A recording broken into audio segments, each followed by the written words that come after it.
Hello, everyone. Okay, bye.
Hey, how's it going?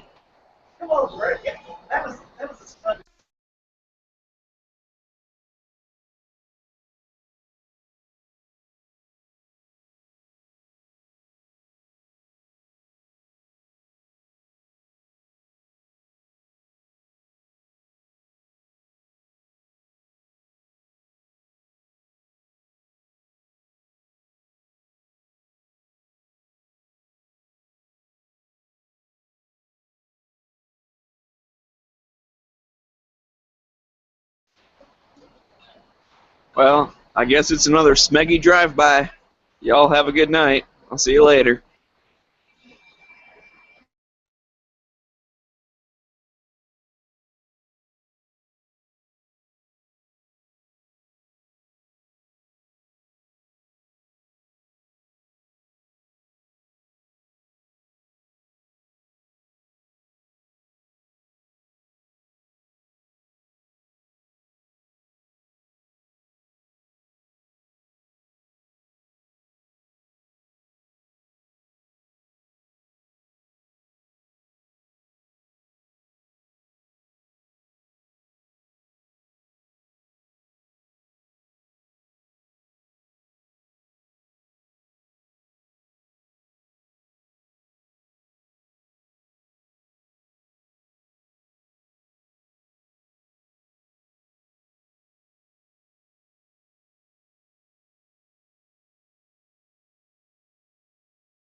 Hello there, Howdy. people of the earth. Somebody got the chat running in the background? Hello? Oh, hey, Dano. Oh. How you doing? I had my headphones off. I was, I'm working on another computer over here. Oh, okay. Well, because Smeagy I could never pronounce his thing correctly, but I heard him jump in just for like 15 seconds, and then he jumped out because no one responded. Oh, I didn't even know anybody was in here. I jumped in here a while ago, and nobody was in here except Pink and or his icon anyway. I guess he started the chat up and went to work like he usually does, and nobody else came in. Yeah. But yeah, I thought I heard some noise coming out of my headphones, so I picked them back up and put them on, and I was having a little trouble getting this other computer I'm working on. I was having some trouble getting it to connect to my network. I've got MAC filtering and all kinds of other stuff on my network, and so I had to put all that stuff in there in order to get the laptop to connect. Was it just a simple peer-to-peer? No, I'm trying to get it on my network so I can do some updates on it, and among other things. But I mean your network. I had to be able to. It's a peer-to-peer network. Oh no, it's an actual network, like, router modem. No, but I mean, are you running a dedicated server? Oh no, I gave that up years ago. I used to have all that, and I was like, I have no reason for this. I just did it because I could. Yeah. Okay. I mean, peer-to-peers are pretty simple. That's the nice thing about them. What's not so nice is you tend to give up. There's more vulnerabilities to it. Yeah, my issue is that I just had so much encryption on there that it took me so long to get that one connected, because I've got two hardwired desktops, and then I've got my phone, and then my son's computer connects via Wi-Fi, and then I was working on this computer, so I needed to hook it up to the network. So instead of going in and turning everything off temporarily and screwing everything up for everybody else, I just decided to put all the stuff in here, and then I can just take the MAC address out after I get done with it. And it's still an involved process to add another computer to my network. Well, are some of your computers or devices not local to your house? Oh no, everything is local, except I do have. I think I've still got the app on there. I've got an app on my phone if I've still got it on there. So I may have removed it because I never use it. You're not. Well, let me ask you a question. You're not encrypting your hardline data, are you? Oh no, my hardwired computers are not. They're not filtered in any way. They're just plug in and go. It's all of the Wi-Fi stuff that's. Gotcha. Yeah.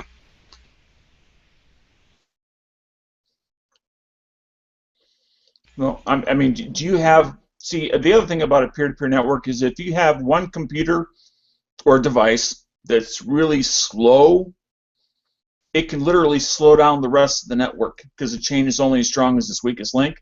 Or in this case, a peer-to-peer network is only as fast as its slowest computer. Now, that's not a perfect analogy, but it creates a lot of excess, unnecessary traffic on the line, data traffic. Yeah, I don't have an issue with that, but the only problem I had was just a time problem, just getting all the information entered into a computer that's only going to be on my network for maybe an hour. Oh, that's a bummer. Are you backing up things to it or something? Oh no, I'm just I had to do some scans on it, and there were some viruses on it I had to get off. So now I'm going back and doing updates to it, putting everything back like it was before, because I had to roll some things back, and then in the process of virus removal, it removes some of the updates. I got to re-update all that, and then the antivirus and all that stuff has to be updated as well, because it stopped updating once the virus got on there. Right. It disabled that and kept it from updating itself. That's what good little viruses do. Yeah. Yeah, many back to 2008 was the last year that I worked directly in IT. I did that for about 15 years. But I just worked on the network and local client side and servers. I did not. I didn't do I didn't do any programming. I didn't do any web work. You know, like the stuff that GWebs does as far as like websites or stuff. I didn't deal with that.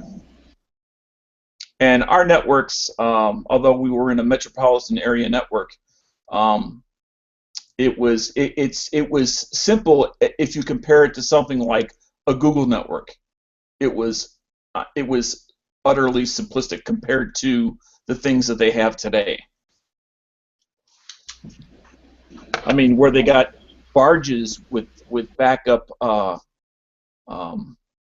do they call them? Where they're just running, I forgot the term for it. But they're running, all these backup servers, offshore, and Oh yeah.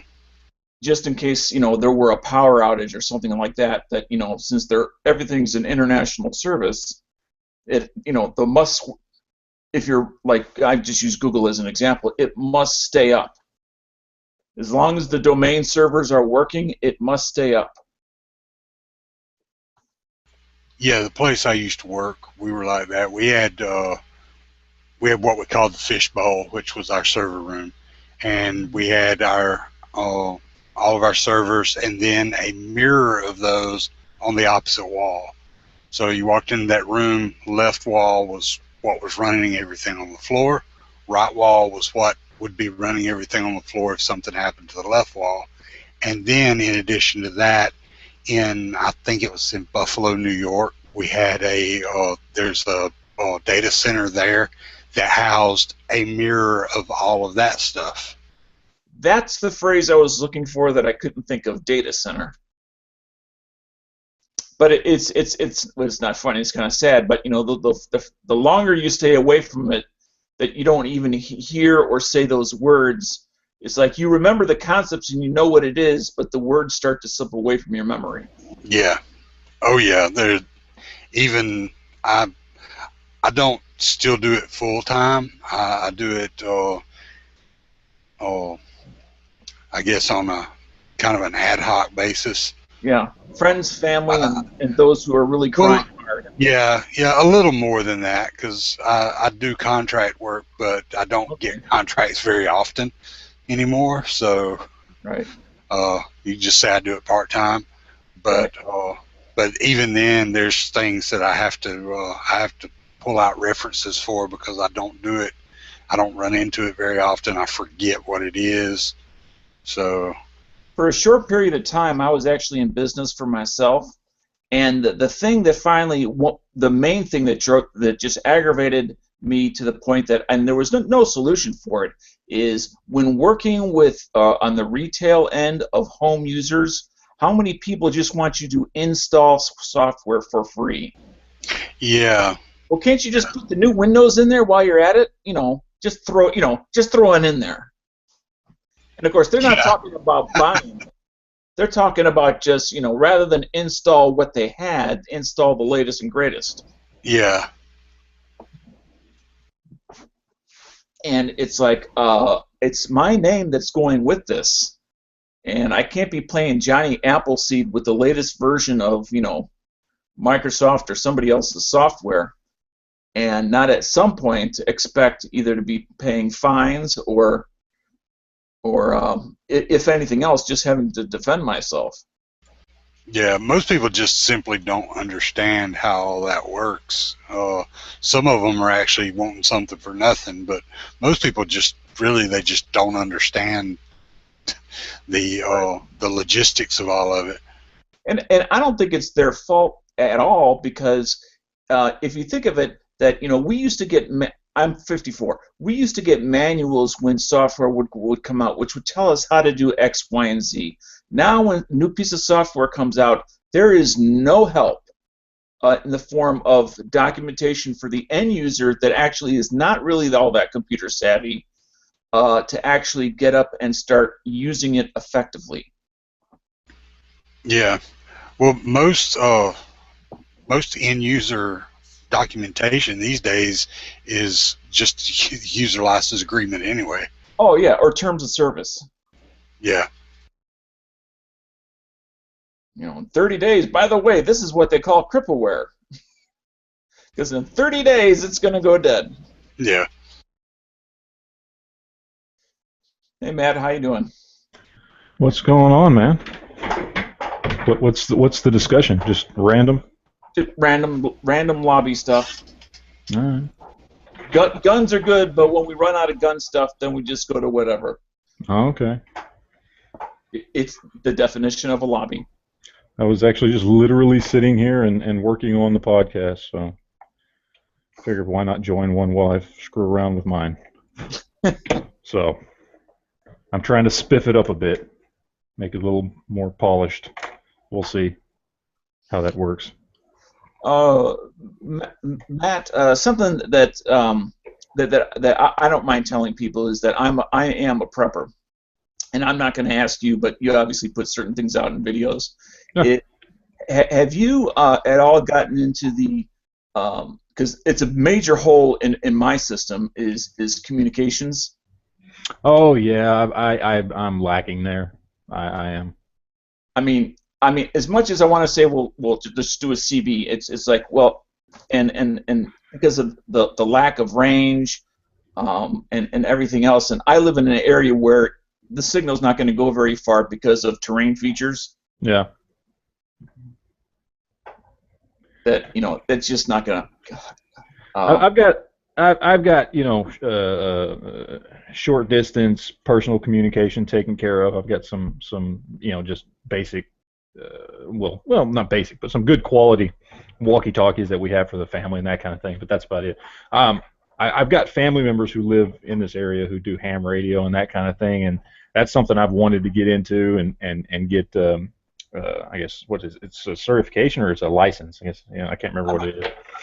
It's one or the other. Yeah, but I've been wanting to do that for years now, and I just never have, which is just laziness. But Yeah, I have this exact same story, but I've decided that because you don't need a license to listen, and the main thing that I'm thinking of it is that is in case of shit hits the fan, whether it's just my region or whether it's bigger or whether it's just my state or my part of the state, is to be able to find out where is help, and that's what would be broadcast on various frequencies. Yeah, and even if you just had a real basic setup, you'd be able to pick up anything that was, if that's specifically what you're looking for, you're going to be able to pick up signals because they're going to be getting put out powerful enough to reach as many people as possible. So you don't even need, some extreme high-end setup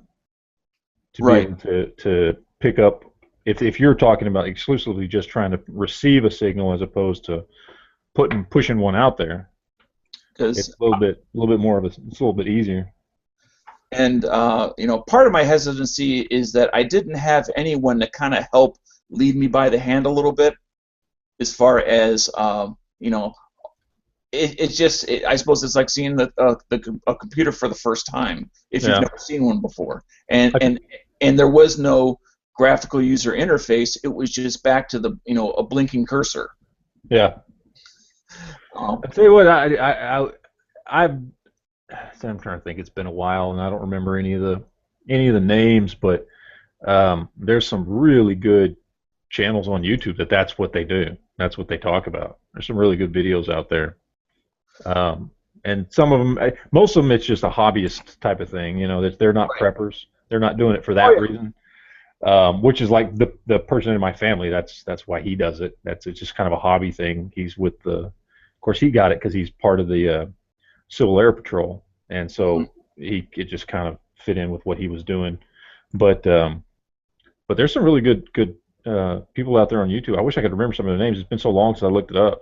That literally just walk you through everything from because I've seen channels where it's almost like a class where because I know there's you have to know all the codes and all. I mean, there's a lot there's a lot to do from that side of it, and so there's videos out there on that stuff. There's videos out there on just running equipment, on setting up your equipment, on what equipment to buy and what's better and and if you want to do this is what you got to do, and how to set up antennas, and there's a lot of, I mean, it's like everything, YouTube is a great educational arena. So there's some good stuff. But it's one of those things. Because it's just and I'm sure once you do it, it's not very difficult. I mean, it's not brain surgery, but it can be like anything. If you don't know what you're doing, it's not exactly right. Cooking a meal. It's a little more technical, and so it's something that, at least for me, where I just kind of was like, yeah, it's a little intimidating, and then that's probably a part of the factor why I've just never done it. It's an intimidation factor. It's like, I got to learn this, I got to do this, and then I got to cough up money and go buy the equipment, and I got to get the antenna, and then I got to figure out how to hook it up, and there's a lot. It's a lot, but it's worth it in the end, especially if something actually happens. From my limited knowledge, it seems that time and effort to put into it is by far the most difficult two things, because the hardware seems relatively inexpensive. Yeah, it varies. I mean, for like the portable ones. Yeah, it varies depending on what how deep you're getting into it and what you're trying to accomplish. But yeah, it's not particularly expensive. In fact, I think the stuff I've seen that's the most expensive, or when you want to get out there and really do some long distance broadcasting, and that you start getting, it's the antennas, right? That start to jack up the price. But then there are also ways there. I've seen a lot of people doing homemade antennas, and figuring out ways to take inexpensive antennas and push. And again, I don't know enough about this. I may be talking out of my ass, but pushing more power through cheaper antennas, and and I've seen videos of these guys. They take these inexpensive antennas, and I don't know how you push more power through an antenna or anything, but going in and getting it set up, and then they go in, they go use scrap to build this huge antenna in their backyard to give it the height to help it get a better signal, and there's a lot to it, but it does seem fairly self-explanatory once you've got the setup going. I mean, in the end it's a very old piece of technology that's been around for a long time, so it can't be too complicated. Yeah, I've got a local guy that I'm trying to convince, cajole, whatever, to not only help me select what to buy as far as, once I tell him my needs and what I'm looking to do, but then also to do like installing the software and just getting the software set up. I mean, because that has nothing to do with having the license and learning all that stuff. That's just the installing Windows into your machine before it was user friendly. Yeah. And it's like, well, once you install the software, it's not like you're reinstalling it every other day. So it's not that I don't need to learn it. It just I don't need to be an expert at it. Yeah. That makes sense. Yeah. I'm hoping this guy will take me up on my offer and kind of handhold me through that stage, because then that takes away, and I'm going to be honest, the excuse of my laziness as far as not progressing down the road, because I have zero communications, and I find that at least most people that I know that are preppers, that's usually where one of the areas that they're commonly weak, that we share as a group. Yeah, I think it is. Hey, Dano. Yeah. Island just threw a link up in the Gun Channels chat. Don't know if you're on your phone and can't see it, but It's to a YouTube query search for Baofeng, which is a manufacturer of handheld hams. Right. It's a pretty popular kit that you can buy that comes with that. It comes with an extension with an antenna where you can set up a taller antenna for longer range. And I know you can buy just the radio itself. There's a lot of YouTube stuff on those particular radios. And I've been thinking, that's the one that I've been thinking about getting, is the Baofeng. Now, what's the cost, and like if you were to compare, because it's obviously you've got convenience because it's a handheld, and then if you can hook it up to an antenna to boost your output and your range, it seems like the perfect combination. But is there a downside, like it's ridiculously expensive for this little handheld, or no, it's missing features or anything like that? The kit that I've seen, you're supposed to be able to hook it up for and program it for where you can get like emergency services and like scanner and weather radio stuff and all that on it, so you can listen to all that, and then all the popular features. And these things, the whole kit that I saw was less than $100 for this entire kit. Now the antenna is not a super strong antenna, but I can't remember what the distance is supposed to be. Well, it's a handheld. I mean, if you're gonna, if you're you have that option. If you do have that option, which I mean, you said you do, to be able to hook it up to like an actual fixed antenna somewhere, so that you can, boost your abilities. Then I mean, that's a really cool option to have, because you've got something that's portable if you have to be on the move, and you can probably pick up good strong signals out there, like what Dan was talking about. You're going to be listening more for where help might be, which more than likely would come from some sort of government organization or something like that. That's going to be boosting out a pretty strong signal. You don't necessarily need a big antenna, because the signal's hopefully going to be coming to you. It's a lot easier to receive than it is to send out a. Yeah, exactly. Yeah, so if that's your main goal, is to receive, you don't need the license or the whatever it is. You don't necessarily need a big antenna, but you have that option available to you if this handset, if it's what you say it is, and that's a really cool option, because then you can just, if you need to, you can just plug it into a big damn antenna you got sitting somewhere in your backyard or whatever, and do what you need to do. Because let's be honest, if shit does hit the fan, is anybody really going to care that you don't have your license? Yeah, that's what I was thinking. You know what I mean? Like, it's not. If that's what as a prepper, if that's what you're doing, who cares at that point? You go, you buy your handheld, you set yourself up with a good antenna in the backyard, and if you got to move somewhere, you take it and go. If you don't, and you ever need to broadcast, shit hits the fan, nobody's going to find you at that point. So hook it up to your antenna and reach out there. So I don't remember which of the models. I think it's the UV5R, I believe, is the one that you can change the antenna, because you just unscrew that antenna off, and then you screw in the lead off of your remote antenna. Like the end of your coax. Yeah, you screw that right in where the other antenna comes out. I think there's a couple models that have that feature where you can hook in different antennas. Oh, and wow.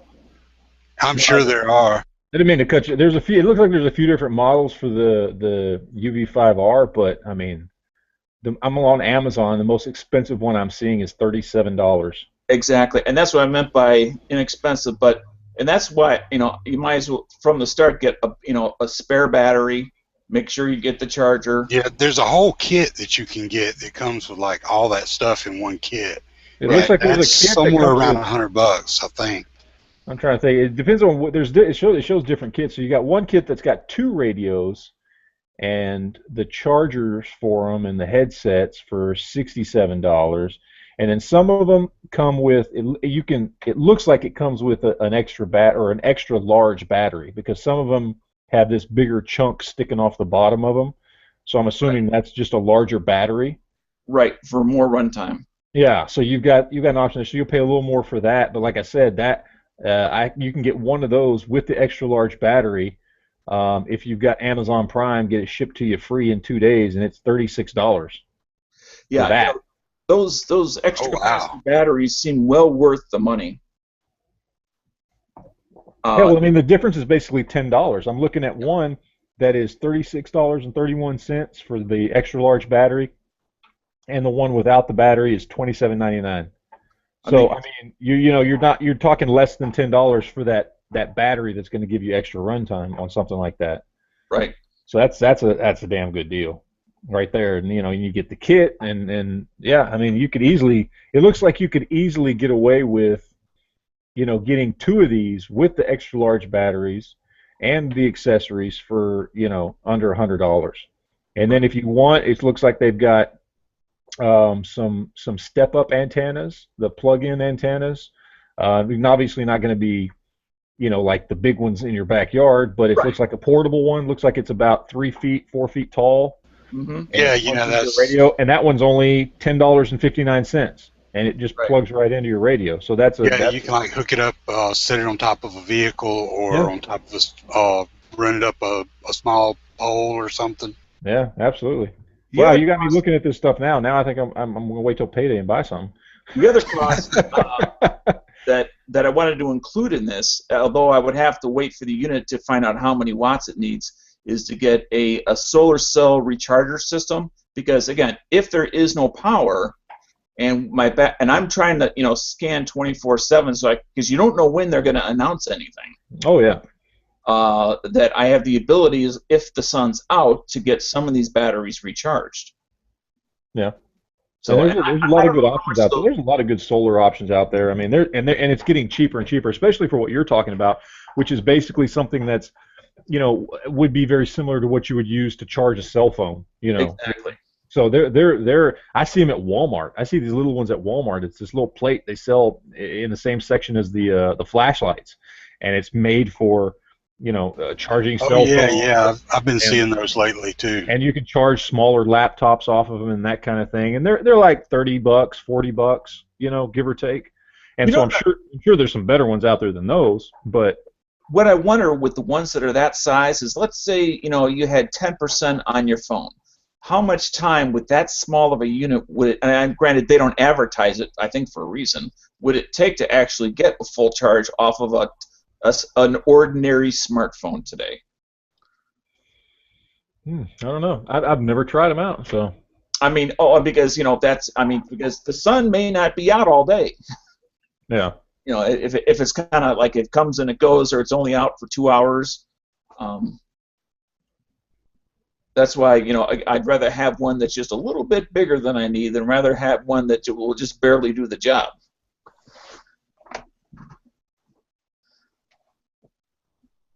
It's where being near a water source with a hydroelectric generator would come in handy. Oh yeah. I mean, your individual location can very much determine your source of alternative power. Yeah.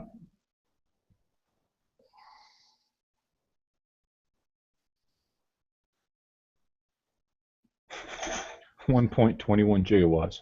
Thank you, Moon. Appreciate that. That's That's good. that's awesome. Back to 1987. Woo! I heard they were remaking that movie. I'm so pissed off. Yeah, I can't imagine it being. Well, I suppose to people who literally never saw the original and have only heard of it because of us, like older people talking about it, it might be entertaining to them because they have no frame of reference. Yeah. But here's the thing, like my kids, my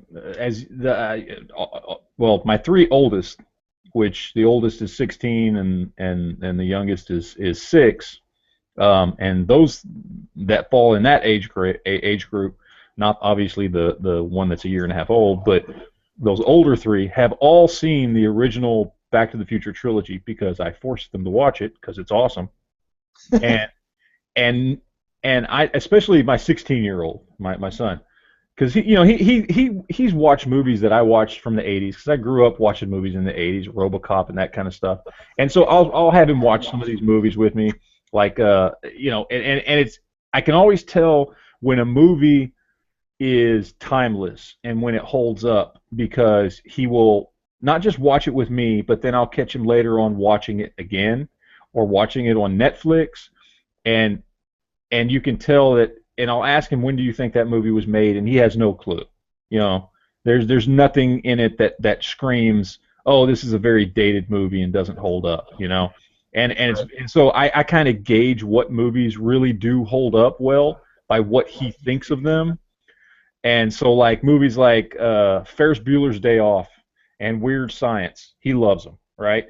And Back to the Back to the Future trilogy is one of those. He literally loves those movies. He's like, these are great. That he kind of ignores the cars that don't look the way the cars do today, because really most of it takes place in the 50s, so you don't really spend much time looking at the stuff that's in the 1980s, right?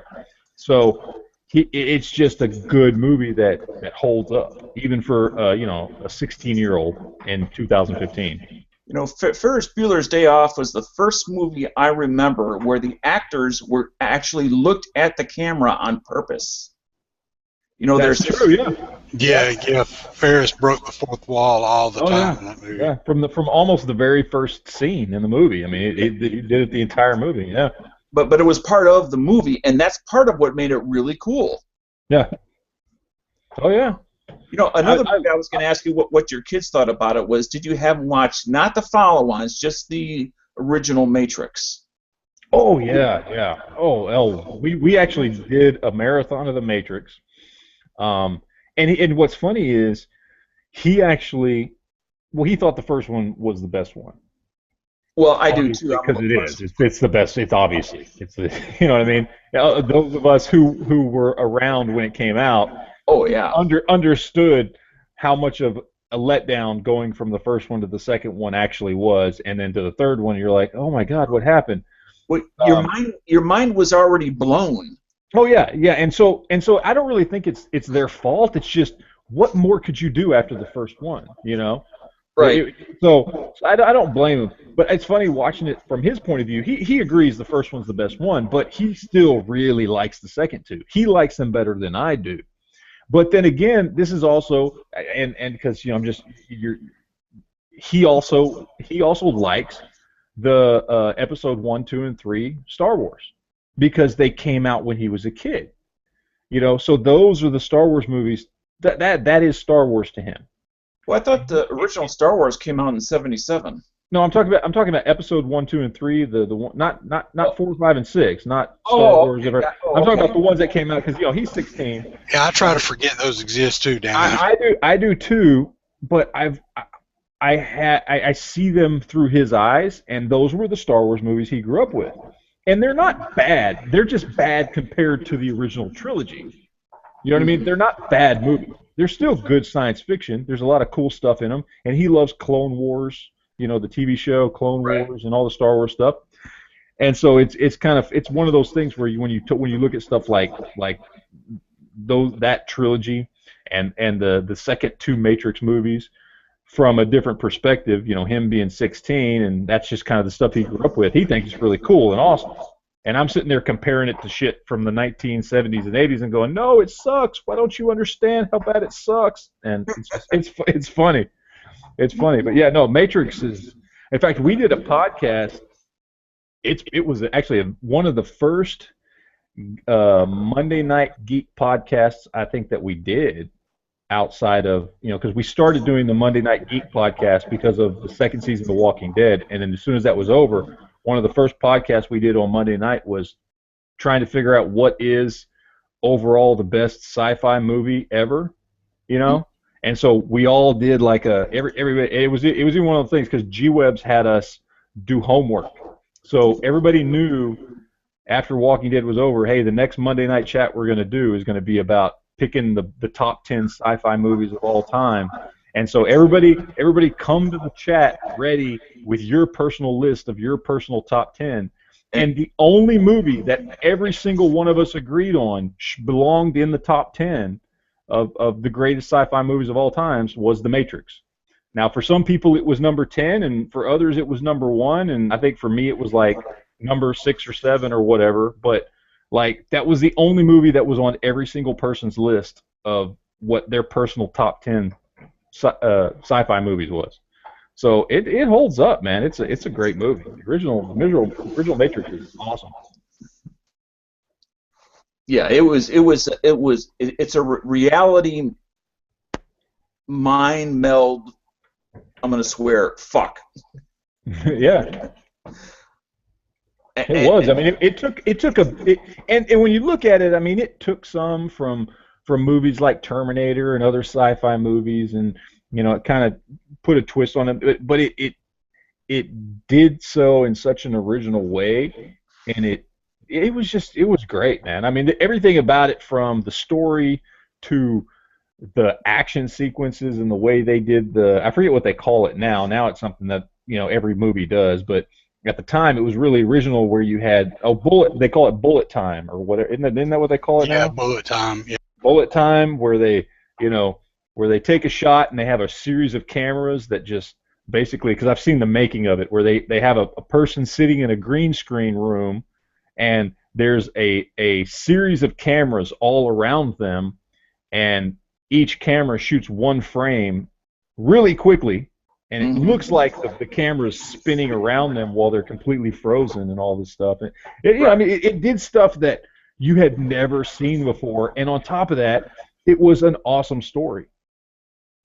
So, I mean, yeah, it's amazing, man. I mean, I'll easily put it in the top 10 with movies like Star Wars and you know, whatever. So, it's a great movie, man. Yeah, it was the second and third one that kind of went down the rabbit hole. Yeah, they did. And again, because I've gone back and watched them with my son, I understand that part of the reason, at least half the reason why I don't like them as much as the first one, is because the first one set such a high bar, and you're expecting this, you know, level, and then the second two, it's just really hard for them to maintain it, because now you've already seen everything in the first one. You've already seen all the cool stuff in the first one. You've seen the bullet time camera. You've seen, you know, what really is behind everything. You've seen the Matrix, and then you've seen the real world, and you've already been let in on the secret of the movie, right? So it's hard for those second two movies to live up. So I have a little bit more of appreciation for them than some people, but it is still kind of a letdown. I think the biggest problem I have going from the first one to the second two was the tone of the movie changed. I mean, it went from being like this movie about a computer hacker discovering the real world and what's really going on, and pulling back the curtain, to, well, now we've pulled back the curtain, let's just have tribal people living underground dancing, and the tone of the movies completely changed. And I think in those second two movies they should have spent more time in the Matrix. You know what I mean? Yeah. They should have spent more time there, and instead they kind of split it in half. Okay, it's half we're in the real world underground in caves and you know, hovercraft submarines, and then half the time we'll spend in the Matrix. Right. Where in the first movie you spent almost the entire time in the Matrix. I agree with you, because in the Matrix, anything from the creativity of the writers can come forth. Anything. Yeah. Because it's not real. So anything can happen. I mean, the second two movies, the only part of those second two movies I liked was when he was going between like different levels of the Matrix and trying to get different programs on his side. You know what I mean? Yes. That stuff was cool. But when they're dealing with, what did they call the city? I forget what they called the underground city. Oh, yeah. Whatever that was. I didn't care about any of that. Well, I think the whole subroutine part was for people who were a little bit more geeky, like myself at the time. I mean, because not everybody necessarily understood what was meant. Some people did, some people didn't. Yeah. I don't know, man. The second he steps outside the ship, waves his hand like Gandalf, and the robot sentinel things fall down when he's not plugged in. I was lost on the movie. Yeah, it didn't make any sense. Done. Then it goes from, because then you've changed the tone of the movie was basically, Yeah, we just went from he's science fiction only- to magic. yeah, he's basically only supposed to be Jesus in the Matrix, right? Like, essentially that's what he is. I mean, in the Matrix he has all these powers. He's special there. When he's not in the Matrix, he's not supposed to be special. He's just this regular guy. And then all of a sudden he comes out of the Matrix and he's special, and they didn't explain it. You know, they could have, if they had wanted to, they could have explained it and said, look, him being tied into the Matrix and being able to change the code inside the Matrix allowed him, when he's not inside the Matrix, to be recognized as that same, you know, powerful being by things that are controlled by the Matrix, by those, you know, whatever they call those Well, machines. it's like Star Trek screwed, or Star Trek. What's wrong with me?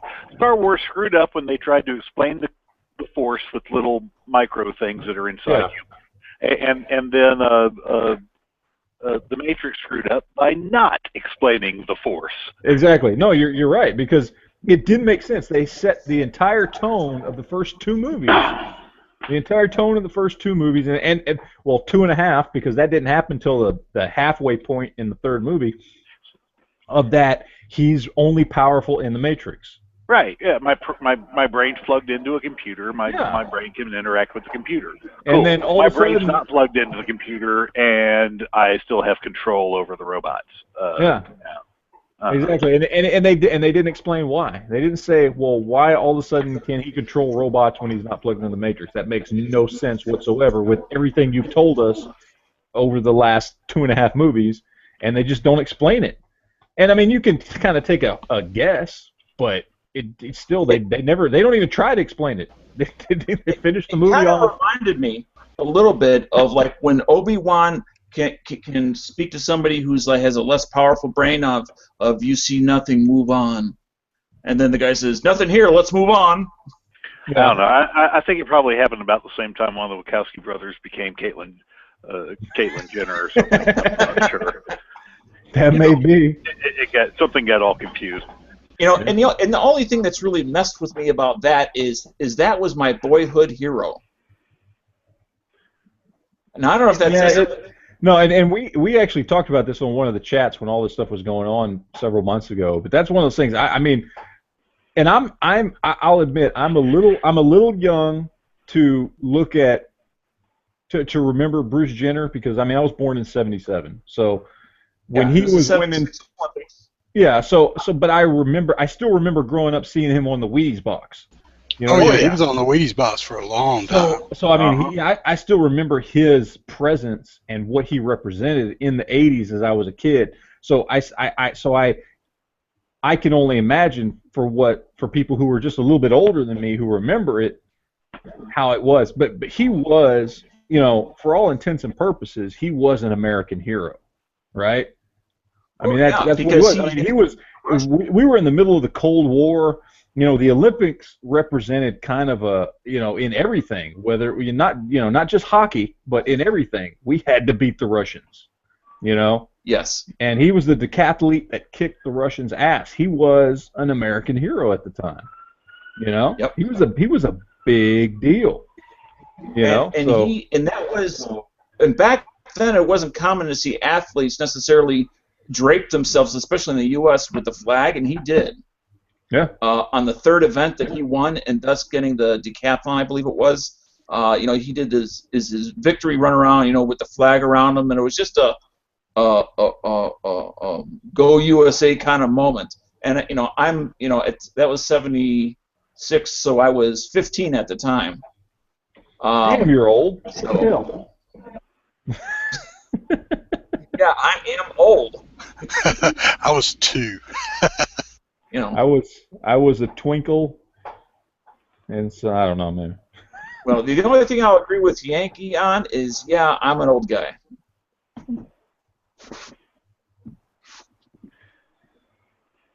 Yeah, I think we'll all agree with that. That's Right, the only thing we can agree with Yankee on. All right, so show of hands. Who else got to sue anti-gun people today? My hand's up. Oh wow! Stop bragging. Yes, we I wish I filed could. we filed a lawsuit against Florida State University for saying that you can't have guns in your cars there, even though state law says you can have guns in your cars there. So for them, it's just a policy. No, they're threatening criminal enforcement. They say you'll be arrested if you do. So what leg do they think they have to stand on? Are they gated or something? They have no leg to stand on. We have absolute preemption of firearms law in the state of Florida. Well, I just wonder because gated things in the past, and get this, gated businesses can sometimes. No, they're not a business. They're a state entity. It's a state university. They're not a private business. Well, yeah, I understand that, but I know that sometimes gated businesses can get around that in certain situations. Not in the state of Florida. Gated, in Florida, we have two laws for private businesses. One that says unless you're like a defense contractor, a nuclear power plant, or certain other things, that you cannot prohibit someone from having a gun in their car if they have a concealed carry license. The other law is it is a misdemeanor crime to prevent a concealed carry licensee from having a gun in their car.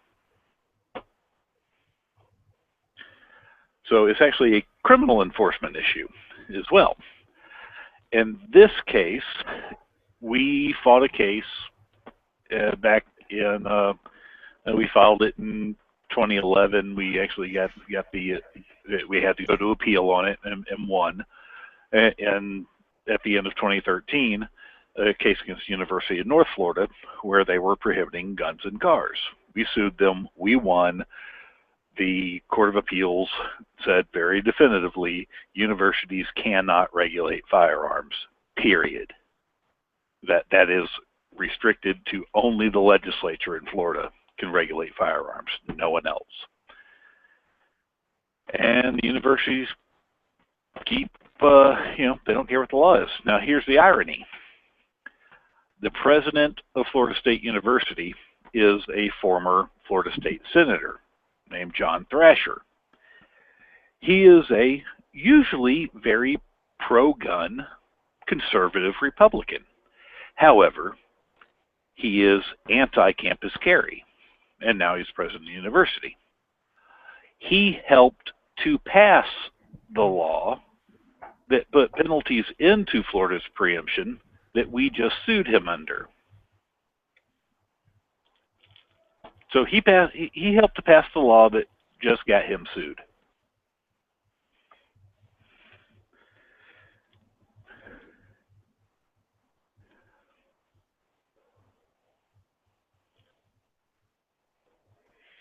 And so we put in for an emergency injunction because what they did was they said that when people are attending football games or any time on campus, they can't have guns in their cars.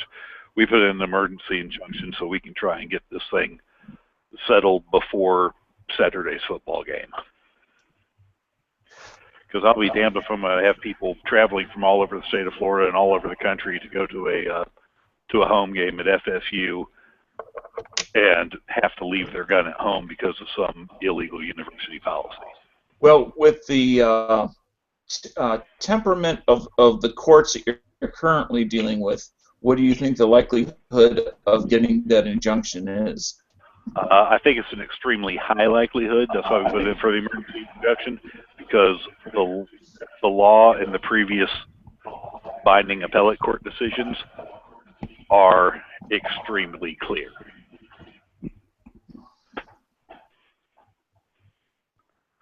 Whether or not the judge likes it, I don't think they would have anywhere to go and not give us this injunction. We'll see what happens.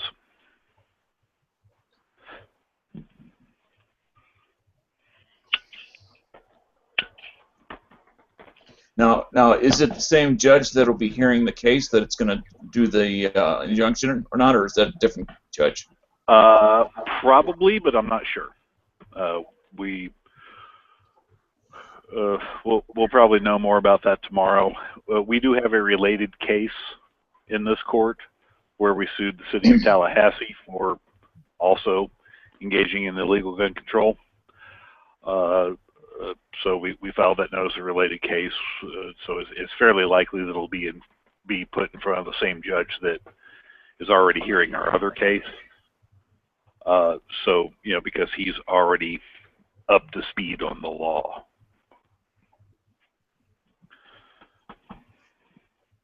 And he hasn't ruled on the other case either. So, yeah, well, he's ruled in part, but he hasn't completely ruled on that case. Mm-hmm.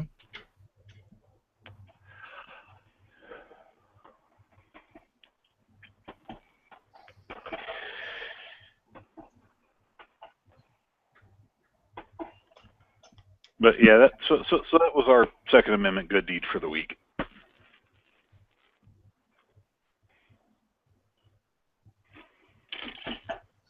Saw this thing earlier where a senator is trying to get this thing passed to hold gun sellers accountable for illegal, well, basically for what people that buy guns do with them. Yeah, that would this same thing has come up before in the past. Yeah, they would have to repeal a major piece of federal legislation, the Lawful Business in Arms Act, whatever it was. I forget the proper title, but they would have to repeal some very well established federal law to do that. Well, we already have There's just federal no law chance of for it people happening. who violate their responsibilities. Yeah, and It's called murder. it is not the fault of the gun seller if someone who's lawfully allowed to possess a firearm purchases one and then turns around and does something unlawful, just like it's not the fault of the person who sells a car if the person 10 years later commits a hit and run.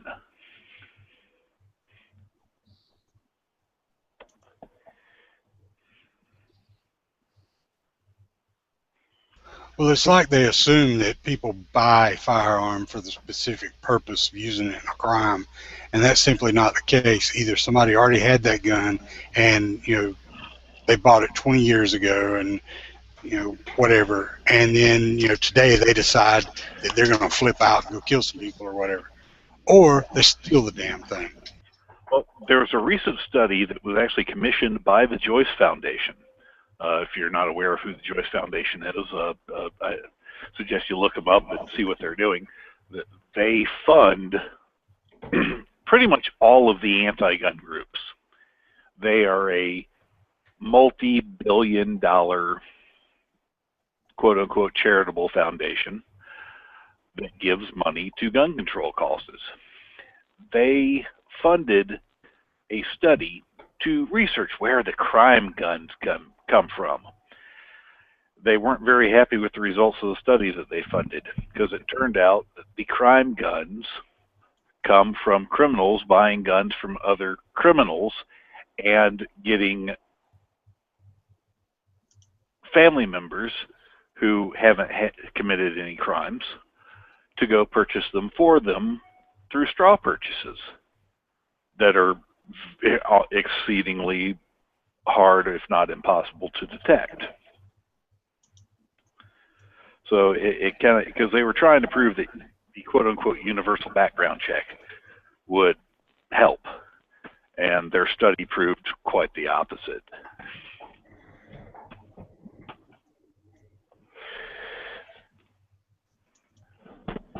I got a gun broker question real quick here. I'm trying to do a sort by on an item, and I just want it to show me items that have actually sold. Is that what they consider completed items? Yes. Okay. Thank you.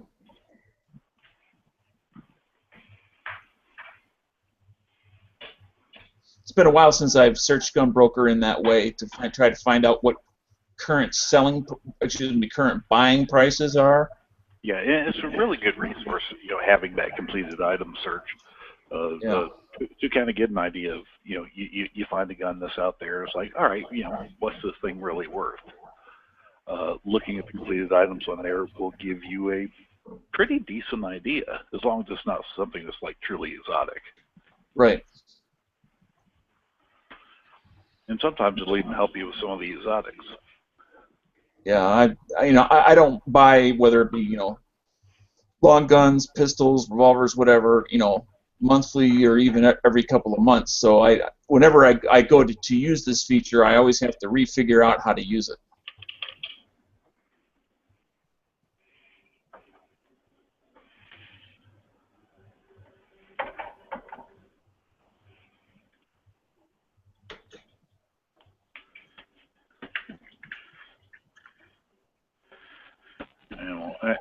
After the new can just showed up in the new 1911, I think I'm probably not going to get my wife to let me buy anything for a while.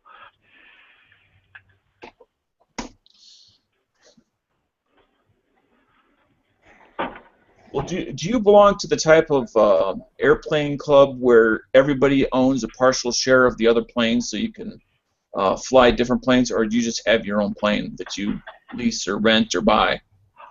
Me and a buddy of mine bought two small Cessnas, Cessna 150 and a 152.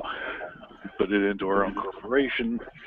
We were doing a lease back to one of the flight schools. And that worked out for a while, and then, well, the whole economic downturn just absolutely gutted our business. And I'm about to sell both airplanes. Wow. I mean, it did that with the whole luxury market for just about everything. Yeah, I mean, it just really got to the point where not enough students were renting them, and we started losing money. So, gonna be divesting myself of both of the airplanes, and making a plan to go out and buy one that's just for me and the family, and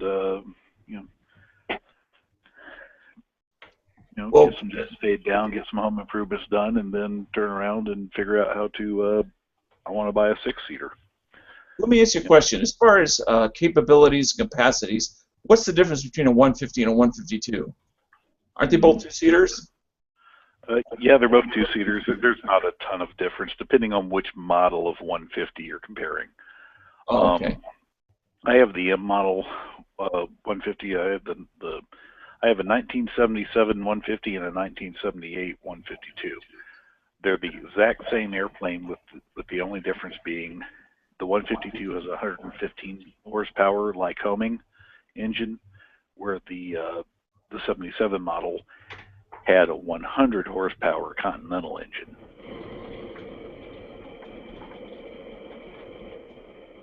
That and the 150 has 30 degrees of flaps, where the 152 has 30 degrees of flaps, where the 150 has 40 degrees of flaps. Okay, gotcha. Part of that is because of the difference in engine.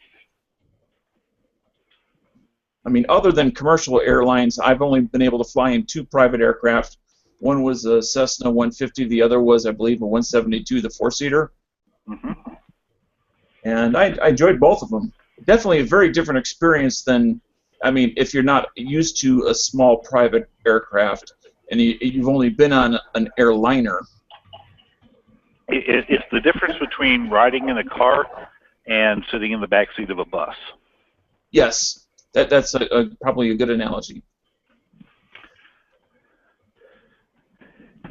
And then, with civil aviation, you've got all types of planes, just like you have all types of car. So, are you riding around in a minivan, a sports car, a Jeep Wrangler, or a pickup truck, or a limo? Do you know, this is related to planes, which is the only reason I'm asking you, but JFK Jr., what was it, a Bonanza? Was that what he flew when he went down? I thought he was in a Piper Saratoga. Okay, you're probably right. But did they ever figure out what happened Yeah, in the long run? Yeah, he developed a condition called spatial disorientation. The best way to describe it is close your eyes, spin yourself around 4 times, put your head between your legs, then lift your head up and tell me, and without opening your eyes, tell me which way is straight forward. You'll be pointing at the ceiling. Mm-hmm. He got into what is called a death spiral. So you get into this kind of long sweeping turn. The fluids in your ears acclimate to the turn, and you think that you're flying straight and level because your inner ear is telling you that you're flying straight and level, when in fact you're in a spiral pointed at the ground and about to die. He did not have sufficient training on flying instruments. Well, yeah, I was about to ask that same question about the artificial horizon. Yeah, and there's more to it than just that one instrument, but yeah, he didn't have sufficient training in using those instruments, and either was not consulting them or did not trust them because his head was telling him one thing and the instruments were telling him another. And I'll tell you, it is a very uneasy feeling to sit there feeling like you are flying half upside down, but you're looking at your instruments, and my instruments are telling me I'm going straight, therefore I'm going straight, and forget my entire body screaming at me that I'm in an upside down dive. Right. Because your body is screaming at you sometimes that you're in an upside down dive when you're going completely straight. Yeah, and you've been trusting your body since you were conscious. Right. Okay, enough of that. I was just curious.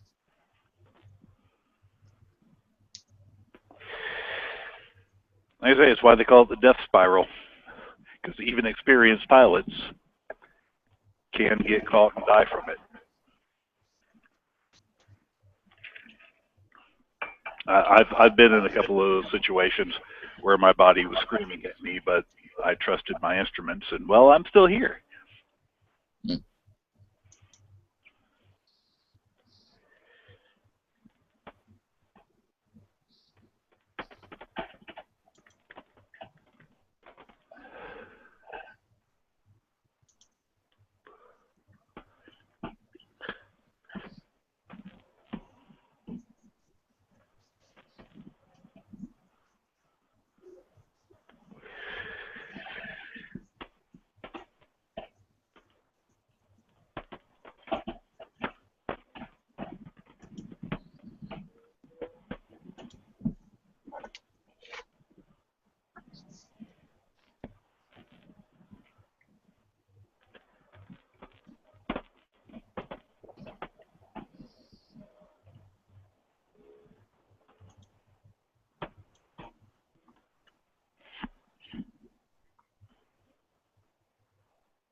So did somebody just kill the chat? Apparently. Yeah, I guess so. Started talking guns. Okay, well I here, let me throw something in here real quick because I want to get you guys' opinions on something, and you know, maybe everybody over in the gun channels who's watching. I'm trying to, and this is just to try and be a little bit more interactive, and you tell me if you think this is a good idea. I have for some of the podcasts and the chats that we do on here, I set up an email specifically for just people to send in questions that they might have so that we can talk about on the podcast, and also set up a phone number for people to call in live while we do podcasts. And I haven't tried it out yet, so it may not work at all. I don't know how that's going to go over. We'll see. But the idea is to get a little bit more interactive feedback from people who, you know, watch this stuff live, whether they're watching on YouTube or gun channels or whatever, and try and make it, I don't know, maybe a little more enjoyable for some people. But well, I'm I don't curious know. as far as technically how you in the phone part? Well, the phone part at this point, I'm trying to figure out because I mean, I'm working with just a basic, home PC, whatever.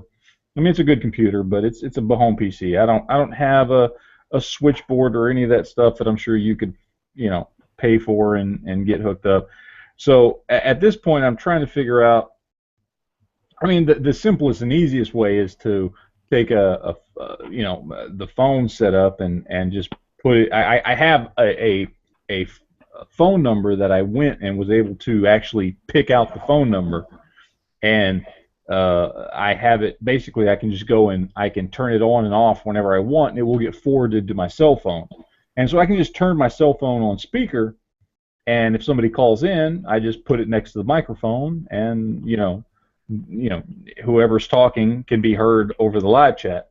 I'd like to get a little bit better than that. I'd like to figure out a way to run that through the computer so it can be heard the same way, I'm being heard on the microphone, but at this point I don't know how to do that. So at this point it would basically be like, the phone, somebody calls into the phone, I have the phone on speaker, and they just get to talk and ask their question while everybody in the live chat, is, talking and doing their thing. There's probably a cable out there for that.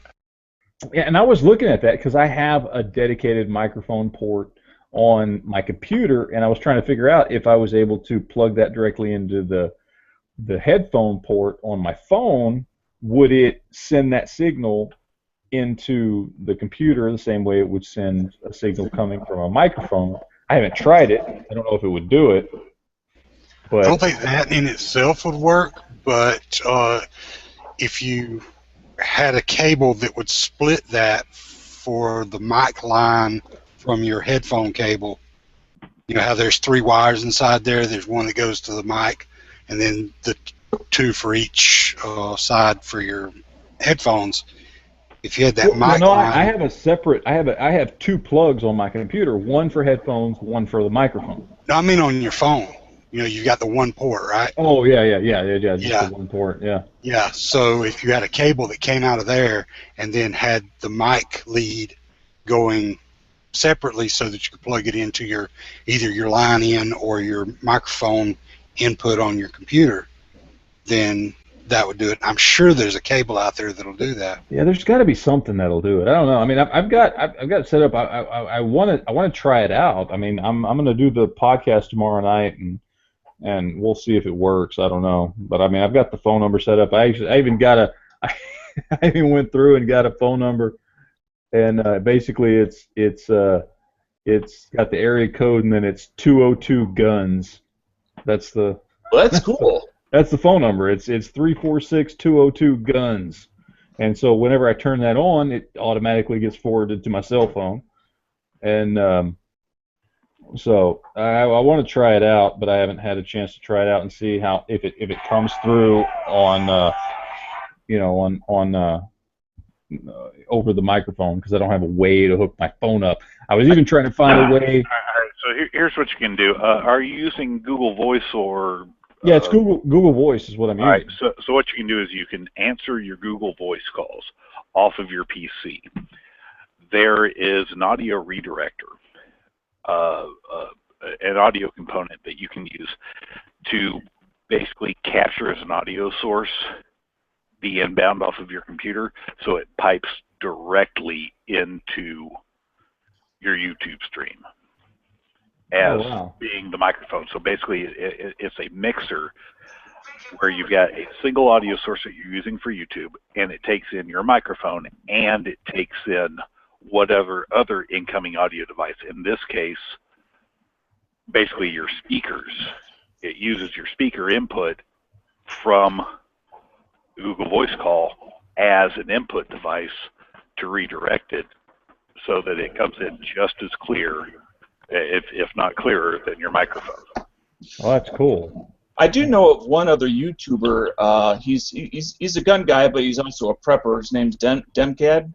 And he has used, I don't know if it's this exact same thing that you're using, but the call-in system to take live questions on air. Yeah. Run it kind of like a talk show. Yeah, no, I don't know. I haven't checked out his system just because I know Dimcad and he doesn't like me. And Well, early, I'm just talking about the software and the technical part. yeah, I would that would mean I would need to go talk to him or watch his stuff, and I can't do that because Oh no. I'm just saying that it's possible because someone's yeah. doing it. That's all I meant. Okay, yeah, no, and that's what I want to figure out because if I could get it to go through my computer to where it could just instead of going to my phone, it would go directly to the computer, and I could just pipe it through the Hangouts or the live chat or whatever. That would be awesome. That would be great. I just call in and it would go straight to the live chat and you could answer it and do all that stuff. That's what I'd like to figure out how to do. I just haven't gotten to that point yet to where I can figure out how to do that. So in the meantime, I've got it to where it will ring to my cell phone, and but I don't know. I guess tomorrow is going to be a test to see whether or not that's something that actually actually works well. I'm pretty sure it's called an audio mix input, where basically it takes what are traditionally outputs. Like you would normally pipe that incoming call through your speakers, and it takes whatever is going to the speaker and turns it into a microphone type device. Now, can you also do you have caller ID on that line? Yes. Yeah. Yeah. No, I don't mean you, Sean. I mean. No. If you're talking about Google Voice, I use it extensively. Yeah. Well, I'm just thinking, in case you get harassed or something, you got. Oh yeah, no, it comes in just so like you'll know it's Yankee that's calling. Yeah, exactly. No, it comes in just like a phone call. It comes in with Okay. it comes in the same way. My phone reads it the same way it would read any call with the if it picks up the number and everything. It's just coming from instead of coming from my carrier, it's coming from a different source because they're dialing in through a different number. Well, no, actually no, it's not because it's not even coming from a different source. It's coming from the same source. It's just that the person is dialing a different number that's being forwarded to my cell phone instead of calling my number. That's really all it is. It's a forwarding service. So I've created a phone number through Google, and then I just have them. It just gets forwarded to my cell service the same way any other call would. So that way, I mean, basically, it's only basically a way so that I don't have to give out my phone number, my personal phone number, to anybody that wants to call me. So I tell you what, there's got to be somebody over there on Gun Channels watching right now. Island's out there, isn't he? Or is he left already because he's a puss? Somebody give me a call. Let's see if it works. Try it out. Well, Island, it looks like his little symbol is green, but I don't know if he's on his computer though. So, I mean, he's logged in. Well, somebody call the number and see if it actually works. Maybe it will, maybe it won't. I don't know. What are we testing? Oh, no, I was just seeing if you could actually pick up, if somebody did call in on my cell phone, if you could even pick it up and have it be a viable phone call. App or whatever. Yeah, see if it would be a viable phone call. Up. Like, I get random notifications throughout the day. It's like, you missed a call from so-and-so and so-and-so. And I'm like, I know they didn't send me a call like in the middle of the day in the afternoon. I'm like, what the heck is this? All right, I think I figured out just the most epic chat ever. Yankee, Dimcad, and James Yeager. Just put the three of those on live chat. We've had Yeager and Yankee before. And who's the other one you named? Who? They did not exactly get along. Who? Yankee and Yeager. His first name is oh yeah, those two definitely did not. What's the other one? Yeah, I'm thinking we put the three of them in one chat and just stand back and. Dimcat is the guy's online name. His first name is Reggie, and he says that on his channel. Never heard of him. Yeah, here's the thing. He's straight up. He is just a prepper channel for the most part. That's all he is. He's pro gun, but he is a straight up prepper. Yeah, he's a prepper channel. He's pro gun, but he's a prepper channel. And like I said, the reason I know who he is is because people started sending me early on, because me and him both started around the same time, but early on, people started sending me messages saying every time. In his defense, he has put out some decent stuff, and he does. Actually, he does put out good stuff, and I don't have a problem with it. But some really decent stuff that I actually enjoyed, and he's put out some stuff that made me go, what? It's been a while since I've dealt with him personally, and it's been even longer since I've watched one of his videos, because I knew who he was, and I had watched some of his videos, and I was like, oh, cool, he's another prepper. And then people started sending me stuff saying, basically, about 3 days after you put out a video, he's putting out a video saying the exact same thing, like literally. And I didn't think much of it, and then, well, it's a long story. I actually ended up having a conversation with the guy online, and he admitted he was stealing my shit. Well, imitation is the greatest form of flattery. Yeah, and he basically told me, fuck off, I'm going to do whatever I want to do. That he was an asshole about it. That's why. Yeah, he was an asshole about it. So that's why I don't really pay much attention to him. So it's been at least a couple of years since I've paid attention to anything he did. Like I said, I want to see the three of those guys in a channel all by themselves for an hour. That would be interesting. I think what you would end up having happen, I think what you would end up having happen is Yankee yelling over everybody. Yep. Because, and don't get me wrong, I love Yankee. He's a good friend of mine here on YouTube, but he has a very typical liberal tendency to kind of just, when somebody says something he doesn't like, instead of just waiting, or instead of worrying, he just gets louder and yells over people, and it's just, you know, I mean, that's how Yankee is a liberal. He's like that guy. He's like that guy. He happens to be a pro-gun liberal. Well, for me, it's not that at all. It's the megalomania. I'm not. You know what? Yeah, I mean, I'm not. Here's the thing. I know a lot of people go, "Oh, Yankee's a know-it-all," and he kind of comes off that way. But as somebody who has had conversations with him off air, you know, on the phone, he actually does know a lot of stuff about a lot of things. He has had a life where he's had the opportunity to inform himself on a lot of things. Now, that does not always make him right, and that's why me and him get really loud sometimes, especially like the last night when we have a chat that was supposed to be an hour and it goes on 3 hours, and I've been drinking the whole chat. But you know, that shit happens. But you know, I don't discount him. He's still a good guy, even though I think he's wrong on some stuff, and he's the same thing. You know, we get along really well. He's somebody I consider a friend, but there's a lot of shit we just do not agree on. But I don't, you know, it is what it is, I guess. I don't know. Some people react to it differently. There's a lot of people out there that think I'm an idiot and an asshole, and it's not always easy putting lipstick on a pig.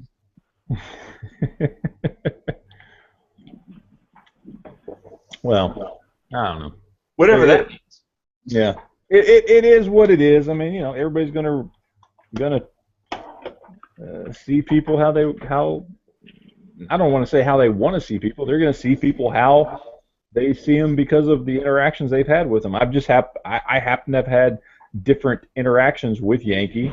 True. Outside of the arguments we have on the live chats, and me and him have gotten into it more than anybody else because he's been on my live chat since back when I was on the blog TV days, and I don't know who in here remembers that, but that was before YouTube started doing live chats, and before there was a Google Plus, and before there was Hangouts, and me and Yankee would still get into it, you know. When he comes in lobbies, he's completely different than he is on live chats. Yeah, like just hanging out in here, it's almost like he's a completely different person than when he's doing one of the one of the major chats. Yeah. Yeah, Yankee and I, it's funny. We've kind of gone at it a few times, but generally, absolutely respect each other and get along pretty well. Except that, well, I'm probably the only person he's ever said, "Are you gonna let me talk, or are you gonna keep talking over me?" And the irony of that was just not lost on anyone. Yeah.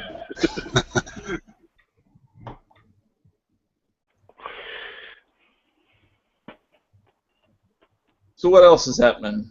And of course, my response was, "Yes, of course I'm going to keep talking over you because you talk over everyone." He does, though. I mean, that's one of those things. I mean, that's I don't know what it is. That's I don't know if that's just him, or I noticed that there's a lot of people that I've had encounters with that do that.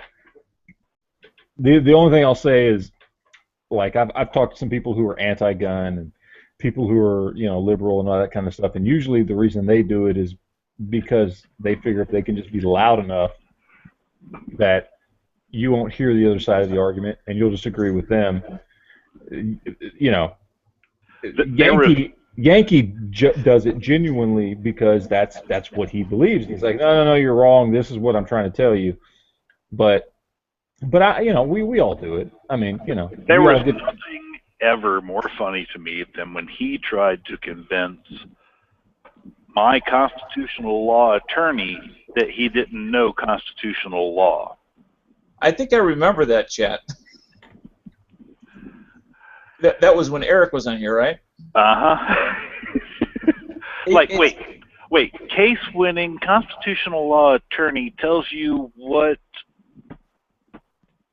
the constitutional law is, and even gives you case sites, and stupid. Well, okay. First of all, you're forgetting that courts do a lot of stupid things.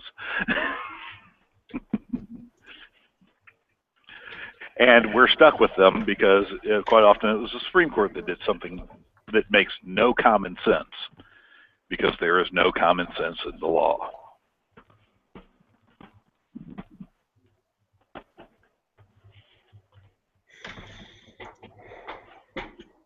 Well, I don't want to give Yankee too much shit.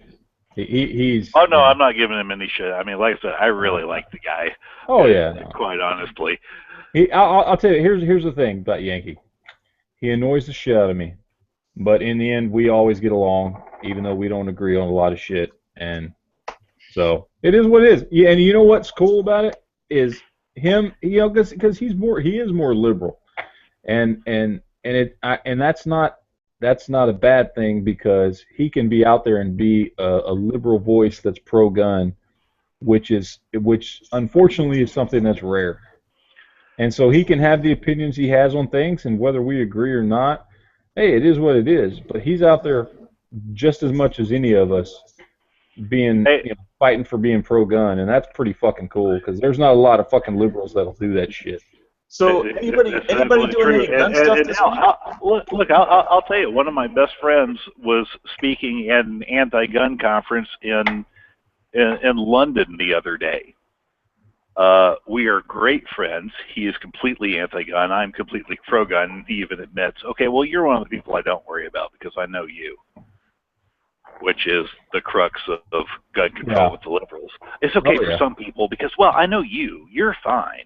It's just everyone else who I don't know is the problem. Of course, it's also the whole concept of freedom is trusting the people and not, innocent until proven guilty. Well, I did have to have a little conversation with myself when I went to Forum Florida Carry. I said to myself, I am going to do something radical here. Everyone else who's come up and said they're going to do something in Florida has just utterly failed. I know my own capabilities. I know if I do this, it's going to have an impact. Mm-hmm. And I was not really I've always been pro-gun, of course, but I'd never been especially active. I'd been moderately active Politically active. to that point. And I had to ask myself one question: do I generally trust my fellow man? And the answer came back to me in a split second. Yes, most people are good. Mm-hmm. And that is really the basis for everything that I do with being pro-gun and the legislative work that we do and the litigation work that we do, is that most people are good, most people are responsible, and it is that those very few people that we arm ourselves against. I mean, look, despite what the media might have told you, we have the lowest crime rate in America, the lowest violent crime rate in America that any of us have ever had in our entire lifetimes. We keep talking about, oh yeah, back in the 70s, nobody cared. You hitchhiked down to the beach, it was no problem.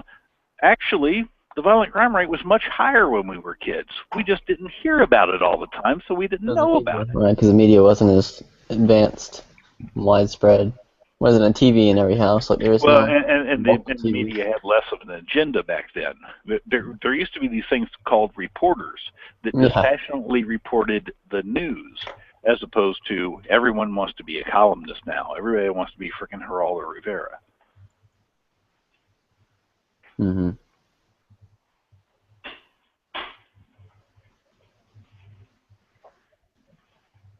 Yep. So anybody doing any gun stuff this week? Building some target stands and shooting a match this weekend, and I don't know what else. We'll see. Like Comes up. PVC type stands? Or are you doing welding with iron stands, or what? I wish I had the stuff to do the metal stands. I'm just doing some wooden ones. Oh, okay. Just for outside your house, or to take Yeah. to range? Yeah, from outside my house. Oh. Well, Different targets. I got my suppressor last weekend, so Ooh, I'm nice. happy with that on my two stamp build here. With your SBR? Yep, got the can on my SBR. That's 300 blackout, right? Yeah, Right. but I've got the it's one of the Silence Grove Sakers, so I've got Saker muzzle brakes on all but one of my ARs. Quick detach. So yeah, I've got it on my 308. So I've got it on my 300 blackout. I've got it on my 5.56s, except for one 5.56 that I still use a different brake on. I might change it out. We'll see. And I'm going to bring in my my RIM 700 police model bolt gun and have it threaded for it as well. So basically, the only rifle that's not going to have a setup for this is going to be my old 4570.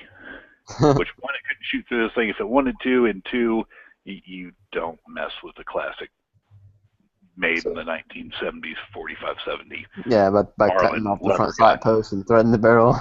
So do you have a barrel ready to accept it yet? Oh yeah, I've got like, Okay. like I said, I've got those Saker muzzle devices on 1, 2, 3, 4. I've got it on 5 uppers right now. So when's the big trip out to see how quiet it is? We actually picked it up at an industry event on the range last Sunday. Shot it last Sunday, and of course, first round, I launched the can down range.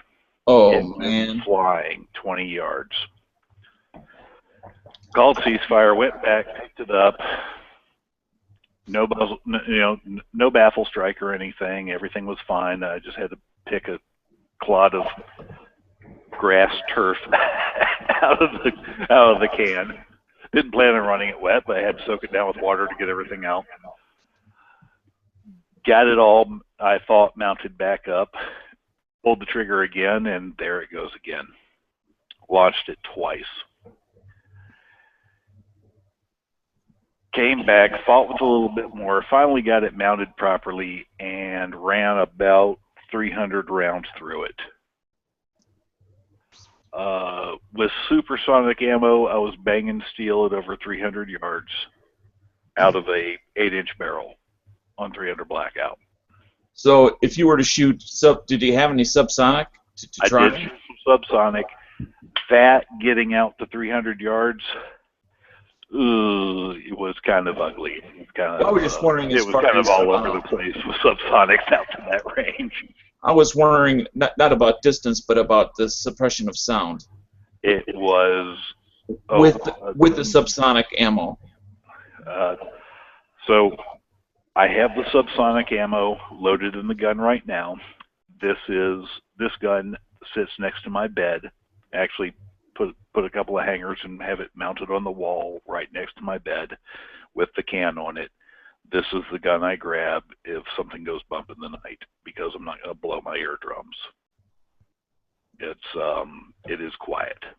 So you have fired it without hearing protection, as far as so you know exactly what it sounds like? Yes, I have fired it without hearing protection with both supersonic and subsonic. Oh, okay.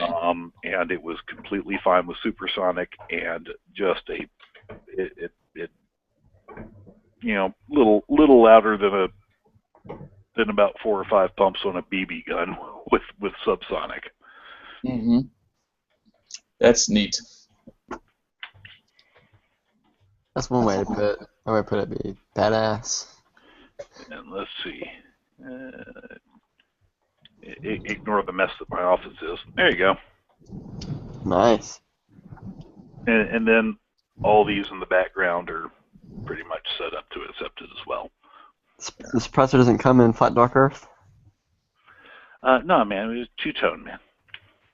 Oh, okay. I kind of get that though, since it's going to be going on multiple guns too. You don't want to Yeah. have the color for one gun, but right on. Oh, and I'm waiting for. I was supposed to actually receive my Law Tactical folding device. You know, the little folding buffer tube thing for my AR pistol today, but the post office screwed up. So hopefully I'll get it tomorrow. I'm not surprised. And the pistol. Here we go. How can you get a folding buffer tube? This thing. Law Tactical makes a folding device that basically goes right here at the back of the buffer tube, and lets this whole rear end Fold down over like a side folder. That's awesome. So it's just for storage. And then this is it's a side charger. Or it's for awesome. Also has the Delos barrel. Oh, that's cool. Taken down, and then I'll have the folder. It will be just the length of the. It's a backpack gun. Just the length of the effort. Or a pair of Carhartt's front pocket. Yeah. It depends on who's wearing the Carhartts. If I'm wearing them, that's not true. That's my SBR and AR pistol bag. And the cam would definitely fit in there too. Yeah, but ignore the mess in the rest of my office. It's been a busy work week. I saw the disaster in the bathroom. Don't even want to talk about the bathroom right now.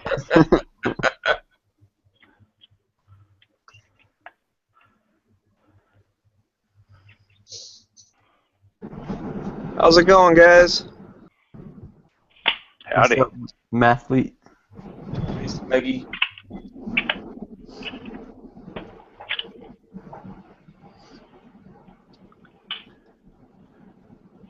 Man, I'm pissed, man. The bar I was at called fucking last call at 11:45. Really? They were They were what?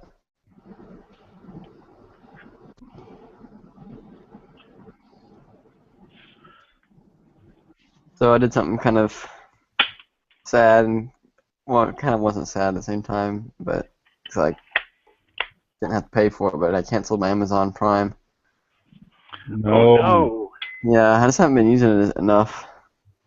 According to Matt, everybody has to have Amazon Prime, right, You Matt? gotta have damn Amazon Prime. Dude, I had it for Come like 2 Exactly. years. I mean, I love on. it. Holy shit! I was about to leave the chat until you said that shit. Damn. Amazon Prime is so. If you order shit online, Amazon Prime pays for itself, and in addition to that, you get all these free movies and TV shows true. and free Yeah, music and everything else. Well, see, the thing is, I don't use the music thing for some. I just don't have the time. And the movie thing is pretty cool, but we have Netflix right now, so and I barely even have time to watch that.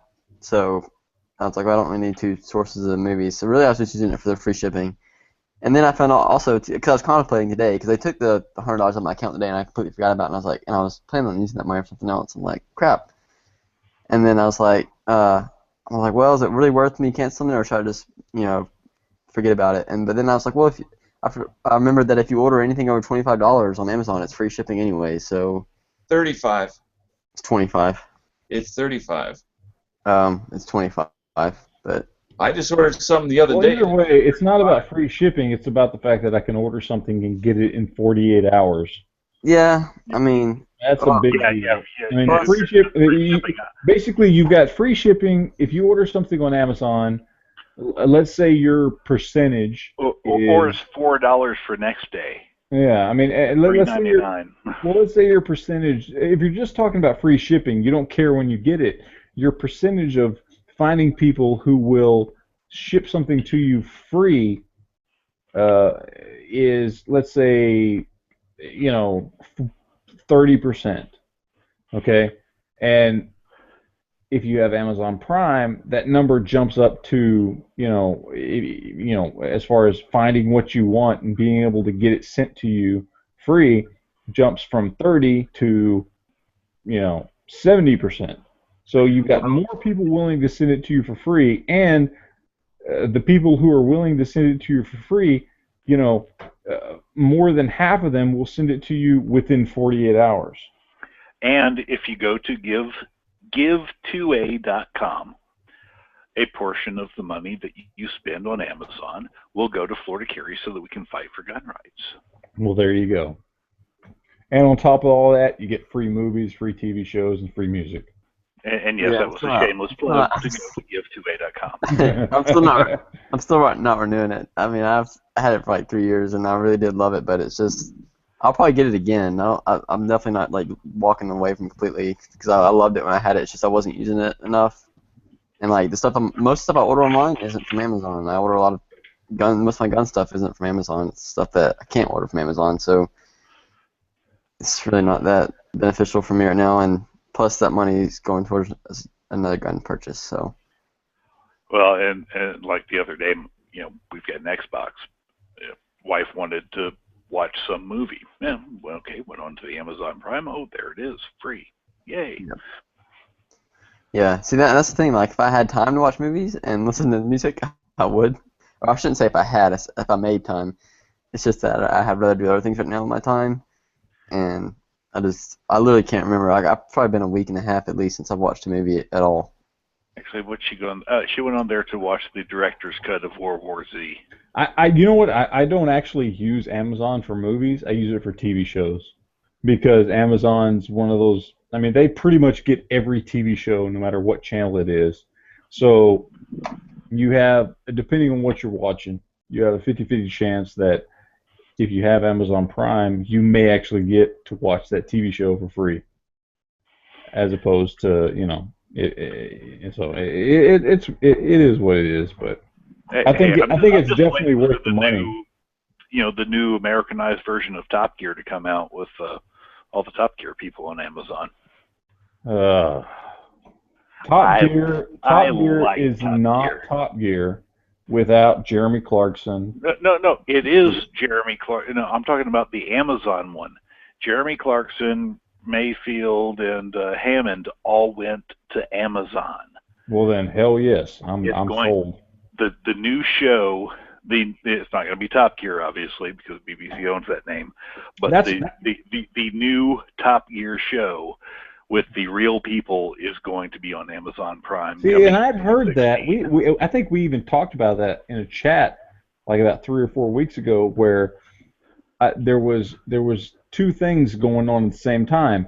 The BBC was going to try and do another Top Gear show without them, but at the same time, they were trying to sell a show that was basically Top Gear, but it wasn't going to be Top Gear.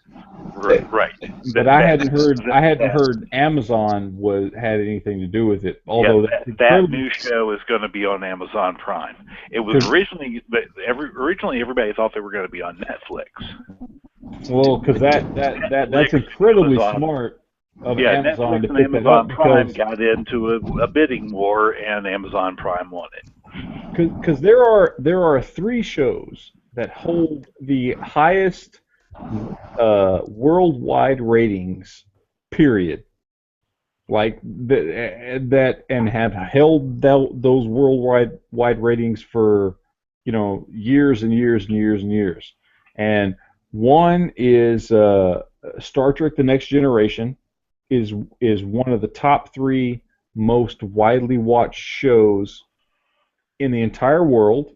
Number 2 is Baywatch, one of the most widely watched shows in the world for 20, 30 years now. And the third show is Top Gear, because people may not realize it, but Top Gear has been around for a while. I mean, Top Gear. When did Top Gear start? Like 91, 92? I mean, it's been around for a while. So those are the top 3 shows in the world. And if you can capitalize on, oh, well, they're going to get rid of these people, but, I mean, Top Gear wasn't about the name Top Gear. Top Gear was about those 3 guys, So that's a good move for Amazon if they're going to pull them in. They should call the new show Upward Sprocket. Yeah, and instead of Formula One drivers, use NASCAR drivers as we can't have the Stig as the Fig. There you go. No, yeah, I mean, I wasn't going to get rid of my my Amazon Prime membership anyway, but yeah, that's all the more reason to keep it if they're going to be doing a show with them. So. Absolutely. Yeah, Clarkson, Jeremy Mayfield, Richard May, all those guys. They came Hammond, Richard Hammond. Did I say May? Sorry. You said Richard May. Yeah, sorry. Totally different. I'm just giving you shit. That's all right. But yes, Richard Hammond. Yeah, they came as an entire troop over to Amazon. I'm excited for it to come out.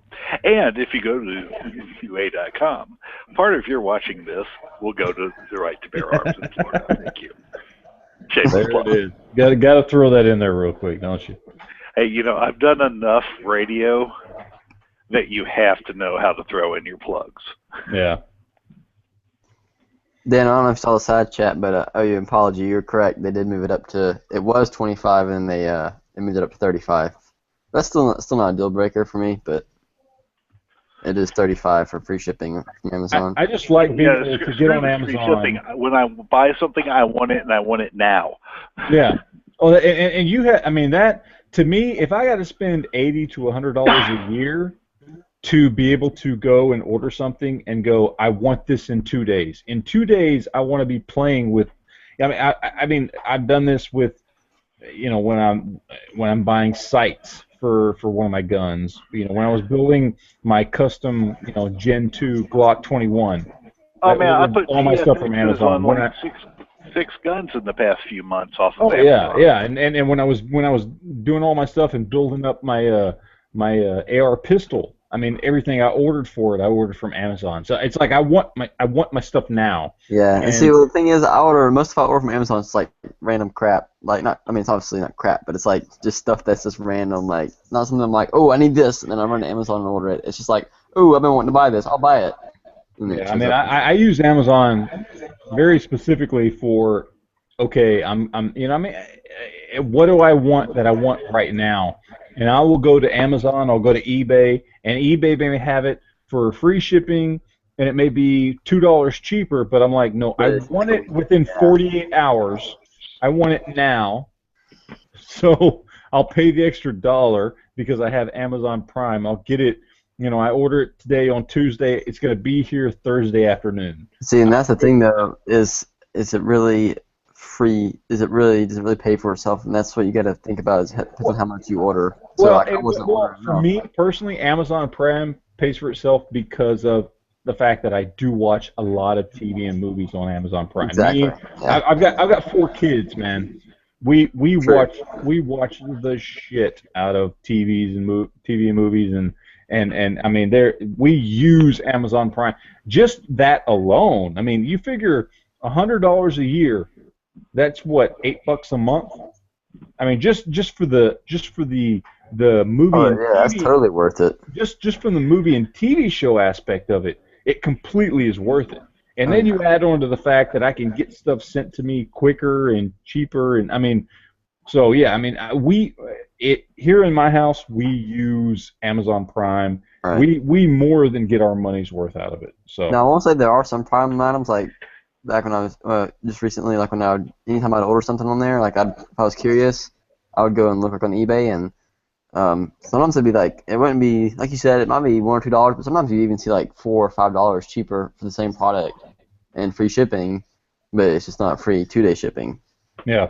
But then it's not really free to you either because you're paying $100 for it a year. But it just depends on the volume really. Yeah, you got to judge it for yourself. So Right.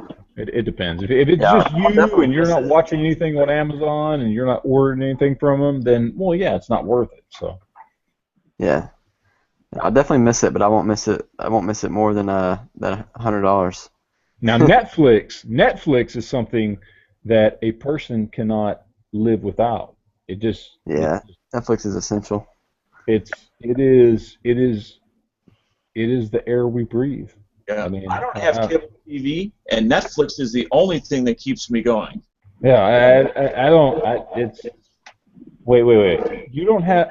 How do you watch Walking Dead? I go to a neighbor's. Uh He's a Walking Dead party. Yep. huh. Actually, I know somebody that has Play some other, $1.99 an episode. some other type of internet service that actually includes AMC, so to get Walking Dead. I forget what he's got. But they kind of fell on their face for the first Fear the Walking Dead. The stream actually died, and everyone was really pissed off. But seems that they've corrected it, and I'm gonna have to find out which service that is. But there's one that's like $20 a month. I pay like $7.99 or $8.99 for Netflix. Yeah, that's what we have. We just have the online version, And for the amount that I pay, I get a whole lot out of it. Yeah, we got the one that's like $8.99. I think that's 2 devices or 3. I don't remember. I mean, just think about it. If you watch 8 episodes or whatever, or eight movies a month, then you're watching 8 movies for $1 a piece. Well, I've got first world problems, man. I've got a $300 cable bill plus Ooh, yeah, forget that. cable plus internet plus my wife insisted that we have a home phone number for some reason. See, I think whenever I have my own place, I don't think I'll ever have cable or anything like that, any kind of TV provider. I can't see myself having that. I probably won't even have like just a couple of TV, like one TV, maybe 2.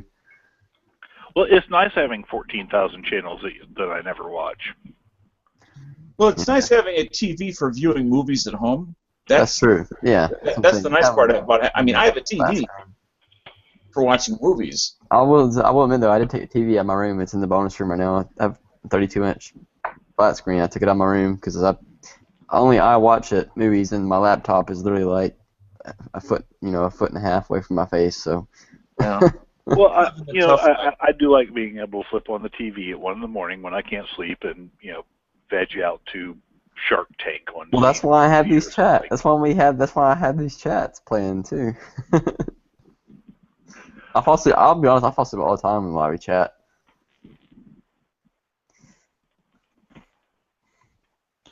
I'll just mute my mic, turn the volume real low, and everybody just keep talking. Well, not that I don't veg out here as well. But. Mm-hmm. All right. Hey, real quick. Let me try something real quick. I'm gonna just interrupt. I've got somebody that actually called me on that number on the I don't know, whatever, the Google Voice thing, and I want to see if it comes through on the microphone. And it's Wayne, so he joins a lot of the chat. So Wayne, go ahead and say something. I'm trading your tanker for the Night Guard, man. Do it now. Sounds good, really. It actually worked. Now, Wayne, can you hear us? Wayne sounds kind of like the air traffic control guy from Microsoft Flight Sim.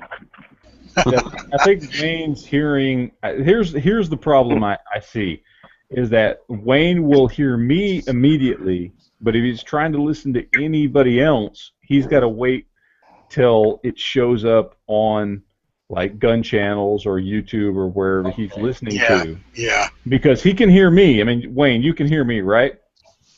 Yeah, I can hear you fine.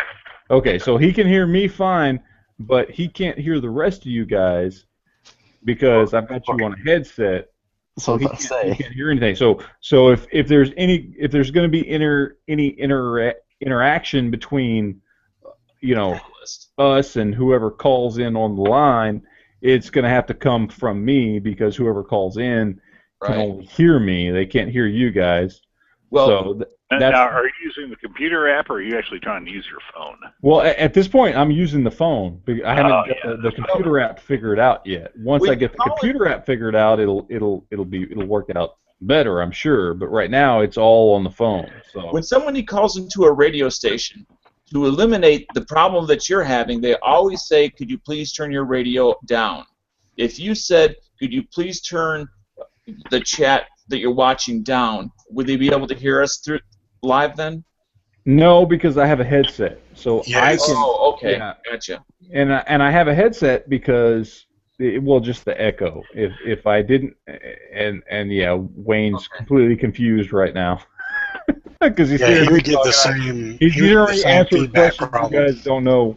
You guys didn't say, but anyway, I have a headset on, and so it's I mean, he can't hear anything other than me, because if I put it on the speaker for the computer, then of course, it would echo through the microphone, and we'd have a whole thing there. So obviously there's some kinks to work out there. So if we're going to have interaction with whoever calls in to the number, at this point, unless we can figure out how to get it through the computer, it would have to be through me. So yeah, there is a downside to that.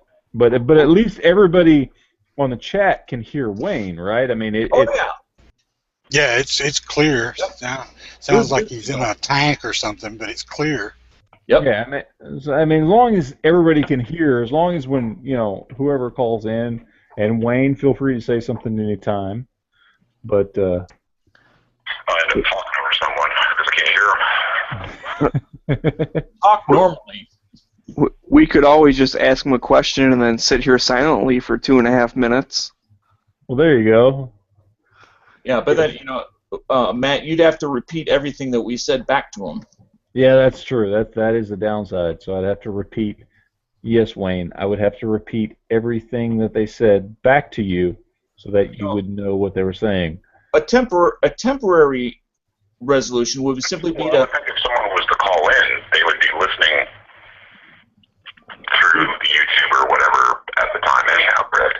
Yeah, but there's still a delay with that. I mean, they're listening to what's going on, but there's a delay between what they're listening to and what's actually going on. Because you being on the phone right now is much more interactive because you're hearing it live over the phone versus you're hearing them speak. Because I've gone back and forth and seen some of the interaction, as far as like, when somebody says something versus when it comes through on YouTube or gun channels or whatever. Sometimes it can be 10, 20 seconds of lag. So there is a lag there. But what if you asked him after he states his question, ask him to hang up and wait for the answer, and then that would kind of resolve. You wouldn't be sitting on the line the whole time. No, and I think that's the best way to look at it is you come in, you say, okay, I'm calling in, here's my question, and then you cut it off at that point, and then we as the group get to discuss the question and answer it. So there's not, at least at this point anyway. Maybe we can get it to the point to where it's better, but at this point, you come in, you call the number, and everybody can hear you ask the question, and then we cut it off, and we discuss the answer and go from there, and then somebody else can call in for the next question. I think you're right. That's the best way to handle it now, because with the phone thing, the person calling in can only hear me. Yeah. And they can't hear anybody else. And if like right now we've got 5, 6 other people in the room, it's not a viable way, because unless I am sitting here repeating everything they say, which just isn't, that's just not going to happen, then it doesn't work. So I think the easiest way is for them to call in, say, oh, here's my question, or here's what I want you guys to talk about, and I go, okay, cool, and then they hang up, and we start discussing it, talking about it, answering the question, that kind of thing. I think that makes the most sense. So. Yep. We solved the problem, a real problem. So Wayne, thank you. I know you can only hear me, but yeah, there you go. No problem, dude. All right, we'll see. Take it easy, man.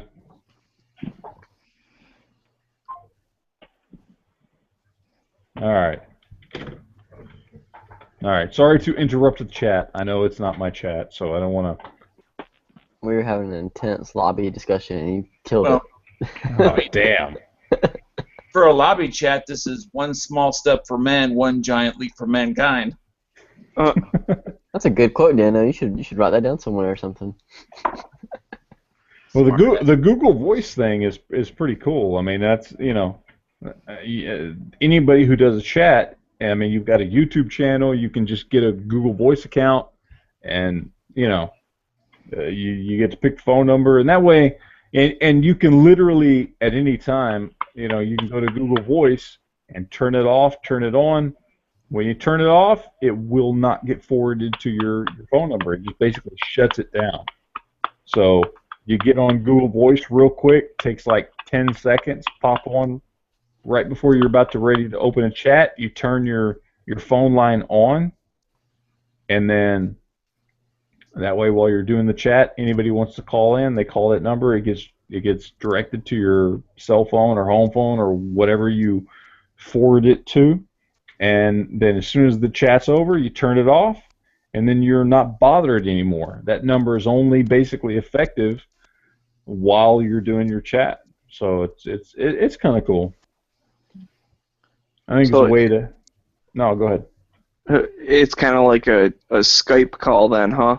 Yeah. Like a call over the internet. Instead of using a regular phone line. Yep. So there's some kinks to work out, but I think it's got some good promise, because I want to get more people involved in these chats who watch them, and because I mean we sit there and we try and watch, and see who's actually asking questions in the chat rooms over on gun channels and stuff, and that's cool, but. It just adds a new level of interactivity when they can actually call a number, and it's like a radio show. You call a number and you can be there live on air and ask your question. That's kind of cool, Yeah, I actually saw a comment on your video from last night. I only watched the first part live, and then I jumped over to join Hawaii in his live chat. So I was watching the thing on YouTube today, and there was some girl that was commenting on the YouTube side of it, and apparently, she was pissed off because she asked a question, and someone told her, shut up and go make a sandwich, which I'm assuming whoever said that was joking.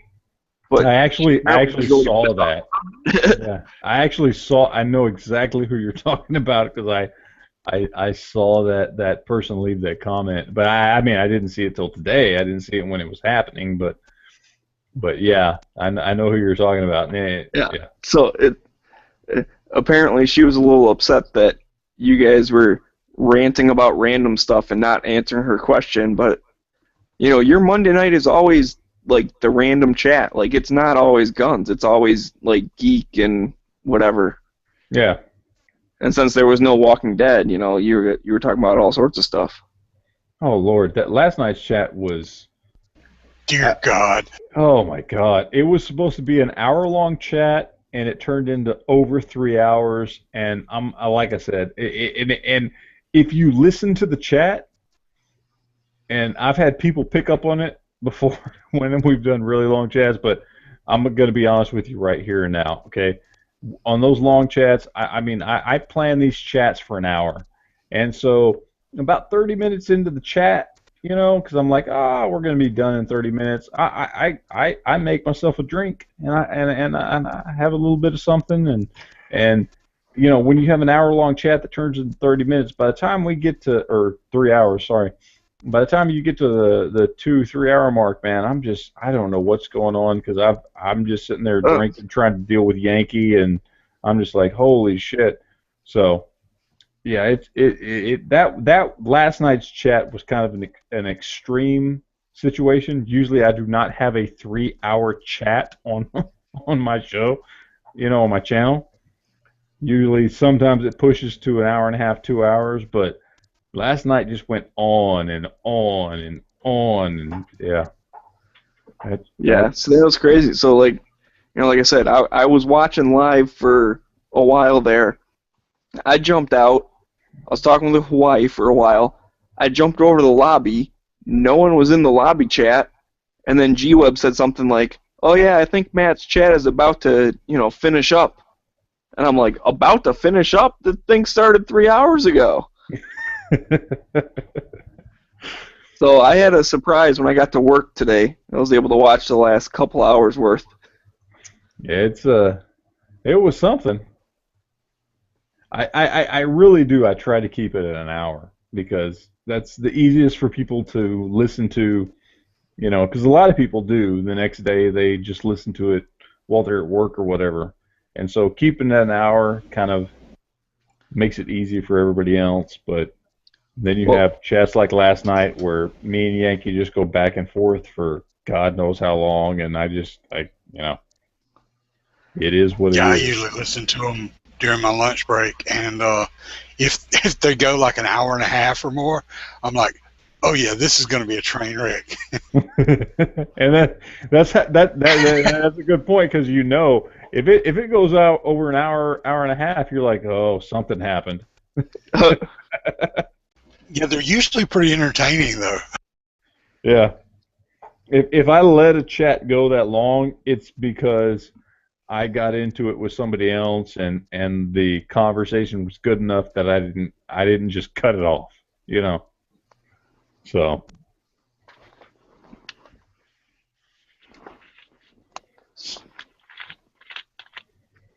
Nobody in here reloads, do they? I reload 12 gauge. That's about it, and honestly, I'm not gonna pretend like that actually counts. Well, I'm not gonna go down the rabbit hole with it, but I was just browsing Caswell Plating to them sell paint and stuff like that. Anyways, they sell tumblers. You guys know what tumblers are, right? You use it to polish like rocks and brass, especially. There's one here that is a 5.6 gallon capacity. Costs $1,400. That's crazy. Why not just get a 5-gallon bucket and, get a little motor or something with a... Exactly. That's what I know. What cement mixer. Look at the PTO on my tractor. You can get a used cement mixer pretty cheap, and they actually work pretty good for it. Get an exercise bike. I'm being serious. And then you can work out and tumble your brass at the same time. I know several people who use cement mixers. And you can dump a lot in those, even the small ones. So, maybe it's just really overpriced, but it can't be that much overpriced. I mean, that's pretty crazy. It sounds overpriced to me. Like I said, just get a regular fucking bucket and a little pulley and a bike tire or something, you're good to go. Because it's not like there's anything special about it. It's some type of container that spins around. Yeah, all of, like Whoop-de-doo. the one we have, all it is a bowl that sits on top of the housing, and underneath that housing is the motor, which is a fan motor, and the one blade of the fan has a weight on it, and that's what causes the, circulatory motion that makes it vibrate. So. Oh, yours is more like a vibration type of thing then. Yeah, that's what all these are. Oh. See, the one I'm familiar with is just like a 1 gallon paint jug kind of thing. And then there's... Wait a minute. I'm going to See you guys later. See ya. Sorry, didn't mean to interrupt you. You say 1 gallon paint? What? Oh, it's like a 1 gallon paint jug, and then there's like a little motor with a wheel at the end of the shaft, and that pushes on the side of the jug, and then that just spins around. So it's not like a vibrator. You have on one side you have a motor that turns it, and on the other side you just have a little wheel that the other end rests on. Yeah, so as it turns to keep the weight from sagging it down, right? Putting too much pressure on the motor. But you just got to make sure you got enough motor to turn the weight that you're turning. So right. Depending on how much, I guess, what is it, 5 gallons you said? Yeah, this one was 5.5. Yeah, so that's a pretty good bit of weight. So, the motor would have to be, fairly substantial for that, and then, in order to support that much weight, it would have to be a little more than the cheap plastic that they make the small ones out of. Because Right. They're not made out of that much because they don't have to be. They don't have to be that sturdy to be able to hold up to that. So, I wish it said what power or what output the motor was. Let's see. Oh, it doesn't say. It just says it runs off a regular 115 plug. You can get a 230 plug for it if you want, but it's a regular 115 outlet. Shit, I do like I'll make you one for Smeggy's half that price. What's that? I do like Smeggy's idea of hooking it to the rear tire on a bicycle, though. Yeah. Pick it up, set it up like a stationary bike, and hook that up to it.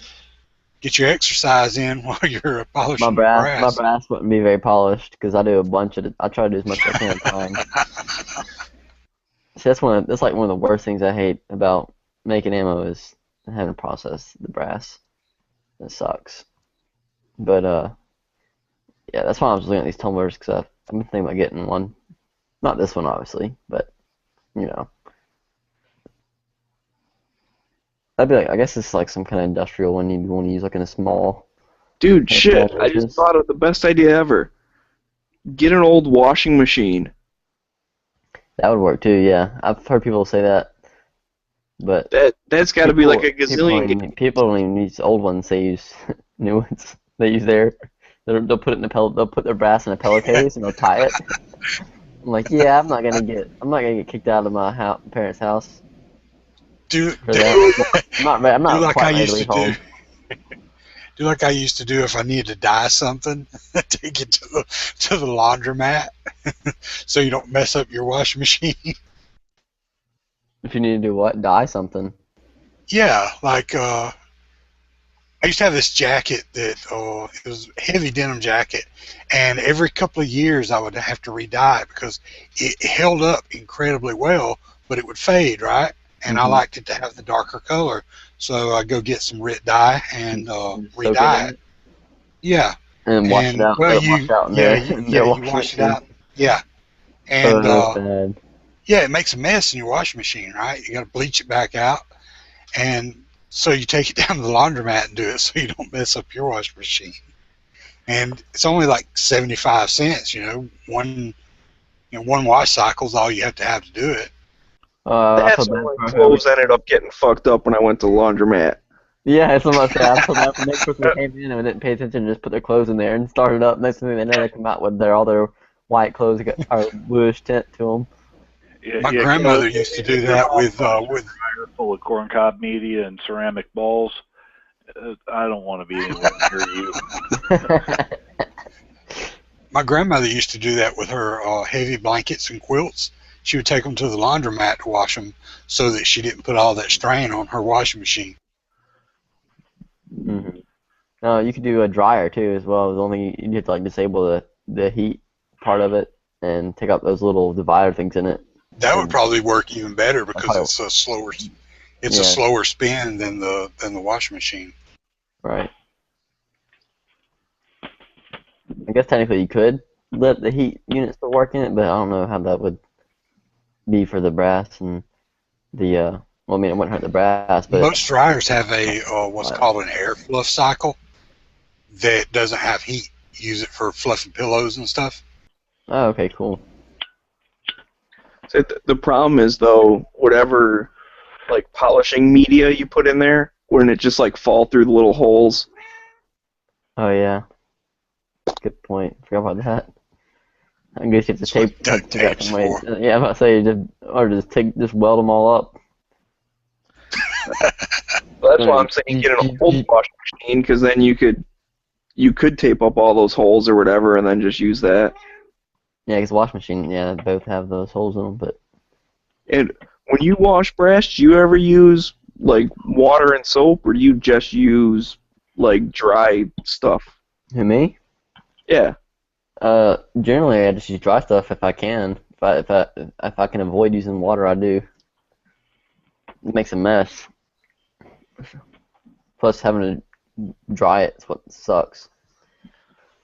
There's no easy way to dry brass unless you want to put it in your oven.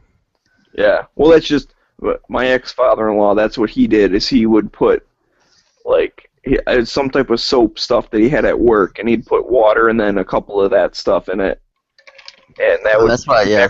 wash it with liquid, and then lay it all out on a cookie sheet and put it in the oven for Yeah, however forget long. that. Yeah, forget that. See, that's what I did whenever, like when I pick up range brass, if it's like really muddy or something. Which now I don't even pick up brass if it's muddy or whatever. But back when I was more of a brass hawk, and I got brass off the range, that'd be the first step. I'd just go and dump it in the kitchen sink, fill up the kitchen sink with hot water, and put some soap in there, and just swirl it around, let it sit for a little bit, sort it, and then I'd sort it all out right out of the sink first, and then let it dry and put it in the tumbler. Actually, you could put it in the tumbler wet. It's like, well, obviously, like I'd put it all in a towel and dry it around, but I wouldn't wait for the inside to dry. I put it in a tumbler, and if you let the tumbler run long enough, it just evaporates. But you gotta let it run like 8 hours or so. I'd just turn it on at night and next day turn it off sometime.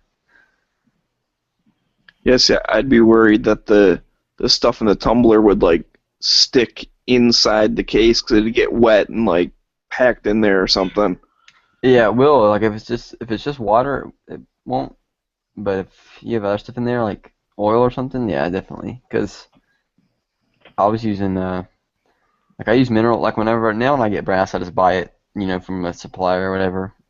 I'll buy several thousand pieces, and usually I usually buy it unprocessed because I'm cheap, and I have time to process it. So I'll sit there and I'll deprime all of it before I clean it. So when I deprime it, because it's still kind of like a film of dust on it, or dirt, whatever, where they pick it up off the range, I'll put it in a bowl and just toss it around with some mineral oil. But I found out that if I put too much in there and the mineral oil gets inside the case, it'll clog up in the tumbler.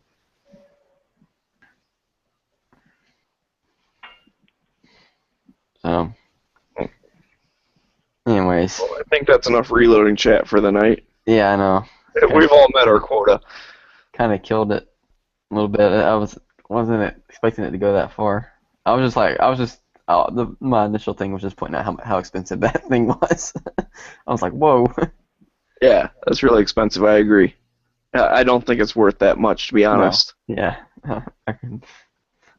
was like, I wonder if anybody's ever bought that. Somebody has, I'm sure. I don't know if they bought it for that price. Another cool thing I saw in here, you guys have heard of Caswells before, right? Like, they make all kinds of paints and things like that, and tanks, or any kind of metalworking stuff like coatings and things like that. Oh, okay. Anyways, it's pretty cool. They have a copper plating, electroplating kit on here. That'd be kind of fun. Copper plate your own bullets, you know. The only problem would be sizing them and restriking them back to the right, you know, dimensions. That'd be the hard part. Having the machinery to do that, but. Oh, they have a hard chrome plating kit. That would be awesome to mess around with. Hard chrome some guns. Have you guys ever seen that before? Like super shiny, but it's you know, it's chrome, but it's also very, very thick coating, very tough coating. I don't know what I've heard. You should hard chrome some bullets. Yeah, right. That doesn't sound like a good I mean, idea. fuck the barrel up, but it hit the target really hard. Yeah. Go right through the AR-500, wouldn't it? Yeah. Probably not. Go right through my barrel still. Exactly. It would just rip the rifling out. You'd have a smooth bore when you're done. Yeah, that would not be fun. Oh, got somebody new in here. Well, new to me anyways. What's up, Joe? How are you? Oh, New York guy. Never mind. Uh, Good. I forgot it. Yeah, I remember who you are. Sorry. Doing pretty good, thanks. You doing alright? let's not go down that road. What did you say, Smee? Said let's not go down that road. What road? New York laws and whatnot. Oh, yeah.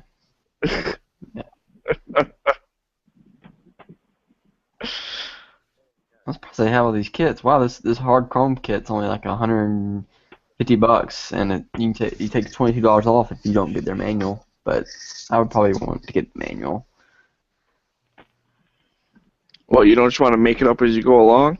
I'm sure you can figure it out. It's not that hard. I'm sure I can figure it out after I wasted like half of the components and a lot of Google searching and watching YouTube videos. Because YouTube definitely knows how to do it better than the manufacturer does. Always. Instructions are for suckers. Yeah, no kidding.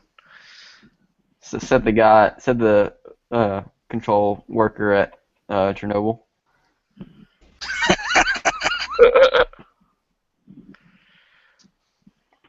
Well, no, he just said that, you know, the warning lights are useless, that's all. Yeah. Who needs cooling rods? Nobody. It'll sort What itself is out. red blinky light? Whatever, I'll just unplug the light bulb. Man, it's not blinking anymore now. If you can't see the problem, that it doesn't exist. I like that quote. I hate to give away trade secrets, but at the auto plants, just about every single electrical panel has a blinking red light with some type of alarm and warning. And that's how you know that the panel has power. No one ever actually addresses the issues. They go, oh yeah, it's got power, it's blinking. Wow.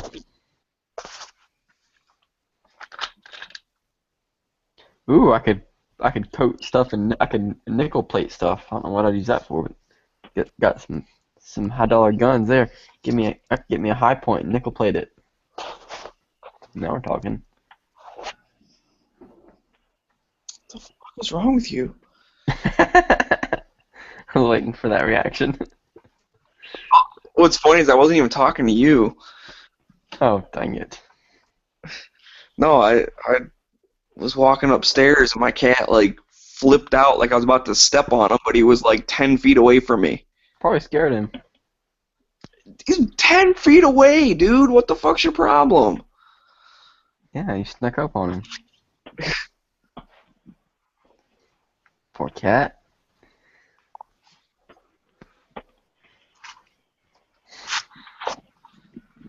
The only thing I regret about my Amazon Prime thing is that whenever I canceled it, I wasn't thinking. I was like, oh, I guess I'll delete my Amazon account now. So I just started deleting stuff from my saved for later list. But I guess the good thing is I kind of helped thin it down because everything I could remember is back in there now, and I guess that was only the important stuff.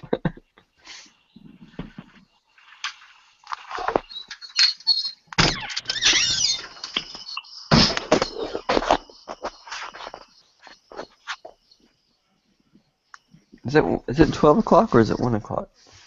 Oh, it's only 12 12. over here. Okay, good. Thought it was 1 already. It's like, crap, I need to go to bed. Nah, I'm It's not as it's, good a, myself. it's apparently an hour and a half past last call. Fucking place.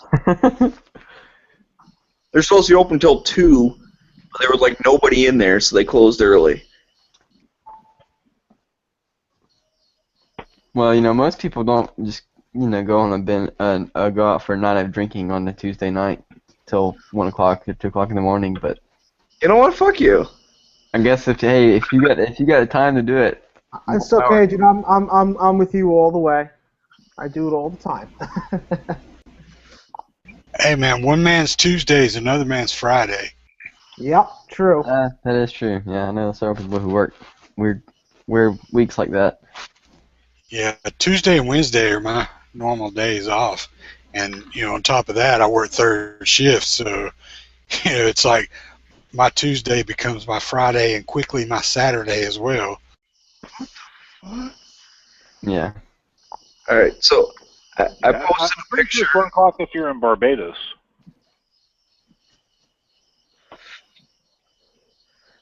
I posted a picture on Instagram earlier of it's basically a chart of all the like Republican candidates, and it just says like if they own guns or not. Then it has the NRA rating, and then it has like a little picture on the side of like what type of gun, like pistol, shotgun, rifle, whatever. So Where's I this posted on Instagram, and I'm getting all these like freaking weirdo people liking that photo. Yeah, because it's popular. Yeah, but like, alright, so this one dude, he just liked my photo a second ago. I always check out, if I don't know the people, I'll click on them. It's really? it's like Solex420, You must not get very many likes.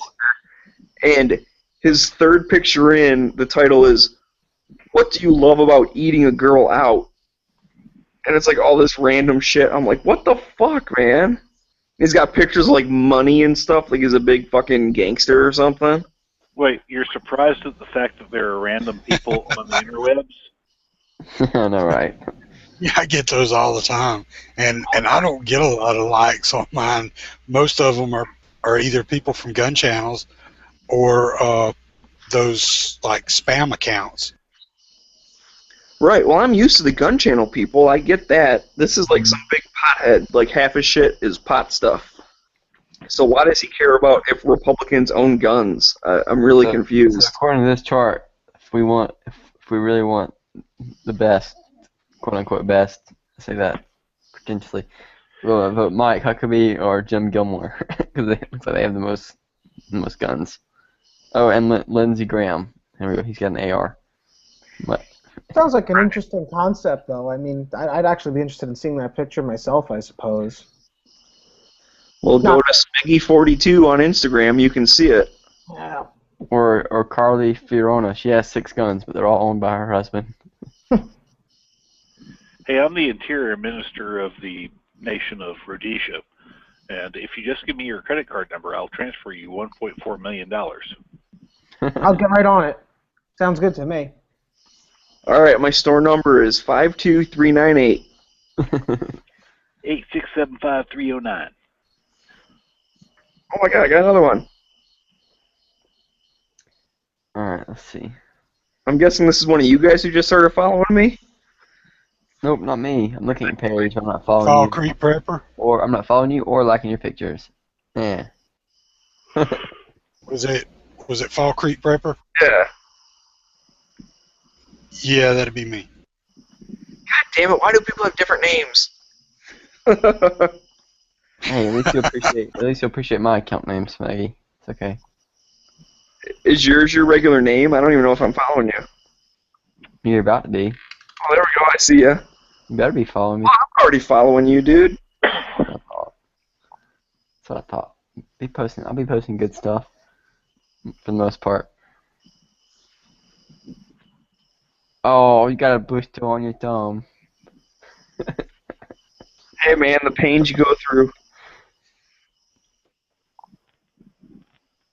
Yeah. No. I see my shoe. I didn't know you were building a range. I think. Yeah, isn't that cool? Are you doing like a berm and everything or what? It's basically a pile of dirt, and then I put some logs up so the dirt would stop falling over. Oh yeah, I see your other picture on here of it now. Yeah. Oh, cool. Are you gonna make it wider? Are you gonna make it wider than that, or is that? Yeah, you know, I do a little bit each time I go up there. Gotcha. Yeah. Like at first, I made a hill that was about 8 foot tall. The next time I went up there, it was about 6 foot tall because like it rained and all the sand, fell down. So then I put those two like big logs down there. They were like half a tree. And then this last time I built that little, stack of smaller logs. Little and that's where I palisade. put the targets up. And then I also built off to like the right hand side. That's all new dirt as well. Right. How do you But yeah, pronounce? I want to make like a full bay eventually. How would you pronounce that? Palisade? Palisade? It's like what the old wooden fort's made out of. So they call it a palisade. I don't know how to pronounce it. I know how the word's spelled. Palisade? I guess that's how you pronounce it. Is that how you pronounce it? Or is it palisade? Yeah, let's go with that. Palisade. Yeah, I guess it's palisade. That's what it looks like anyways.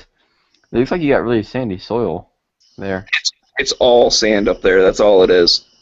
What Like state all are you- You're in Michigan, right? Yeah, Upper Michigan. Yeah. So is this property separate from where you live? Yeah. This is about 4 hours from my house. It's cool. family property. It was my great grandpa's. He used to have 80 acres. 40 acres are still in the family. Like my dad owns 15, his cousin owns 15, and his aunt owns 10. Mm-hmm. Plan on How like putting a many- house out there or something? How many do you have for the range? Well, the way I have that set up now, I can go out about 100 yards, and then there's like a few trees. But if I cut those couple of trees down, and then go over like onto my aunt's property, I can shoot like 250 to 300. I didn't quite pace it all the way out, but it's somewhere between there. Nice. So I think that'll be my next project. Next time I go up there, I'm gonna cut those couple of trees down. Chainsawing it up, huh? Yeah. We just Well, got a new. I thought I was gonna have to take more trees out, so I wasn't gonna do it because, like the way that the trees are, they kind of block the view from the road. Mm-hmm. I kind of like not having our house be visible from the road. But when I was looking at it, only taking the two trees out, it won't really affect it. Like there's still a whole bunch of other ones around. Yeah. So I just need to make like a small little shooting lane. What are you moving all the dirt with? You've been doing the work. What was it about dirt? What are you moving it all with? Like what equipment are you using? Oh, we got a tractor. Okay, cool. So I just scrape the surface and get a bucket's load full and then dump it. Yeah, you got a bucket on the So front. instead of digging a hole and making a hill, Right. I just take a couple inches off the top in a big long area. Right, yeah, that's the best way to do it. Keep it from messing up the erosion and everything in the area too. And the water runoff, because you don't want holes everywhere. We Right. just got a new toy. My dad did a new dirt moving toy. He got an excavator. Oh, nice. Kind of cool. I don't know anything about it, like specifications. He doesn't really know much about it. It's just a pretty good deal, and he saw it, and he called the guy. And literally, the first time he went to go, when he called the guy, first time he talked to him and everything, first time he went to go look at it, he went ahead and took a trailer, and he bought it that same day, and then brought it back. The funny thing is, the trailer, it won't fit on the trailer we have. He had to borrow his friend's trailer to go get it, so we have no way of moving it off our property right now. It's kind of funny. Well, that's like It'll we don't it'll trip. fit. It'll fit on our trailer. It's just it's not optimal. Actually, no, I don't think the axles on our trailer are rated for that kind of weight. Yeah. When my dad bought the tractor, he put in the deal that, because the guy had a trailer. My dad's like, I don't really want to, or I think the guy didn't want to sell the trailer, was it? But he's like, I have no way of moving it. Can I just borrow your trailer and take it up north, and I'll bring the trailer back? So he just kind of worked that into the deal. So now the tractor's up north. There's no way of getting it anyplace else. To other than buying a trailer, yeah. Trying to find a picture like the one we had, the excavator we got. Okay, yeah, it's about this size right here. Let me pull up the screen share. It's not nearly as nice as this one, obviously. It's pretty used, but yeah, so it's about that size. I'll take that back. It's got a little bit bigger cab area. The part that the tracks are a good bit bigger, actually. Yeah, that's more like it, like that. So yeah, it's about that size. It's pretty cool.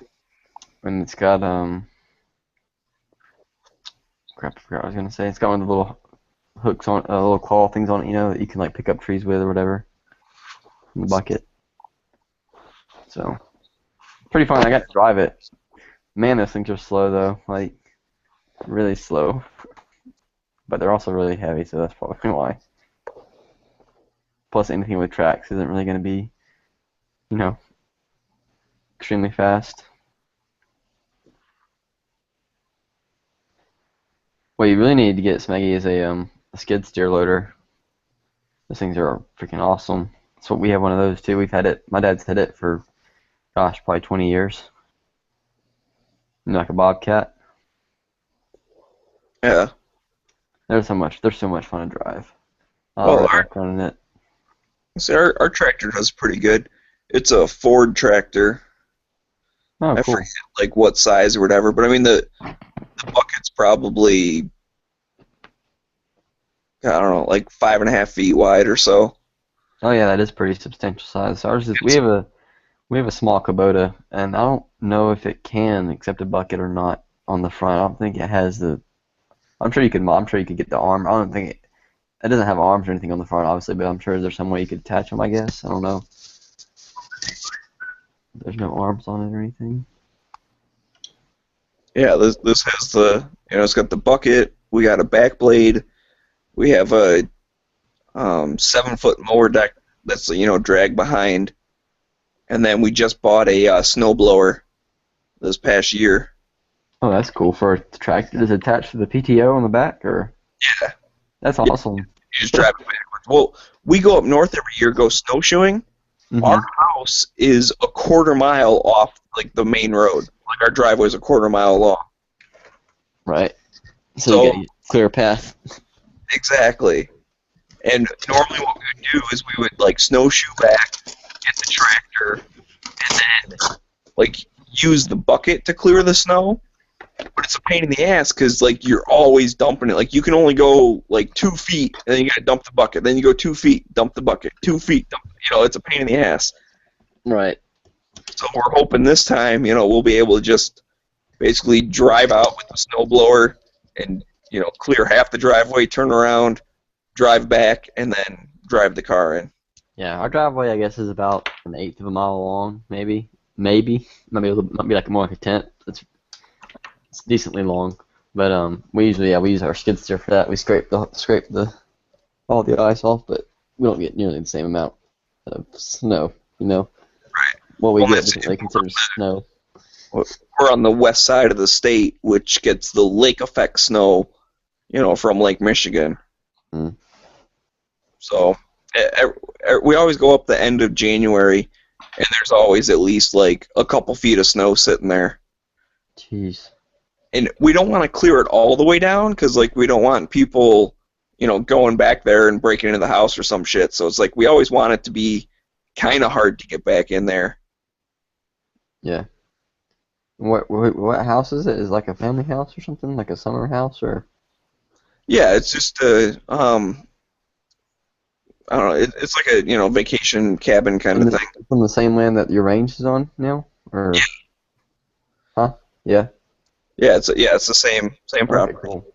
There's actually the old farmhouse that my great grandpa built is on the property, and that's like an old log cabin that he cleared the clearing.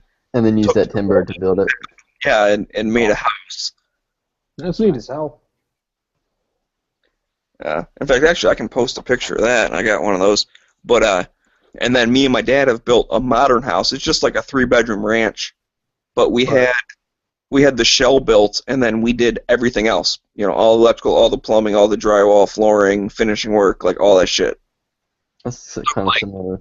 It took like 9 years of just working on the weekends to finish it up.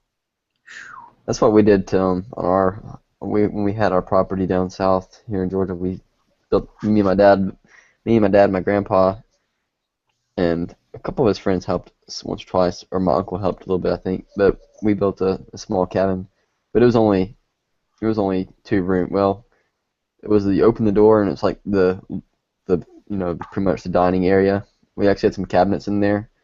We didn't have any running water or anything, but but it was wired for electricity, and we cut out a small room for a toilet, and then you go upstairs. We had upstairs, and it was like the upstairs was like where everybody slept in one big room. It was like a hunting cabin, and it was pretty nice for what it was. Like it was pretty cozy actually. And then we sold that land. We actually sold the land to our neighbor. His land bordered our land, and his tract was a much bigger tract than ours. Ours was only like 80 acres. He had like 200 or 300, I think. And we sold it to him, and he just came and got the cabin, and they literally just picked the cabin up and set it on a big wide trailer, and they moved it over to where his old tract was, where he had his other ranch house, and they put it up there. So it was pretty sturdy built, but they just picked it up like that. I remember when we first started it was just me and my dad. This was back when I was probably like 13 or 14 then. And we went down to the land. We took the truck and the trailer had some insulation on it and stuff, and some mostly lumber. And we literally worked till like 11:30, 12 o'clock at night, and we went in there and drilled the hole, cut the holes out by hand with a posthole diggers for the foundation, for the blocks for the house to sit on. And we slept in the truck. It was pretty rough. Never slept in a car before. Yeah, I actually slept on the trailer for a little bit, and then it got colder, and I moved into the truck. Because it was like during the fall, it was starting to get cooler at night.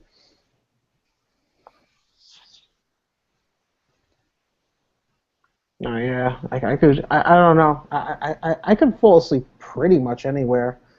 Fuck, last night I was passing out in the middle of a metal show. That was pretty interesting.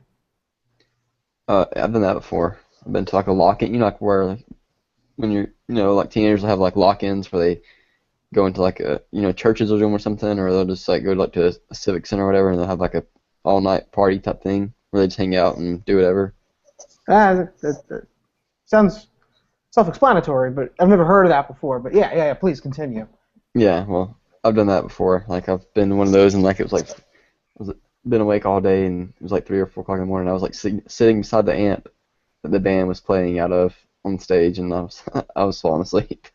No, dude, I can that's one thing. Like my buddies always break my balls because I'll be at a bar and I'll just be and just in 2 seconds I'll just beer in my hand, just knock out. It's funny. It really is. It's 100% true though because I do that shit all the time. But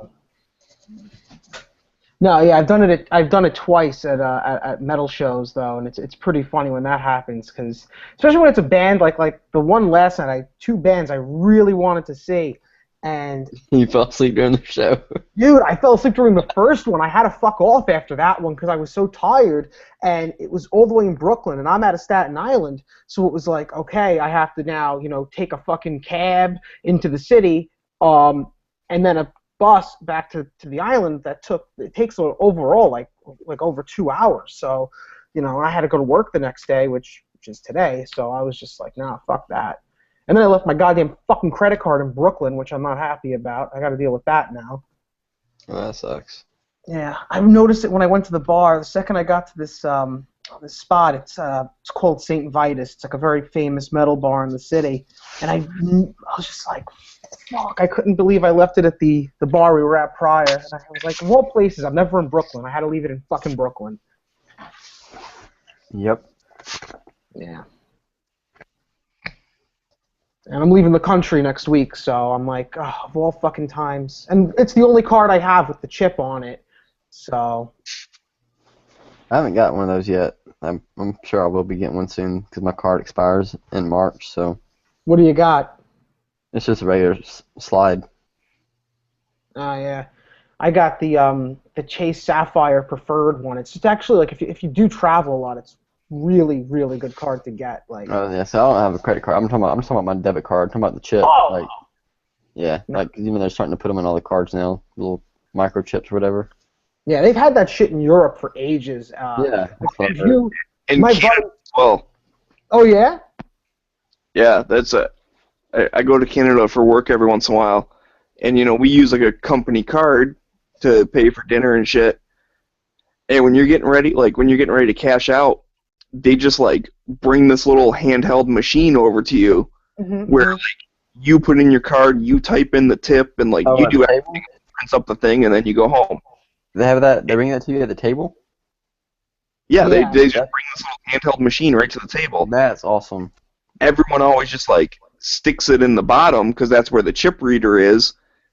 Right. And a couple times, we'd be like, "Oh, what the fuck's this thing?" So waitress like, "I'll do it for you," and they stick it in. And they're like, "What the hell? Where's your chip?" And they like look at it like, "Oh, you're American," and then they have the thing, and they get all pissed off about it. My buddy told me, and this was going back years ago. He was in London, and he was just like, the biggest problem he had was that. This is before I even ever went to Europe, and he's just telling me like, yeah, he's like, he was there with his girlfriend. And he was trying to take out money, and he was like, they had to like bring out some like ancient machine that they had from like, it looked like it was like 1,000 years old to read his credit card with the strip because they all used the chip. And I found that out first time I went over, and I was just like, wow. That's interesting. And I made sure I had the card with the chip in it after that. Yeah. No, I mean, does every restaurant have those kind of things where they bring it to the table, or is it just like nicer ones, I assume? And most of them had it. Even the cabs, and when I was in Budapest, had them. They got pissed off whenever you went to use the credit card, though. Some places, like over there, they tend to like cash more. And whenever I'd be like, yeah, can I pay with card? They just have this like pissed off look on their face, like, no, please don't do that. And I was like, for what? Pay for what with the card? Though? A cab. Cab. Oh yeah. Yeah. But a lot of the more like modern areas tend to have the, they don't really have a problem at all with it. Which is good, especially if you have like a no-fee card or something like that. Yeah.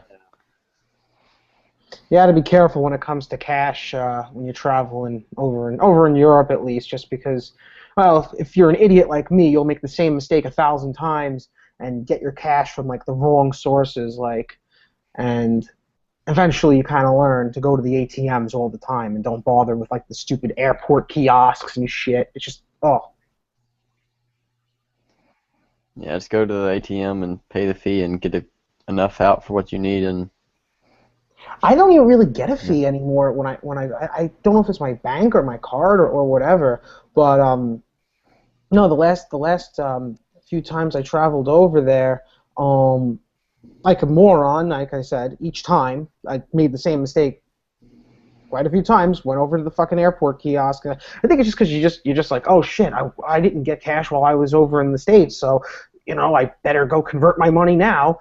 And first off, they charge you a stupid fee, and then second off, they give you a fucked exchange rate. So you're just like, Yeah. that just sucks. And then like when you come back to the hotel and you realize like, wait, that was wrong. They charged me the wrong exchange Yeah, rate. dude, I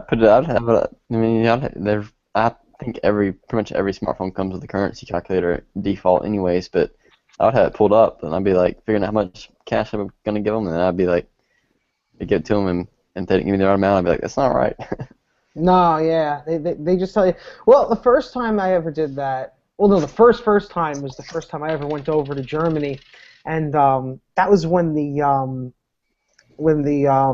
what's it called?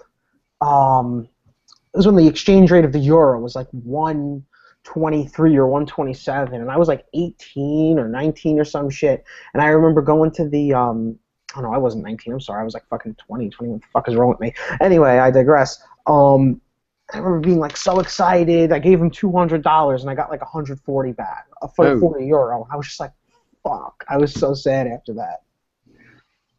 That was the first experience I had with that. So they just raped you pretty much on it. Yeah, but this is how this is legitimate, or was it like like a smart person would have figured it out, but it took me a few times. The last time I did it was actually New Year's. I was over, like I was saying before, I was over in Budapest, and we wound up, flights got fucked up, and we wound up being awake for like a total of like 35 or 36 hours. And when we got to the fucking airport in Budapest, we were just like, I don't care, just give us cash. We don't really care. We don't care. And then when we got back, we were just like, shit. Yeah, that's pretty stupid. They fucked us. Yeah, it was very stupid. It was very stupid. Yeah, I'm pretty keep a close eye on that kind of stuff. I try to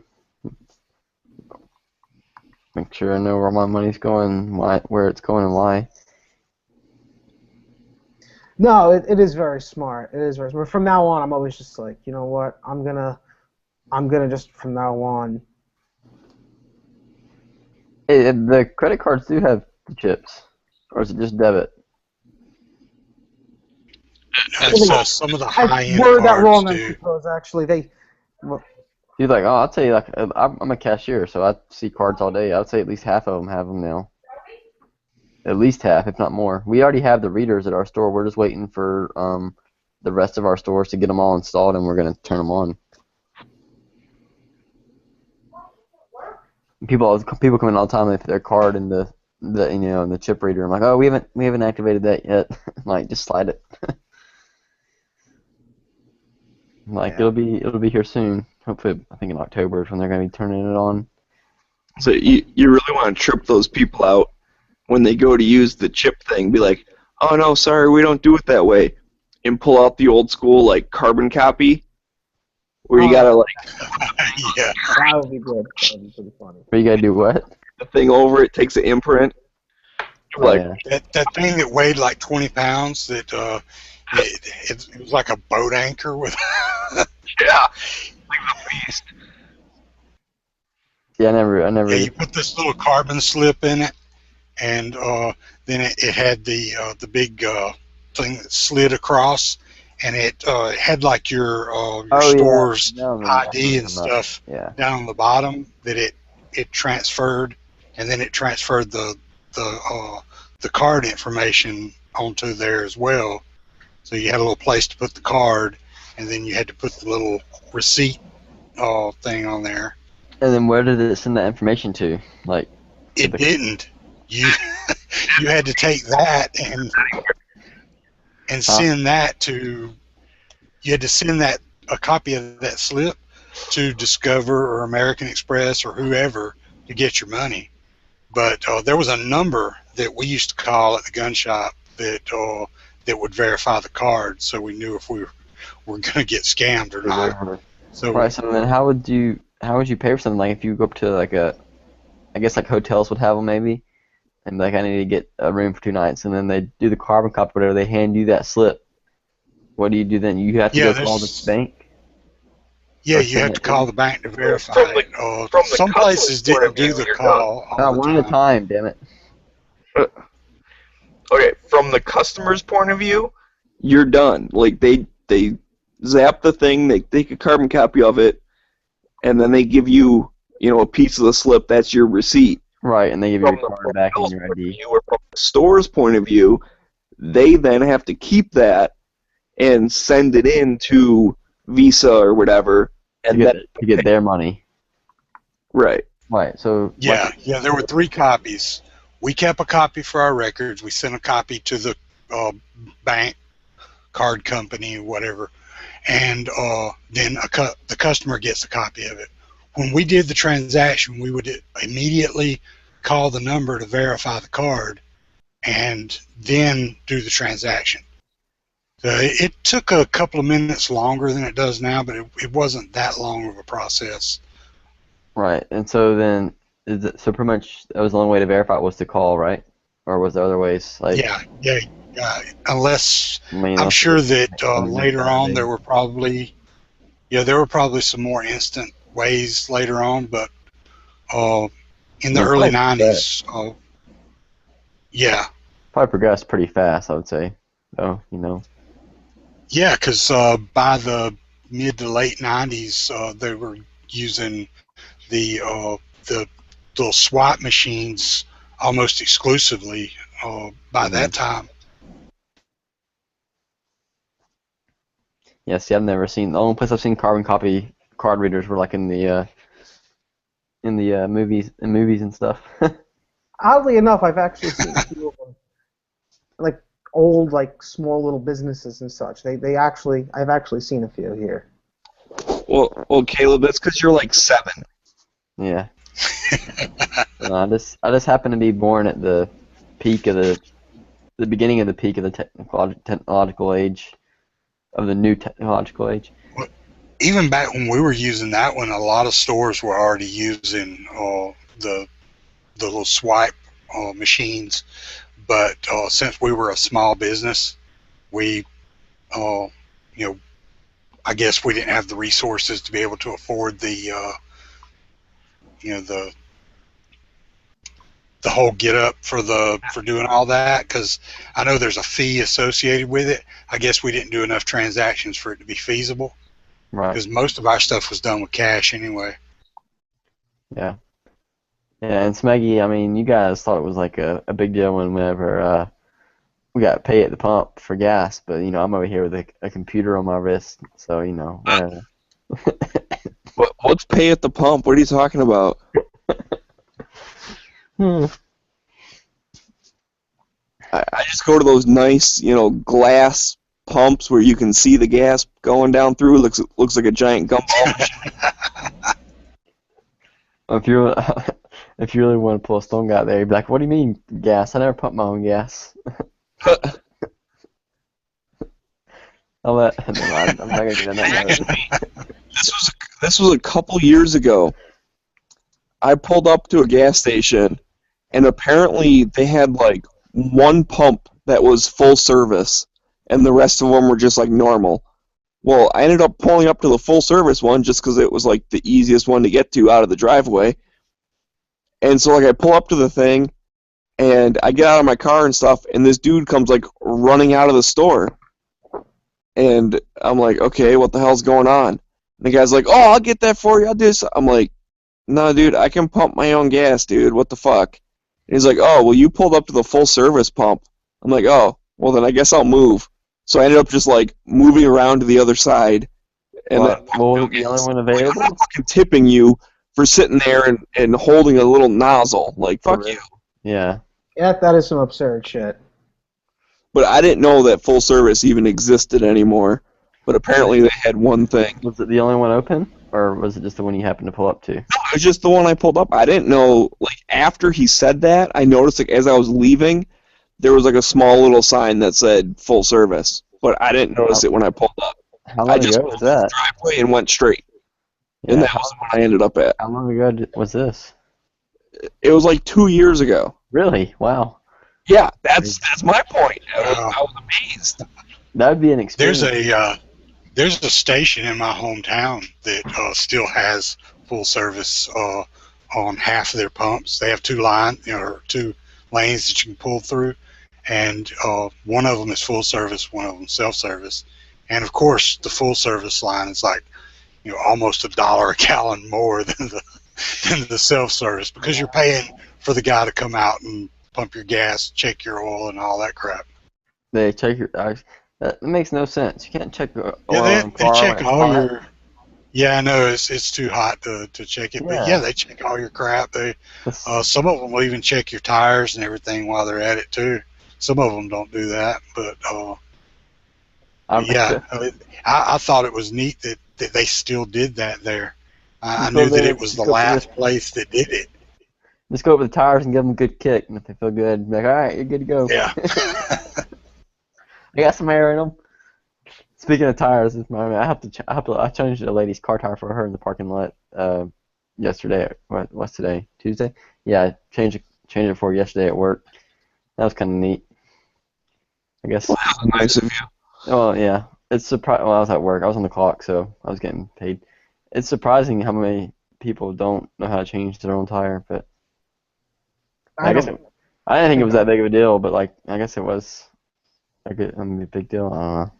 I don't really fuck around with driving much anyway, so I'd actually probably have a big problem with that. Yeah, see, that's like nothing to me. I'm like, yeah, sure, I'll change your car tire for you, and then she gave me a really nice tip. I was like, whoa, you don't have to do that, and she was like, no. I'm like, she's like, is it enough? I'm like, oh, it's more than enough. So. You could have just showed me your tits. No. I think I'd rather have the money. What was it Ron White said about that? I know what you're talking about, but I can't remember the joke. Yeah, I can't remember it either. So that's why I said, what was it he said? This is the new thing I say. He said a lot of stuff. It's a take on the old bumper sticker, but you'd probably like this one. But I always say, ass, gas, or brass. Nobody rides for free. Yeah. I have no use for grass. It doesn't help me any. So either give me some ass, give me some gas, or give me some brass. I'll be happy. What's brass supposed to be like? Like brass. It's like the thing that you put powder in and then put a bullet in. I thought it was like I thought you were using it like as a what's the word I'm looking for? Euphemism? Yes. No, that's what ass is for. True. There's no euphemism there. If you're a cute girl, I'll give you a ride home, but it's gonna cost you.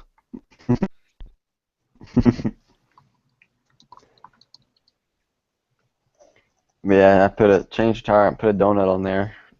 That's what she had, the little donut tires. And I was like, yeah. She's like, how far can you drive on them? I'm like, I wouldn't go more than like 80 miles. When you get out of the parking lot, you're going to want to change that. That's exactly what I said. I'm like, you're going to want to change it today. But it was Labor Day, and so she's like, oh no, it'll be tomorrow. She's like, I live just right up the road. I'm like, yeah, you should be fine then. Heck, I've seen people driving around in cars with 2 donuts on them. Yeah, I've seen people driving around with them for... That's either balls or stupidity right there. Yeah, that doesn't make it right. It just means they're lucky. I've never had one even, I had a flat, 3 miles from my house one time. Put the donut on, and it was a fairly new tire, and put the donut on, got, within a few yards of my driveway, and started feeling it. It was already getting flat again. So I just kind of limped up into the driveway, and then had to take the tire itself, use another vehicle to take that tire and put air in it, or get a new tire put on. But yeah, it didn't even make it home. I've never had one make it more than probably 10 miles. Wait, the but donut? I see people I've seen people driving around with them for ages. Yeah. It depends on the car too. Most cars I've seen them with them on, and they're small, Honda type sized cars, not like Escalade type cars or trucks. I've never owned a car with a donut. I always just have, size. Trucks don't come with donuts. They come with a full-size spare. Mine did. But- My Durango had a donut. I had to buy a Oh, full-size spare. that's because it's Dodge. That's why. But I guess so. But yeah, it fit. The full-size tire fit up in the little place under the truck to, you know, that you put it. It's got that little cutout under there. yeah, I know You what you're talking about. store What about it? Yeah, and well, the donut was there, right? And I was afraid that the full-size tire might not fit, but it fit perfectly up in there. Oh, yeah, Goes the right up little, in there like it's supposed to. those things are a pain to get out. I've only taken one down one time. Actually, I didn't really take it down. I kind of watched my dad do it, and I helped him a little bit. But it's like crawl up under there and like let it loose, and it comes down like on a little cable, right? Yeah, Because it isn't his fall, obviously. Because if it just fell, then it would be pretty pretty bad. Because it probably could fall on you and hurt you. But it's like that looks like a pain. Every spare I've ever dealt with are always in the trunk, or yeah, underneath the trunk. It keeps them out of the way, though, so that you don't have to deal with them. That's true. yeah, because otherwise I'd have to throw it in the back of the Durango, and I wouldn't have any room, especially if I had the third row up.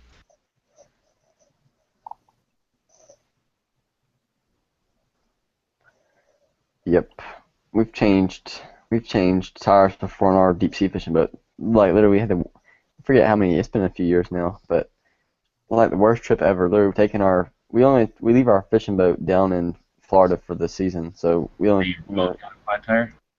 yeah, twice. So no, let me tell the story. We're literally going down the road. It gets flat. No, that's not what happened. Now I remember. Okay, no, we're going down the road. The boat gets a flat tire. We pull over. We change that, which takes a while. Of course, we're hauling this boat probably weighs, I guess like 2.5 or 3 ton. I think it's like 3 ton. I think it's a little bit lighter than our Bobcat. Anyway, so it's a 3-ton boat. So we have our floor jack with us because of that. So we get it out of the bed of the truck, jack up the trailer, put a new tire on, going down the road about I guess another half hour. Then the tire on the truck goes flat, and then we had to stop, pull over, and change the flat tire on the truck. Pretty bad luck. Yeah, if I got into any tire changing situations or anything like that, I'd pretty much be fucked. You just take a cab and go home. They're just more a pain in Pretty the butt much, than yeah. anything. Just more a pain. Have someone else than deal with it. anything. Yeah, see, it's really not a big deal. I mean, it is, I guess, if you're like going somewhere important, but it's just kind of like crap. No, if you don't have a spare, that's when it's a big deal. Yeah. Especially if you're in the middle of nowhere, you're not near home or anything. Well, that's last winter. I ended up slipping on some ice and hitting the curb, and I ended up breaking like the seal on both tires on the passenger side, and I was like half a block off the rim. House. Yeah, like it like the tire was fine. It just like popped the seal, off the rim. the air got out. Popped off the rim. So I ended up getting my buddy to help me out. Like he drove me up to the tire place so they could like put it back on the rim, and I had to get like one new tire and the other one was okay. They just like reseated it and shit. But the problem was I had these new rims, and the lugs were like countersunk into the rims, so the regular tire iron wouldn't fit. So I had to go buy like a deep well socket that was thin enough to fit in the groove to then undo, the lug nut. What's that stuff? I'll tell you, the redneck way to get those back on, get a tire back on the rim. Well, you have to have access to air. Usually. I thought about it. Yeah, I thought about it. Put an ether on it. But I got one of those things you get the insurance on them or whatever. So they ended up giving me like I said, the one tire was kind of messed up, so I got a free tire, and then they redid the other one for free as well. So all it cost me was a couple hours of my time the next day. You don't have to have. Well, I guess you do have to have air in order to get the air back in once you pop it back on. But you can use ether or carb cleaner. Yeah, starting fluid. I've even seen people use gas to do that with, but I would not suggest doing that because it makes a big bang when you do it. Yeah, see, like I said, I thought about that, but okay, I can either take these up to the thing and get them fixed for free, or I can maybe like blow my tire up and take a hand off. Can't you do it with starting fluid I'll too? get the free thing. Well, starting fluid is usually pretty much ether, isn't it? Yeah, I know that's what I'm it used saying. to be. Yeah, that's what we've always used. I always I always never knew what it's called. My dad would just say, call it ether, and that's what I always. And then I realized, I'm like, oh, it's actually for something else, other than that. Yeah. But we use it. We still use it. Well, now we have new tires on it, but we use that on our skid steer, our Bobcat, our skid steer loader, because those tires, when they pop off, then you're not gonna get, it's not really easy to load up a 3-ton piece of equipment, take it down to the tire store, and yeah, it comes in handy if you need to do it in a pinch, if you don't have any access to anything else right then. Yeah. 'Cause really, I don't know how else you would put a tire back on the rim other than have one of those presses or whatever they use at the tire shop, where you take the whole wheel off the car and put it in there, and that pops it back on there. Do it with like 2 crowbars. I guess. Yeah, but you got to get that. You got to get them to seal when you go to. Once you get it back on there, you got to get that bead to seal back up, and sometimes it won't do that without popping it. That's where the ether comes in. Right. It'll cause it to, that little explosion will cause it to pop back up in place. And that's what we do with ours, like, actually, because usually when it does it, it doesn't like, it's not like the tire's completely off the entire rim. It still holds air, like, temporarily, like, for long enough for you to spray it. So, like, we'll, have the compressor run and put some air in it real quick just to get some air inside the tire and spray the ether and light it and kick on it a couple times, and usually swells back up on there, and then you finish filling it up with air. It's pretty cool. Stuff smells. I like this way. This is gonna sound really bad, but the stuff smells really good.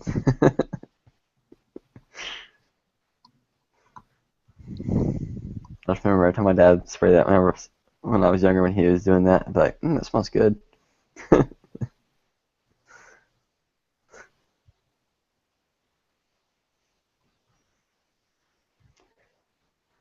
also like the smell of Sharpies too, though, so that's probably why. Kind of weird. Yeah, that's why you have so many flat tires. Like, oh, we better grab the ether and fix it. Oh, what? 5 psi? 5 psi short? Yeah, get the ether out. Hurry, we're losing pressure. That's also why you've seen so many dragons, because you like huffing ether. Oh, that's where all those spiders come from.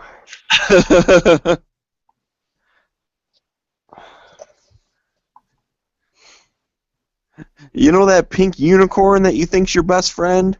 Yeah, he's just the ether. Darn. That's what you're chasing with the lead fumes.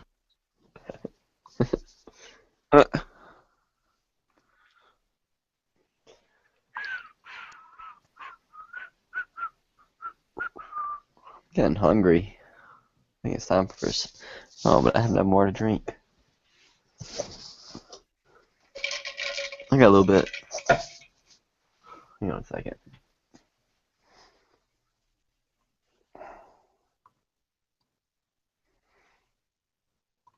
I'm still mad that bar closed early. Assholes. Why? Well, because I was up there with my buddy, and they're like, oh, hey, we're closing soon. It's last call. I'm like, what the hell? It's like 3 hours early. But I guess now at least I get to hang out on Gun Channels. Oh, they didn't tell you why? They were slow. There was like a handful of people there, and then like all at once, I think like 4 tables like stood up and walked out. Like they all cashed out at the exact same time. Where was this? Just at a place near my house. What are you talking about? Were you gambling or something? No. Oh, I just missed the first part of it. Damn, dude, you always need a rush. I was away from You were busy getting some ether. fuck everything up. Huh? This was an ether bar? What are you saying?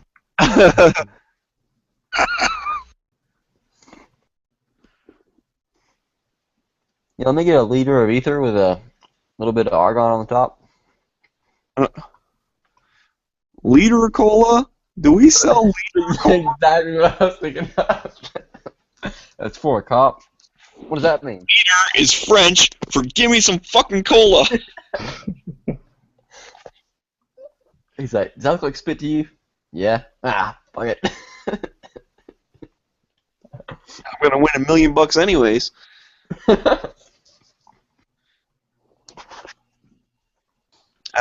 I'd buy a car.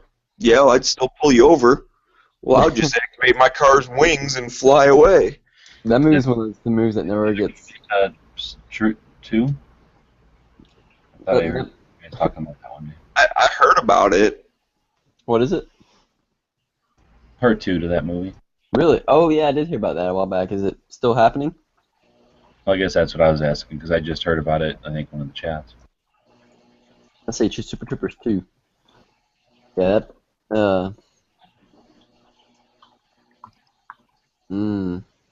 Apparently it's supposed to come out in 2016. It's on IMDb. Hang on. Oh, okay, we got a year then. Yeah, next year. When does that Star Wars come out? This December, right? Oh, okay. This December, I think, right? Yeah, I believe so. When does Deadpool doesn't come out till next year, does it? That movie looks like it's going to be hysterical. Yeah, I was super excited when I saw the trailer for it, and I realized it was like next year. I'm like, oh, screw it, I don't even want to think about it right now.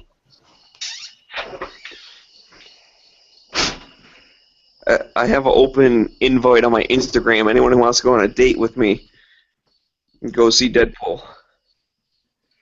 I'll have to take you up on that, I guess. Are you paying for my plane ticket, or are you coming down here? That depends how much I get out of it. I'll bring you some lead-coated, powder-coated bullets.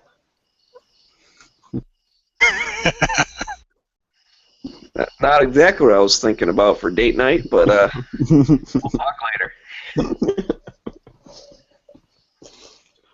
Yes, I'm in. I think I put that picture up on Instagram with the hashtag gun channels dating. What picture? Did you put any picture up? This was a while ago. It's just a picture of the Deadpool poster. And Yeah. since G-Web's in here, I think we need to start a dating site for gun channels. But there's only like 2 girls that are on here, so we'd all be fighting over the same people. They'd probably dig that though. I'm still not sure how. So I it would basically be just so- like that cheating service that just got shut down then, right? No, It's the same ratio. no. Well, I don't know about that, but the legit version of that, if there is such a thing. Yeah, I don't know. Wasn't there like several million guys on there and like 1,500 women or something? Wow. Oh, really? No, I didn't even look. Yeah, it was a ridiculous ratio that there was some news site posted the stats of it a week or so ago. That's because girls don't need a website to cheat on their husbands. You can just go out and pick up any guy they want. Yeah. So I just got one complaint. Why is it that no matter, like, everywhere, anywhere I go, it's like fat girls always like skinny guys. Not skinny, or just small, you know, like, I don't know. So you're saying you're not a chubby chaser? No, definitely not. I value health and athleticism very highly. I guess you're too young to learn that fat girls make up for it in other ways. Yeah, it's true that They know some skills that skinny girls don't. there was who was one of the guys that told me on another chat. He was like, "Fat women make the best wives because they can cook good, and They're ugly, so their friends won't cheat on. They won't cheat on you with your friends. He said fat, ugly girls make good wives. Is what he said. Because they cook good, and they won't cheat on you with your friends. That's what he said. It's pretty funny. Isn't that an old song? If you want to be happy for the rest of your life, never make a pretty woman your wife. Believe it is. My personal point of view. That's a good song. But then you've got to look at it where the hot chicks were used to that kind of shit, so they're good at turning it down, and the other ones will sometimes jump at the first opportunity if given one. Of course, when I'm talking about this conniption I find myself in, I'm not talking about like just bigger girls. I'm talking about like big like. Cause I'm not like one of those. I'm not that picky, but I'm not that lax either about it. I don't see the appeal myself.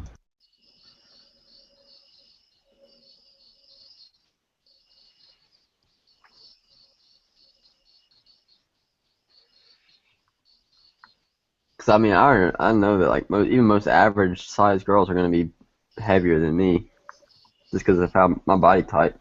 Because you're like 10 pounds. Well, yeah. I mean, I'm just tall, and I don't have any fat. And that's what he's carrying. High metabolism.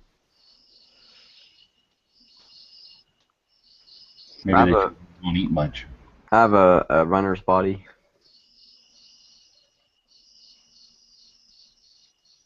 Which sucks because my joints don't like to run, but I wish they did. Yeah, my joints were all fucked up myself. I just wound up getting some fucking tendonitis in my rotator cuff. Not so happy about that.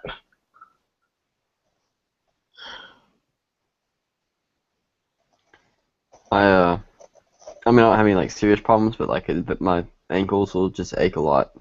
Especially when I start, even now they do it. Just like I'll have just random spurts of like it'll last for 2 or 3 hours sometimes, or even longer. A couple of days where my ankles will just be real achy. One of them will be, and then it's even worse whenever I run. A lot. So. Yeah, I'm double jointed, so like I tendonitis my fucking elbows and my fucking shoulder now, which just right. Oh, it sucks. I hate it. But so I'm happy that it was that actually, rather than like a tear, because originally I thought it was torn when I went to the doctor, but just got the results today, so I just got to work it out. Yeah. Should be better. So I mean, I like cardio, which kind of sucks for the running, because that's like the main source of I would get cardio from. But I've been doing some boxing too. It's really good cardio. And I've been enjoying that. Well, get a bike. Well, that's pretty soft on your joints. Yeah, I don't know. If I'm on a bike, I want to be like actually riding a bike somewhere, Plus, they're not comfortable at all, unless you get like a really nice one, I guess. But can't afford that.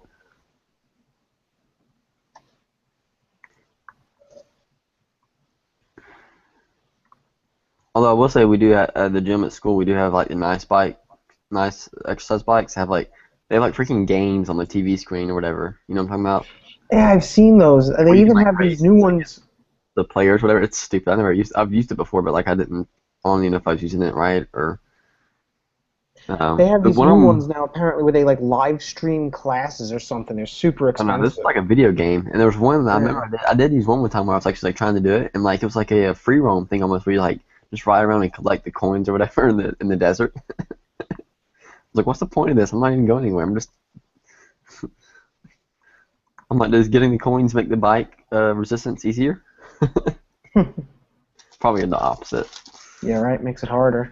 Burn more calories. That's your reward. What if they pay you when you're done?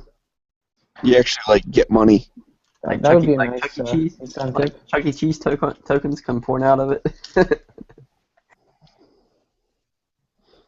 would be counterproductive, wouldn't it? I'm pissed. I just bit into a Lance cracker that didn't have any filling in it. What the heck? It's like the biggest disappointment of my life. For tonight. You live quite a charmed life then. Well, I was about to say, if that's the biggest disappointment, though, I'm doing pretty good.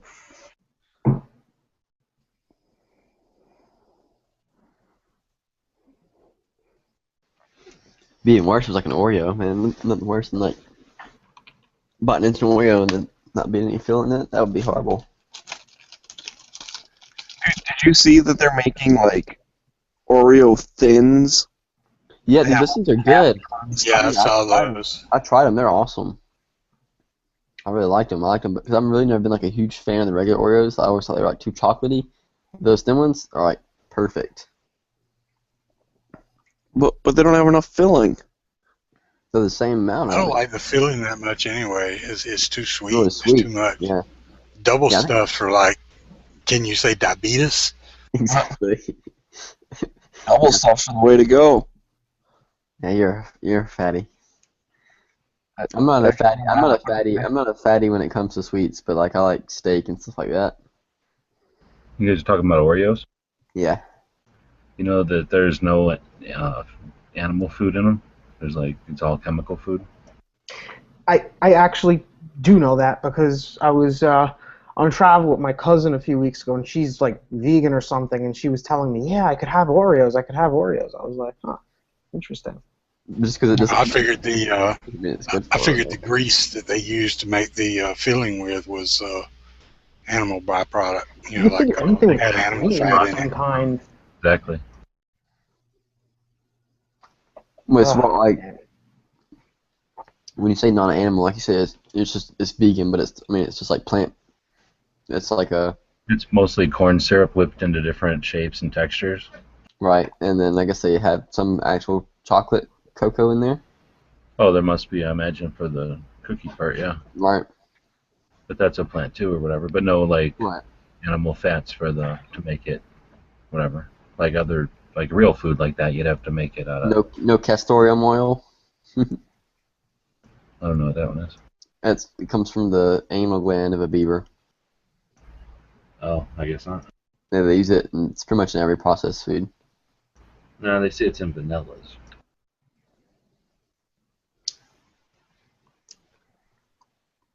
Well, now that I'm not going to eat any food ever again.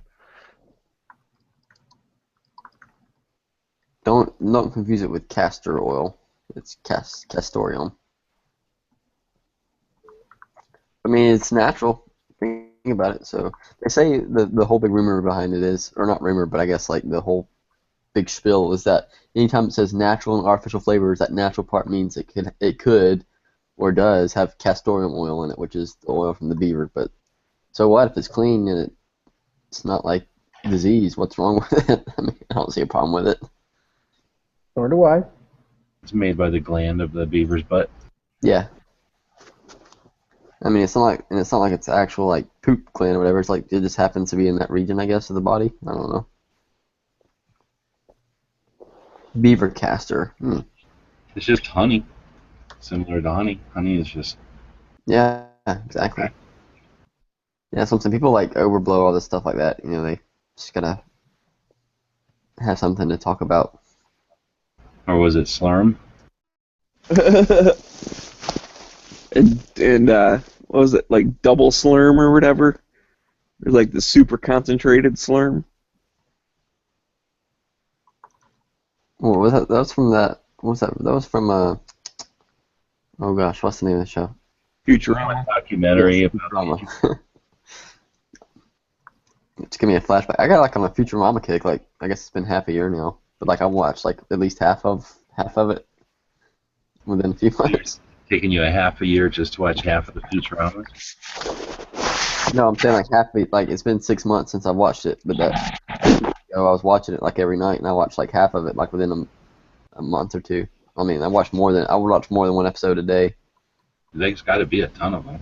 Yeah, there was a Yeah, that show's been on for what, like 20 years or something? I think I have my Netflix account. It'll be on there. Not that long. I was even watching it in order too, even though because that plot development's very important, the whole storyline. But let me see where I'm at. With Futurama. I'm on season 5. And there's 10 seasons, yeah. So I was on season 5, episode 9. So yeah, I was like pretty much halfway. For some reason, I quit. Does Futurama include like those extra seasons that happened like after it got kicked around after Fox left it or quit doing it? Or, you know, Where they did like the movies. there was like movies, and then I think like USA or Yeah, some Cartoon Network or somebody picked it up for like a season or two. right. Like Oh, okay, yeah. They just had the movies on yesterday. They had all 3 of them on. I don't know if you guys have flipped through like the Cartoon Network channels recently, or I mean, it's probably been this way for at least a year now, I guess. But they've ruined it. Like, what is it, Cartoon Kid, or what do they call it now? It's not the same. They got rid of the original Cartoon Network, and I forget what it's called. And they redid all the old cartoons, and they suck.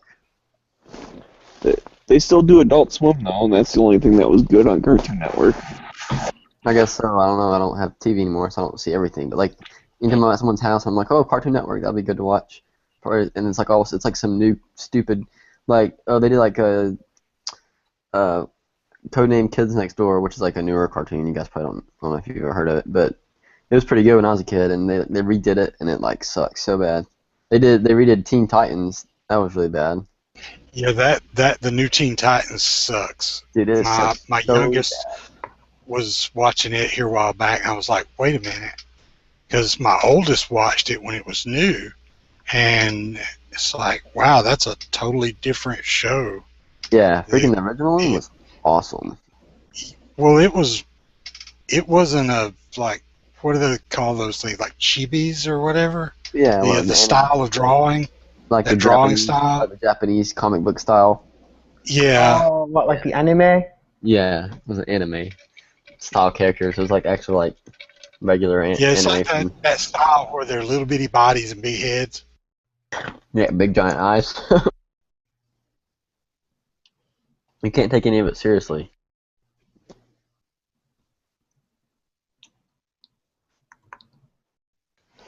Yeah, good cartoons I used to watch when I was little too, where it's like Justice League. That was good. What else did I watch? Ed, and Eddie. That was a funny show. Oh, it's just so many.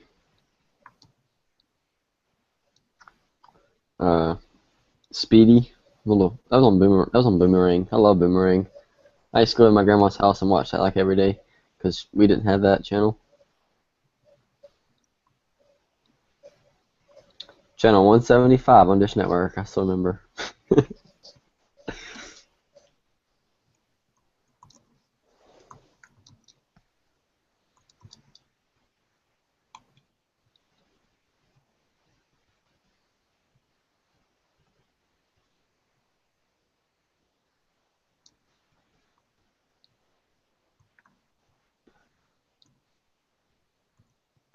Can you look up shows on Netflix by the station that they were aired on?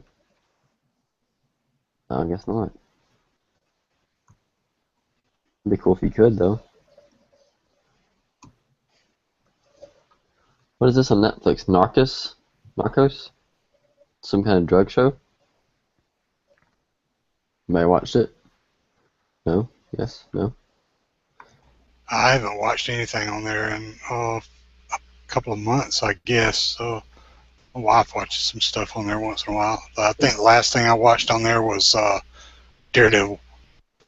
Yeah, the Patriots on there. I think they put it back on there. That's kind of cool. Maybe that, or it's for some reason it's showing up on my list. I just watched. The last movie I watched on there was called Lord of War. It was pretty good. I liked it. If I don't know if you guys have watched it, but it has Nicolas Cage in it, and what's the other guy's name? Jared Leto. That's it. It was pretty good. I enjoyed it. It wasn't like I don't know how to explain it. It wasn't completely okay. It's described as violent and dark is the genre Netflix gives it. So it's not like it's like actiony, but it's not like crazy action. You know, like giant explosions and stuff like that.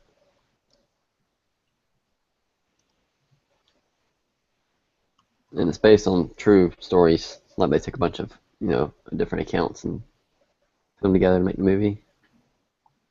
It's about an arms dealer during the Cold War, pretty much. Who's from the United States and sells illegal arms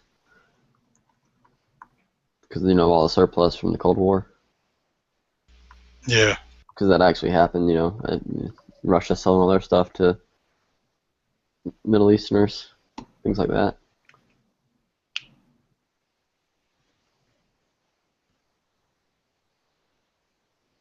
Hercules. Who is this? The new one? Oh, it is. Was that any good? I don't know. I haven't seen it. God, it came out in 2014. That's crazy. Hercules. I feel like it just came out like a few months ago.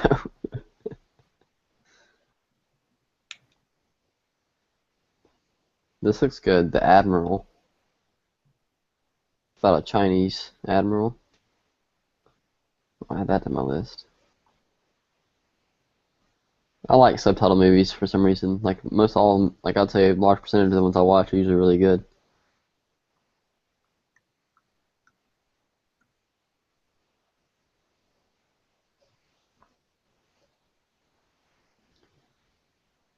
They still have not put a new season of Walking Dead on. Shouldn't they have the 5th season on there by now? On Netflix? How long's it been out on DVD? No idea. Because they're probably waiting until the sales on it taper off, and then they'll put it on there. Yeah, making that money. Yeah, that's what it seems like they do with things that get put on there fairly quickly. Well, a lot of it too is like Netflix can't release it because they won't give them the rights to it. AMC won't, like you said, they're waiting for the sales to go down. Yeah. So Netflix obviously Netflix really wants it. They're just waiting on it, waiting for AMC to release it to them. That's the same thing with all our shows too. It's like when you'll see movies that are like really good or popular, and for some reason you see them go off Netflix, and you're like, where do they go? It's because their copyright or whatever they can get renewed, or they decide not to keep it again. They decide to get rid of it.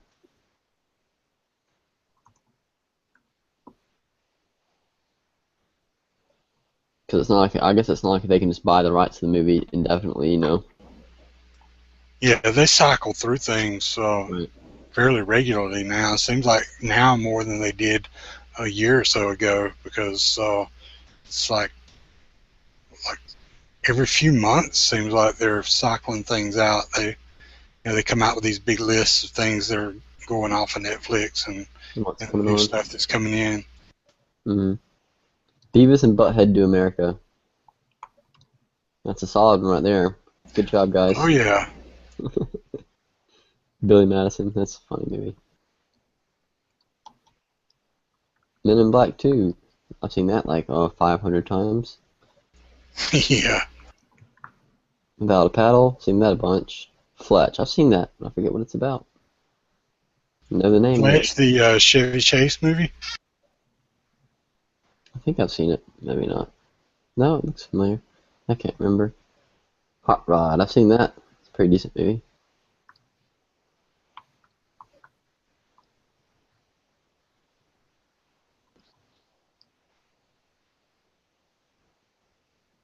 Hollywood Homicide.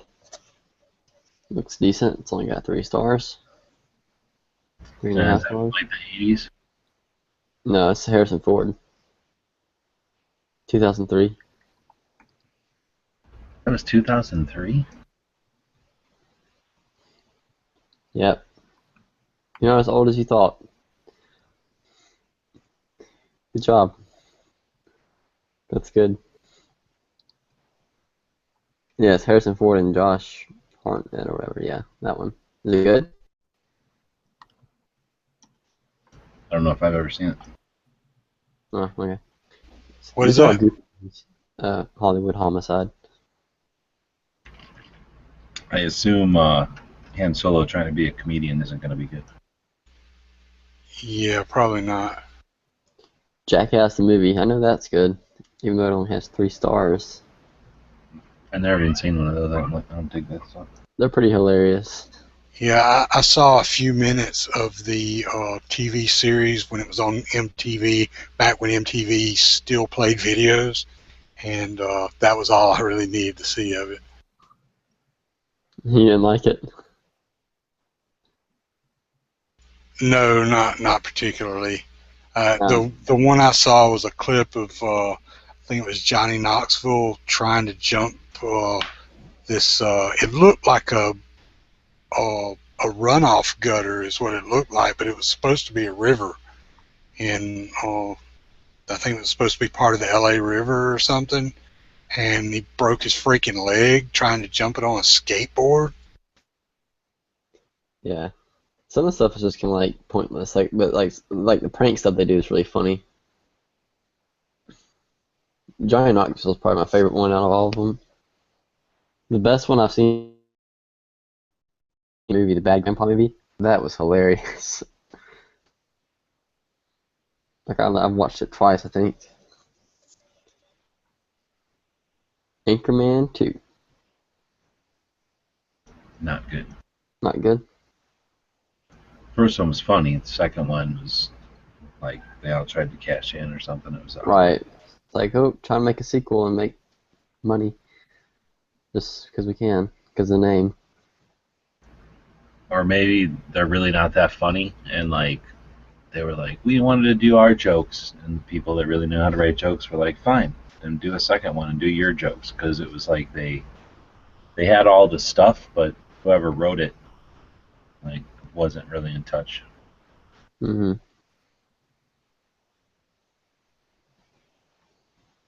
Ooh, this looks good. It's called Survivor. The description is he's the world's deadliest assassin, and his next target is her.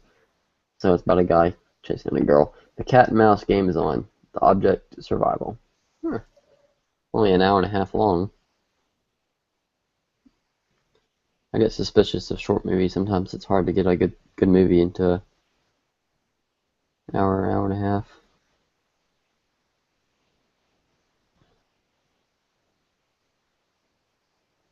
Oh, man. Oh, that's got Remington Steele in it. He can use that guy doesn't usually even go into movies that are bad, does he? What, a Survivor movie? Yeah, that guy who's Remington Steele. You know what I'm saying? He makes enough money. He doesn't sign on for movies just because he got nothing else to do. So it's probably a good movie. Who are you talking about? Pierce Brosnan or Dylan? Yeah. That dude was Remington Steele.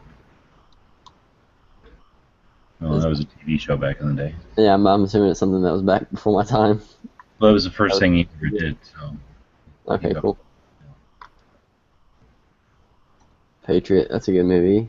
Really long movie, but a good movie. I don't remember it anymore, so I'm going to have to watch it again. Is that where he's like the dad of some kids or something?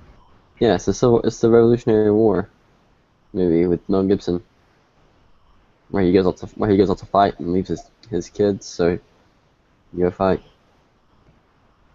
And his wife's dead, like she's not alive at the beginning of the movie. It's just him and his kids and his sister, or whatever. Or no, not his sister, her sister, his wife's sister. You've seen Sabotage? Oh, I think I have. The name sounds really familiar. Let me look it up and see if I have. Arnold. He's a DEA agent. Oh yeah, I saw it, but I didn't watch it. Like I remember seeing it on Netflix. Oh, I would watch that one if you haven't seen it. Good. Yeah, it's pretty decent. They act like they know what they're talking about with guns. Narcos on Netflix. Why would anybody want to watch that? Is it good? That's what I was just talking about like 10 minutes ago, but nobody answered me. Marco's saying it's good. But I think he might be just wanting to see it because it rhymes with Marco. Narcos. It's on my list, so. I keep seeing it there, but I don't know. It's on the front page. It must be either they're pushing it pretty hard because they want it to succeed, or it's pretty popular. What else is?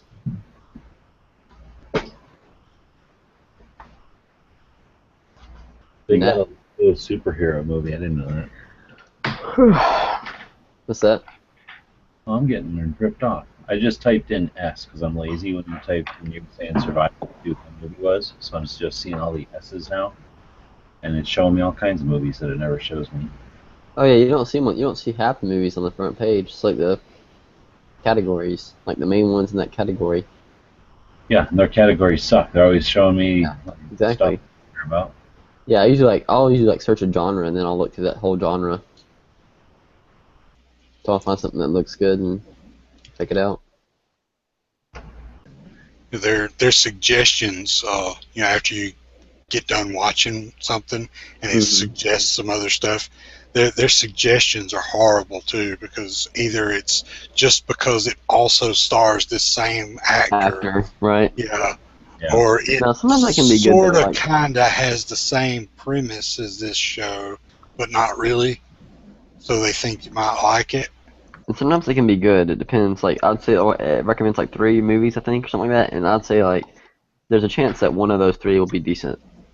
And that's about it. Yeah, sometimes one of them is pretty spot on as being something I want to watch, but a lot of times it's like just way off. Yep. Whatever happened to the Bates Motel series? I was watching that. Bates Motel is all it was called. There's only 2 seasons on there. I guess they're still filming. It just came out in 2014. Yeah, I never saw. I think I saw the pilot or part of the pilot, but I never saw any more of it because it just came on at a time that I wasn't able to watch or something. I don't remember why I didn't keep watching it, because it seemed like it was pretty good from what I saw of the pilot.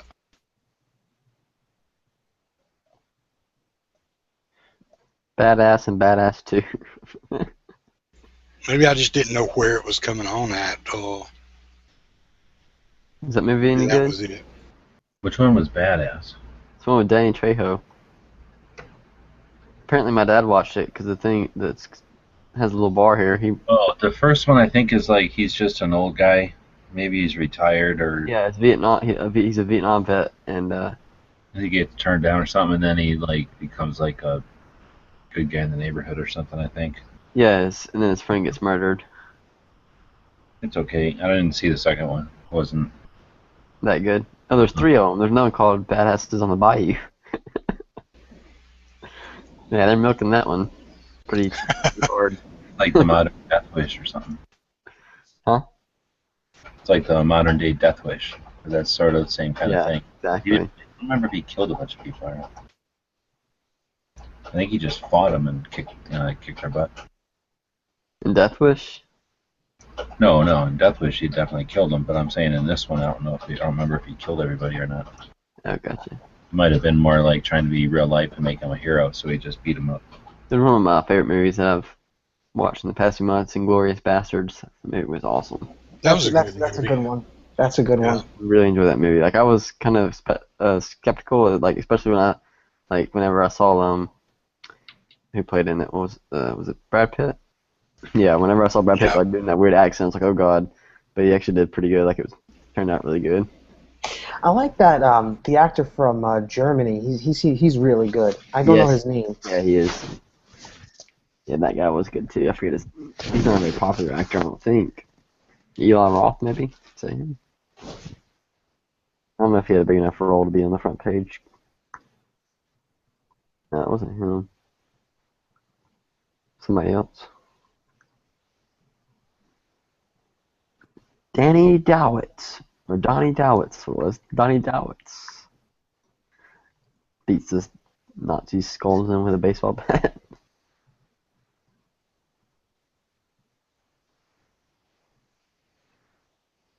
I'll tell you what's a good movie, a good subtitle movie is IP Man. I've seen that one too. It's pretty interesting. Yeah, I watched both of them. Oh yeah, there's a second one. I need to watch that, I think. Yeah, I think there's 3, maybe. Like, I don't know if they're all on Netflix. Yeah, there is. They're all on Netflix. There's 3 of them, and I think I watched all of them, and I really like all of them. Ooh, there was another good subtitle movie that I watched. I can't remember it. I think, oh yeah, it had Christian Bale in it.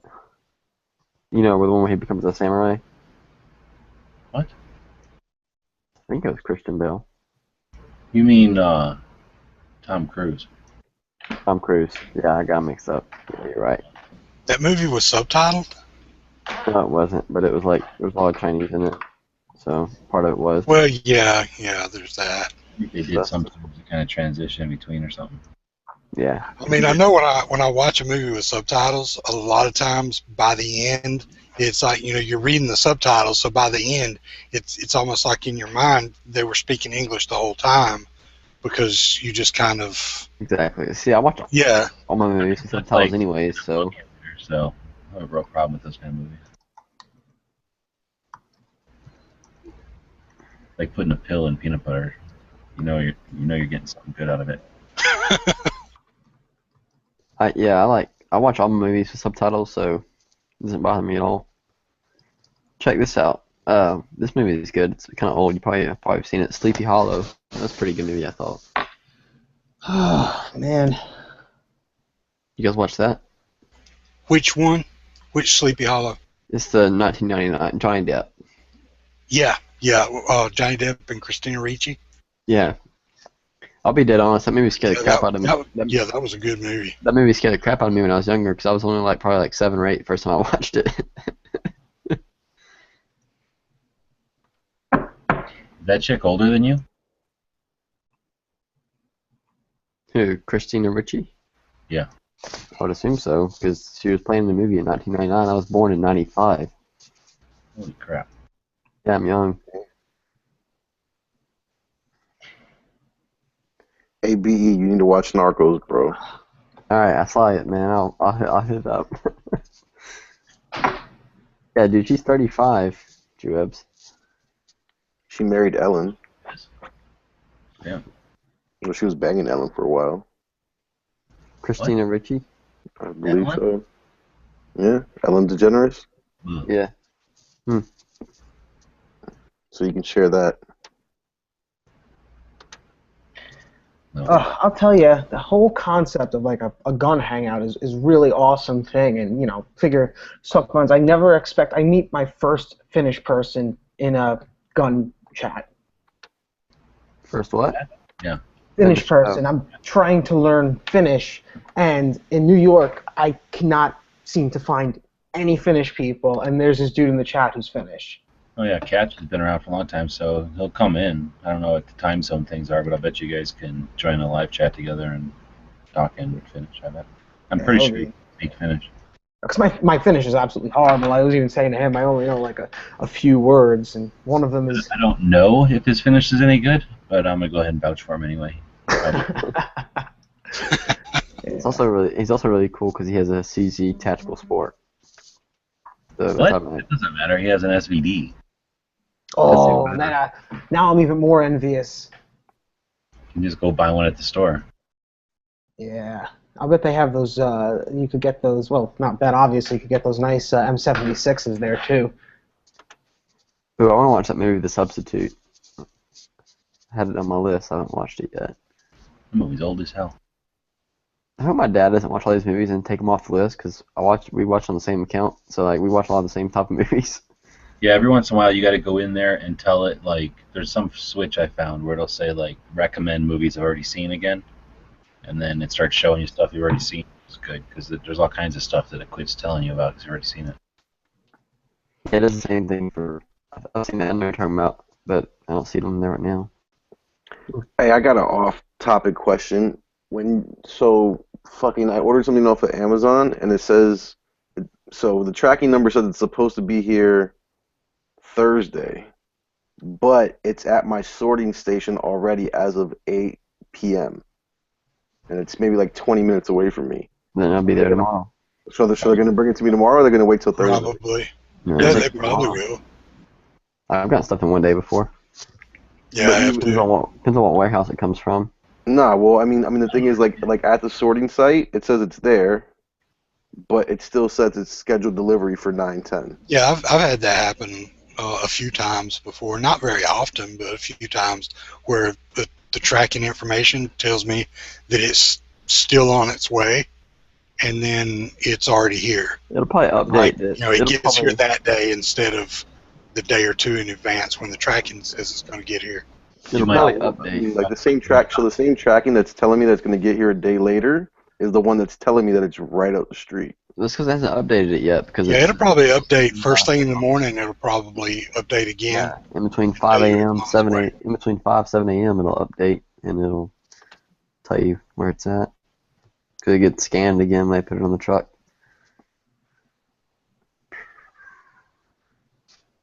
But usually my Amazon tracking is pretty on par. Like it's dead on usually. Like it won't be laggy like that. All right, guys. I think I'm gonna have to fuck on off, so I'm not dead tomorrow at work. But thanks you guys so much for having me. I really appreciate it. Anytime, man. Have a All good right, night. bro. Easy. Have a great night, guys. I'll catch you probably sometime else during the week. Yeah, have a good one. Likewise. The Sum of All Fears. Is that good? Dude, you haven't seen that movie yet? No. It's good. Super good. That's what's his face, the writer guy, and then it's got what's his face in it, where he's that one guy who's in all his. He's usually Affleck. David Jones. Yeah. It's your boyfriend, Ben Affleck. It's and usually Morgan Freeman. David Jones. What's that guy's name? It's not Ben Jack. Affleck. Morgan Freeman. No, the character. James He's in a Cromwell. million movies that guy wrote about. Like Jack anyway, Ryan. yeah, it's that guy when he's younger, so it's a good movie. Well, it's a good movie, dude. Watch it. I think I've seen another movie with Jack Ryan name in it. Yeah, he's no, been. no, that was.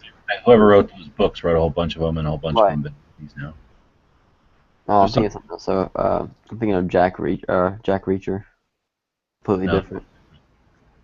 These are more like Cold War stuff, but it's worth watching. It's a good movie. The Hey, Hunt. G-Webs, I'm closing in on you, bro. I watched The Hunt for Red October for the first time, like probably 4 months ago. I think it was awesome. Oh, that's an awesome movie. I'm pretty sure I've seen Clear and Present Danger. I can't remember if I have. I've seen so many Harrison Ford movies from that time period. It's like I can't remember. That's the one where they go to South America and they get go down that one street incorrectly, get ambushed, a bunch of rocket launchers into their SUVs. I don't think I've seen it. Yeah, it's another good one. It's the same thing. That same whoever that writer is that wrote those books. It's that same, except this time Wait it's a Hans. second. Is William Dafoe? Is he the guy that's trying to kill Harrison? No, Okay. Well, never mind. I don't remember. No, it would have been like a terrorist bad guy, not him. I think. I don't remember.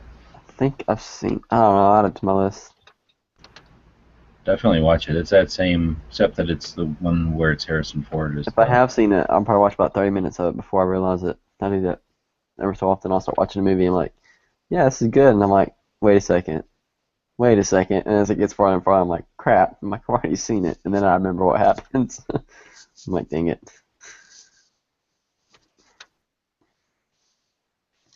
Emperor's New Groove. That's always a good movie.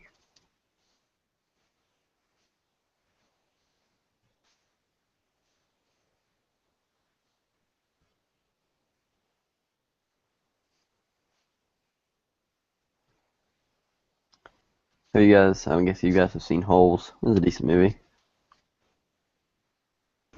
Yeah, it's a weird one. That sounds familiar. That's with that kid. Oh, it's a Disney movie. He's from Shia LaBeouf. That's his name. Okay. Where he Yeah. goes out in that correctional facility, whatever, in the desert to dig holes. Yeah, I remember it now. Yeah. Oh, you know what I want to come back? Freaking on Netflix is Peaky Blinders.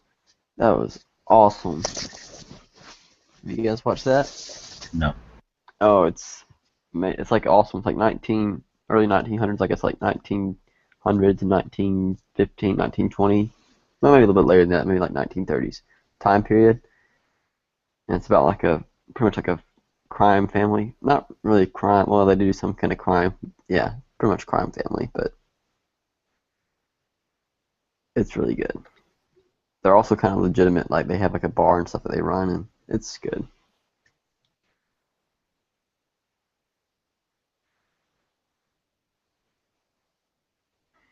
He's a gun runner too, I think. That's what the whole first season was about some guns he was trying to sell. Anyways, yeah, it's good. Saints and Soldiers, that's good. There's like, how many are there of those? Like 2 or 3? I can't remember which ones I've seen, which ones I haven't. Yeah, there's 3 of them. Wow. I don't think I've seen this third one.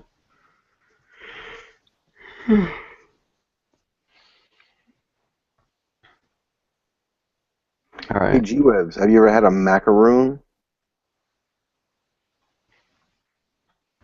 Cookie? I guess so, yeah. Yeah, it's a cookie. I think so. I've never had one. So I reposted the this French girl, Electra, you know, the one that we sent the patch to, Right? and she posted a picture. Looks like She got it, you're saying? yeah, well, she posted that picture yesterday, so she definitely got it. And today she posted a picture of macaroons with like this fake-looking Glock. I don't believe it's a Glock.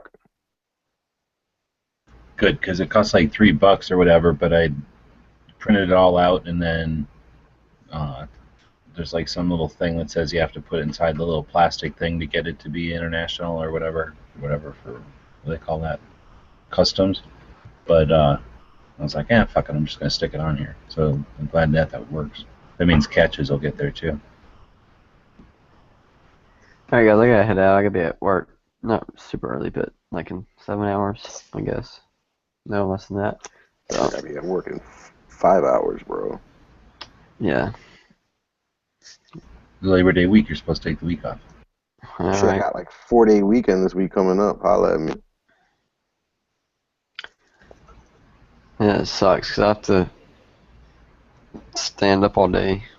It's not too bad if I'm on the register, but sometimes I get scheduled for bagging shifts and it's pretty lame. Isn't bagging better because you get to go walk out to the cars every once in a while?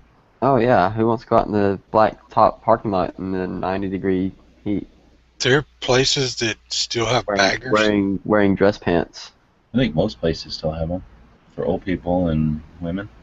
Well, yeah, I guess they usually call somebody like up from the back or something to get somebody, like if they have some kind of awkward product or old people with stuff that they can't really handle, they'll call somebody from a stocker up or something to help them with it. But most places around here don't have like dedicated baggers.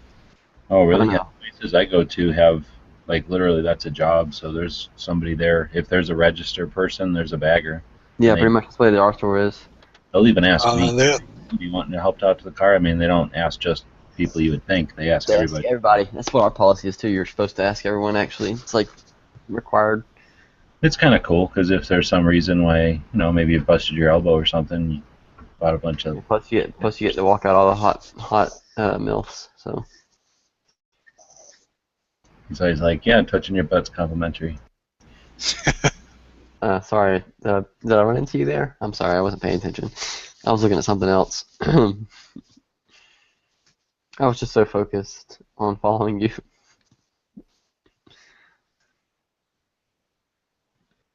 Alright, I gotta get some sleep, guys. I'll see y'all later. Maybe hopefully later in the week, if not weekend for sure. Later. Bye.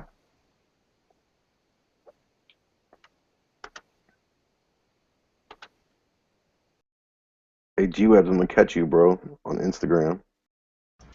Right on. I think I'm only like 1,000 behind you right now. Well, your momentum's definitely faster. But I've been pretty stagnant at like 200, 250 a day.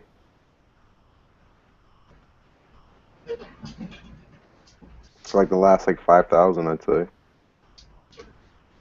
Yeah, but I'm not even at 100 a day, so Really? yeah. I don't like it once you get to the point, like once you get to 10,000, I guess. I like it better when you can see the numbers. Well, you just get the app. You get like the tracker app, and you can see all that. It takes too long. I like it because as the I like it account because then, like on the tracker app, like it'll say like last updated in 5 hours, and I'll put it down, and it'll say, oh, you got 70 followers in 5 hours. Then you can kind of do the math and say, oh, that's 12.5 followers an hour. it doesn't tell you. You just have to do it. You're saying. Yeah. Like, do it every so often, then you know. But if you just wait, like I do, like every couple of days, it just tells you how many it's been, right? Mm-hmm. Yeah. Okay.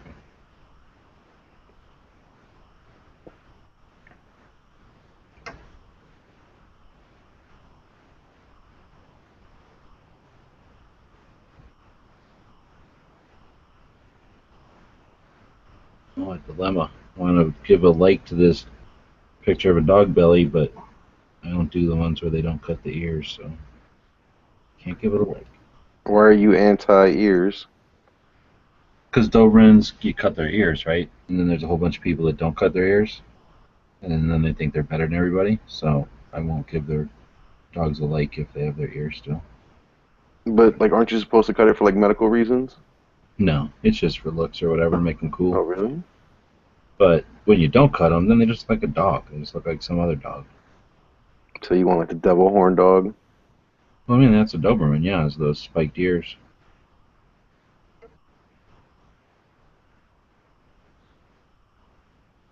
Some people say it looks like elf ears. Elf ears? I don't know. Yeah, you want an elf-eared Doberman?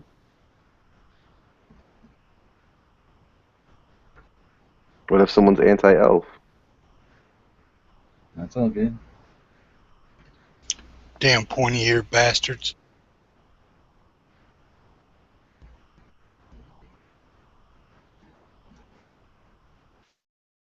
So can you read the side chat there?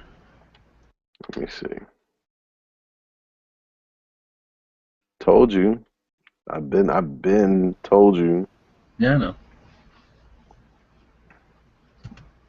They've been beating around the bush, so what are we going to do? But they haven't said, like, hell no. So I guess that's the same as saying, like, all right. Okay, so like I was just about to type, like, did you get word back? I didn't. I just got a bunch of runarounds, so but like I say, it was just runaround about, like, what they're going to send, so not like can or can't do it kind of thing, so. Well, listen, I'm off. I'm not going to make a big deal is what I'm getting at. I'm just going to do, like, maybe a Kickstarter and however many, sort of like we did with the PVC Gun Channels ones. Okay. I think it took about 17 people to get 50 of them made or something like that. So if we can just do a small run and then people that give a shit can get them. I don't know if I'm got the energy to do like a whole big campaign and get a bunch of people on board and do all that. Well, I'm gonna tell you one thing. I'm gonna put that shit on blast. Promise you that. So I'm off Thursday. So if you got like an hour or some time to like hang out online or whatever, we can. I guess we could come up with something like do the finishing touches or whatever. No, let's do that then. So, what time of day is better for you? That's Thursday. Anytime like after like 11 a.m. my time. That's enough sleep for me. 'Cause sleep is the cousin of death. So I think I have a morning. Wait a minute. I'm pretty sure I have a morning call, and then maybe like a lunch or something. So, but Well, then you call me because I'm always scared to call you in my mornings. I'm always like, Yeah. oh, like when are you sleeping? I'll text you whenever I've got a couple of hours or whatever. But we'll definitely do it because we gotta not do it. Got to. Let's see. Oh, I just found the perfect picture. Huh. I don't like her smile though.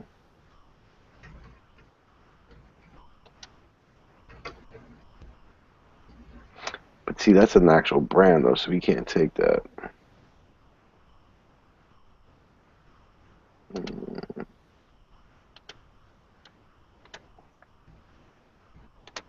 Let's see. Can you see that?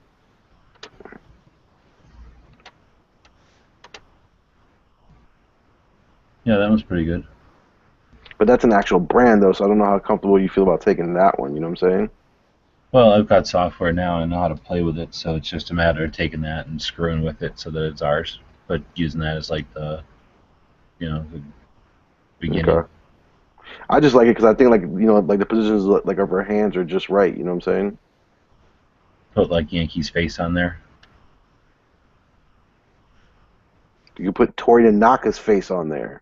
Oh, that'd be good. I'll DM her and ask her. Make sure it's cool.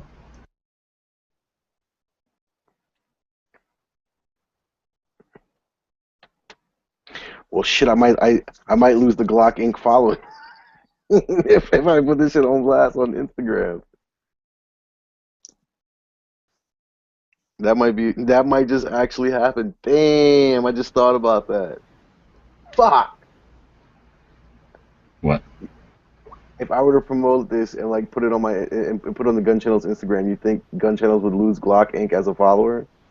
I don't know. I lost them. Really? Yeah. I think it was when I did all the 18 dog pics in a row. Oh shit.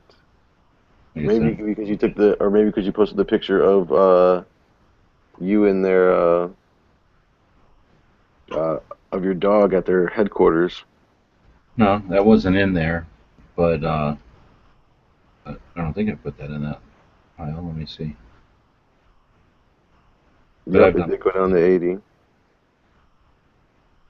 No, I didn't have it on that day. I mean, it's been there. I've posted it before, but not that day that they stopped following me. Damn. Damn. Yeah, I still got him though. Yeah, I'm not concerned. What the hell? I'm not gonna quit doing what I'm doing. I just posted,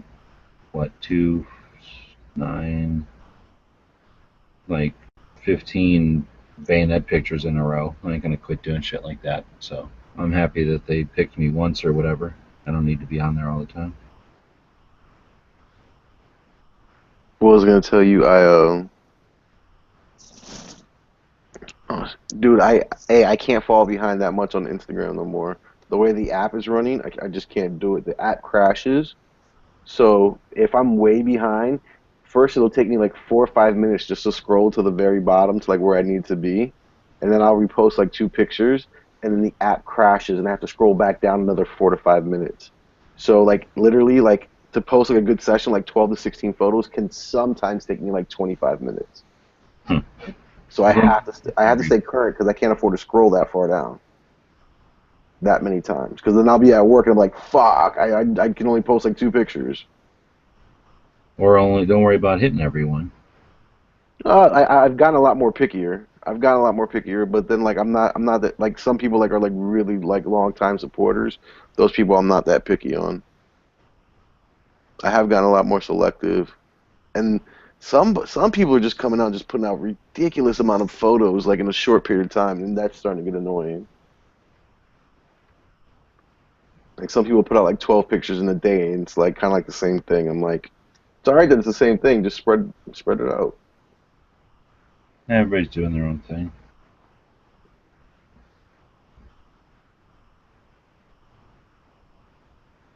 I don't know how some of these big ones got big. I just looked at this one that's sitting at 208,000, and it's like the same fucking picture over and over and over and over and over and over. Just a different gun. I guess that's what happens when there's a lot of people out there.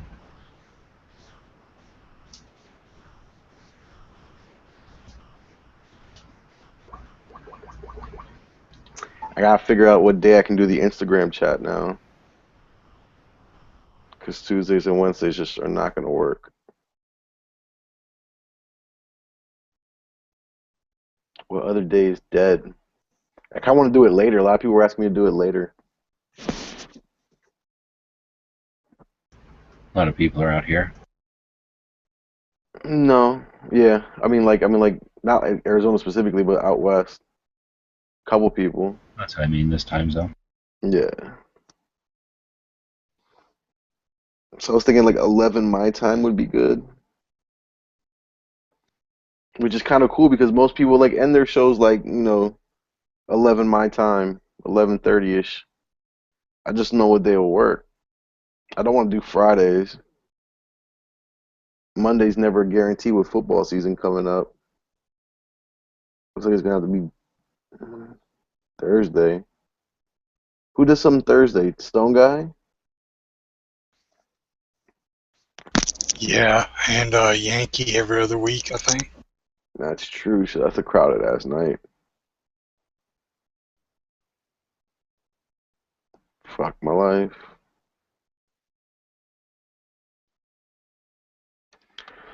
Let's see. Bavarian Beer Girl.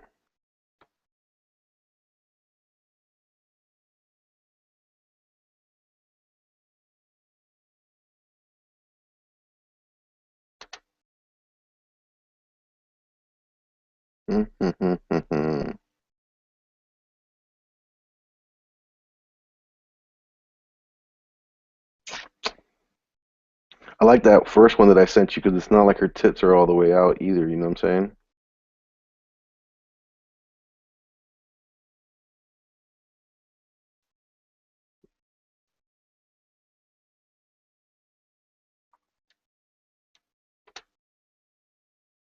Oh, he left.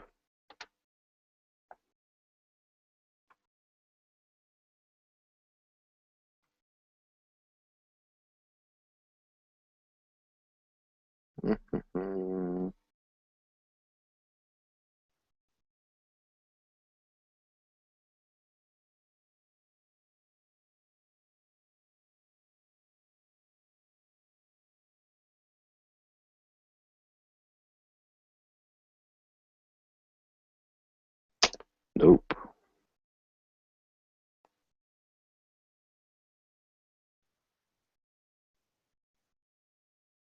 Nope. Nope. Nope.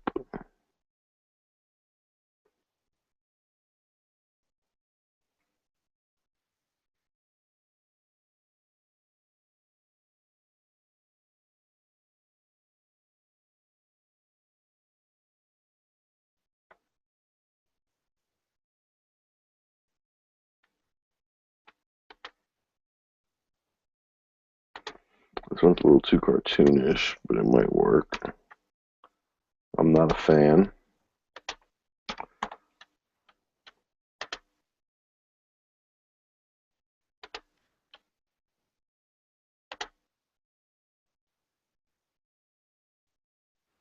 Oh, fuck my life. It took me all the way to the beginning.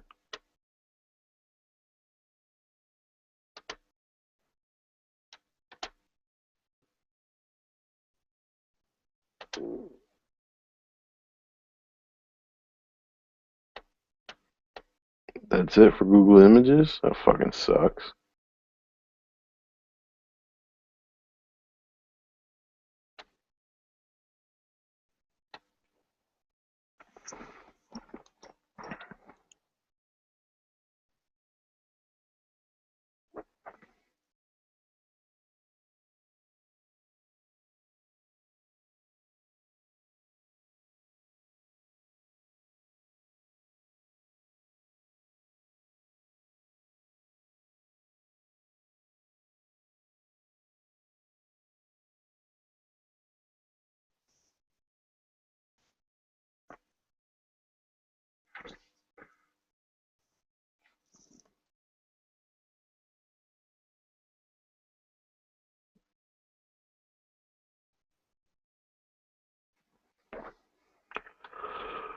Whew.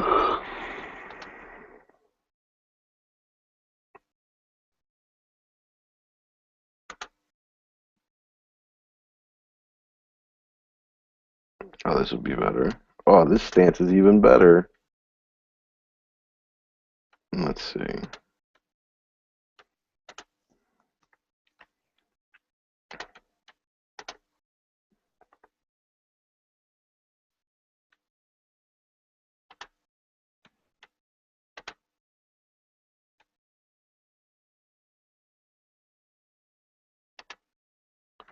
Nope.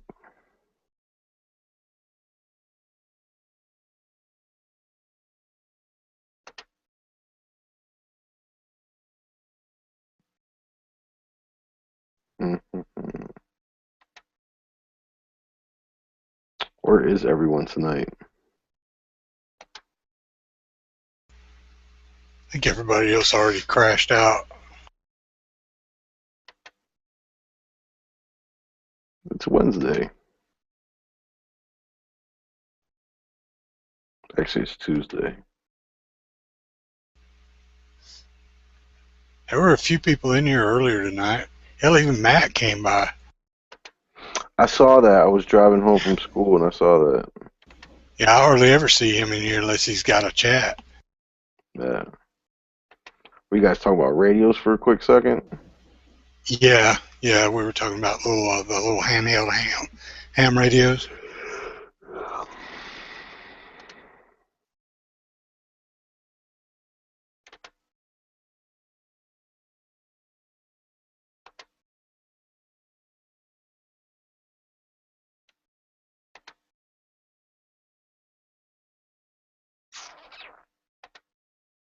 Who ran a show during the day today? Or prime time, should I say? Oh, I have no idea. It was like 8 o'clock my time when I got here. Rick had a show today for like an hour, it looks like.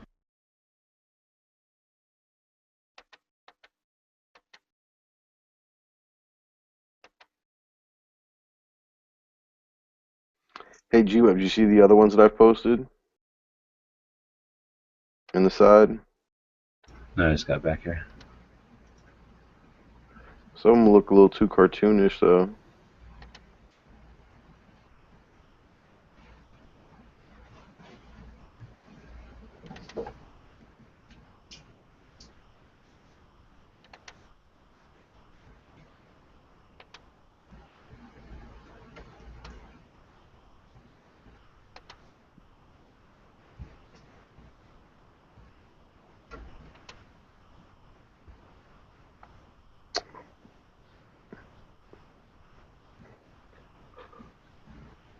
Oh, fuck, it's 2 o'clock.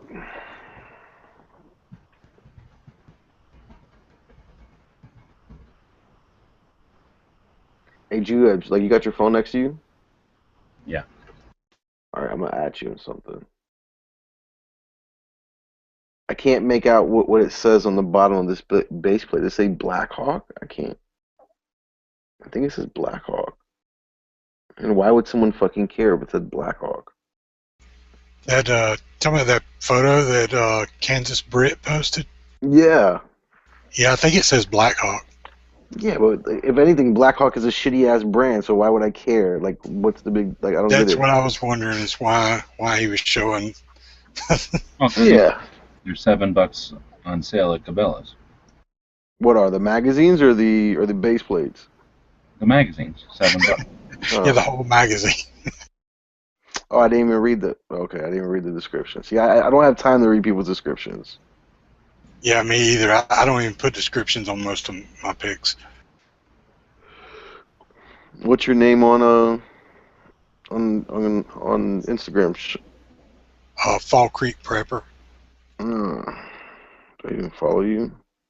I think I do. No, I don't, but I will now. Oh, that was you? What was me? Yeah, I skipped over you a couple. I took it. All right, so I took the one. See, like, you're one of those people. You're one of those people that posted like 5 pictures within like 20 minutes of each other, and I'm like, fuck, I'm only gonna repost one. Yeah, I try to not do that, but I end up doing it because I usually reprocess my pictures because I don't take them with my phone. I take them with a camera, and then I reprocess them and put them through my phone to post them. And just post one a day though.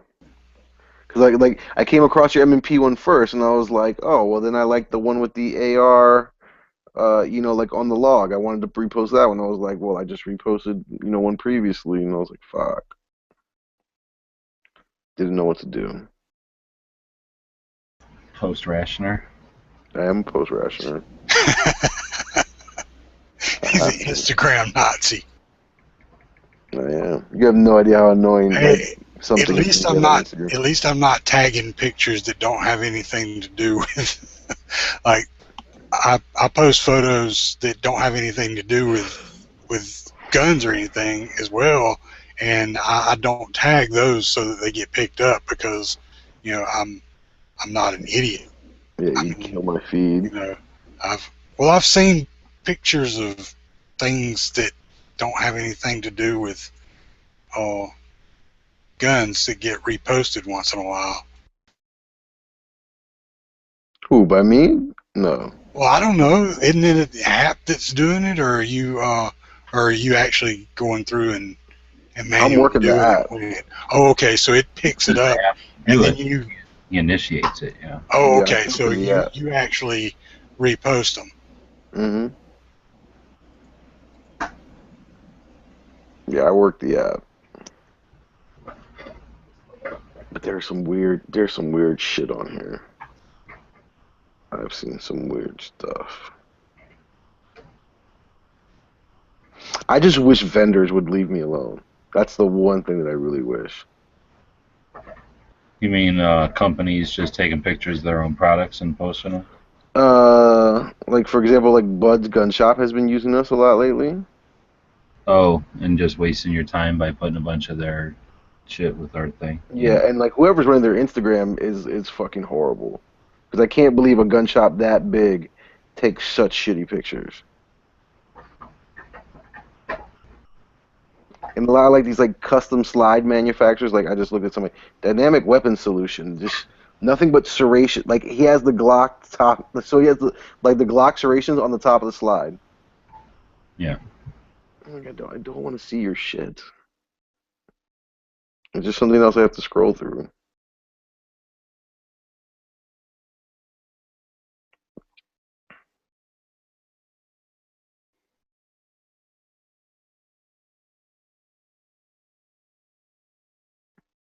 And I'm surprised. Reposted by #tactical. Oh yeah. We reposted like the same person like within like seconds of each other.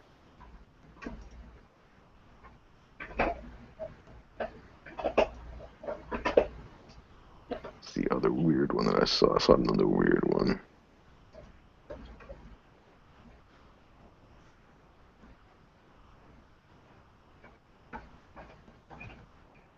Oh, ClipDraw. I really wish they would stop using because I'm not gonna repost their product.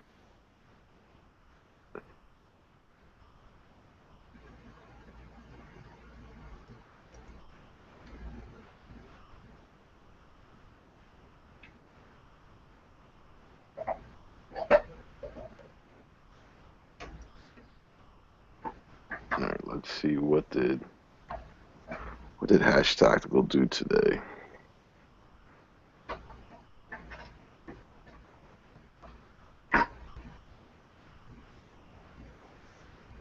Oh yeah, that was a cool picture.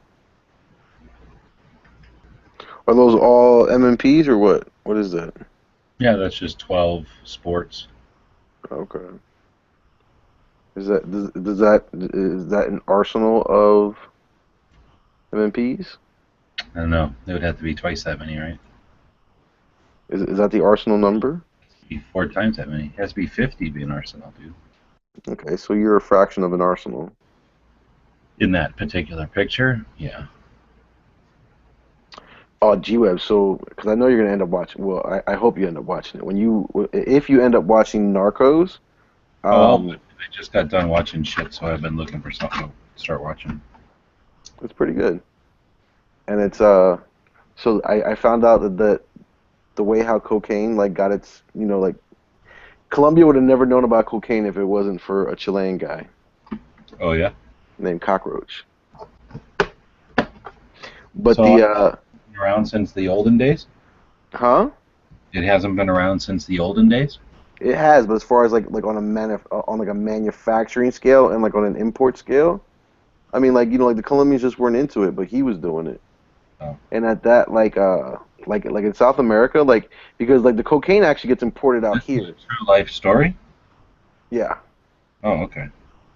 So like the cocaine actually makes it out here, but what they call basically base paste, which is what like is the predecessor to cocaine, that's the stuff that people get hooked on down there. That's the stuff that they actually sell like on the street corners down there. Oh, really? Yeah. What is it like? How do you buy that then? It's like it's like paste, so it's kind of like In a I don't jar? know. I mean, like no, you buy it like I don't know. I've never seen it like actually sold. I never have Come like either. I've that. seen people eat the leaves. Like they'd say that people just walk around chewing that. But it's like unrefined cocaine, basically. I guess you smoke it. I don't know. the paste. Yeah, let me see. Let me look it up on. I don't think I've ever even seen any show about the paste. Mm. But Well, anyways, this they're saying that's the commodity down there. pasta, base.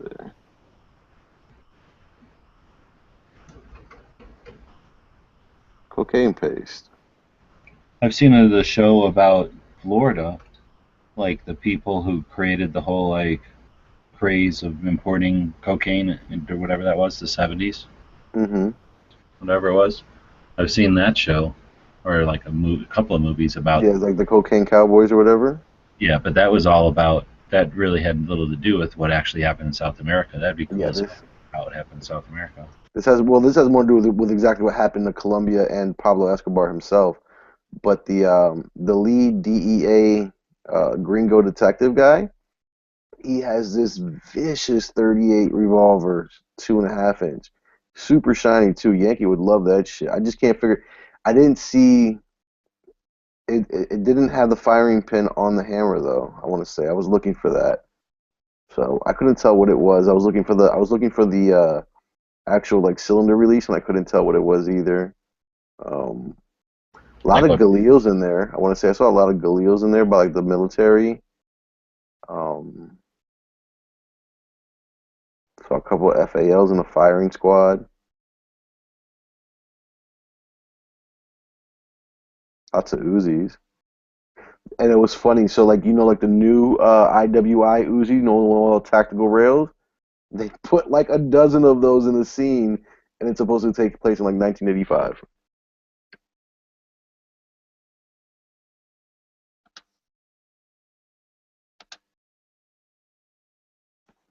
What you gonna do? I'm gonna write an angry letter and ask That'll for a job. there you go. So your attention to detail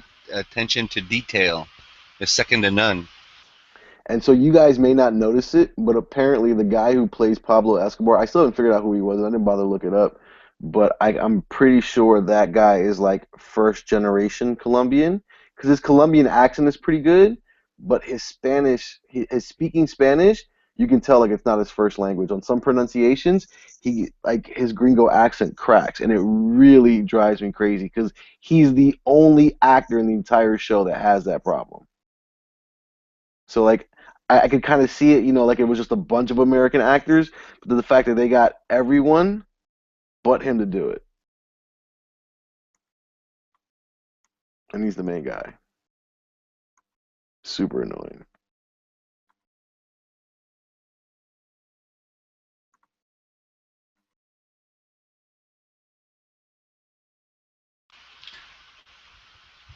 Is the whole series about him so far?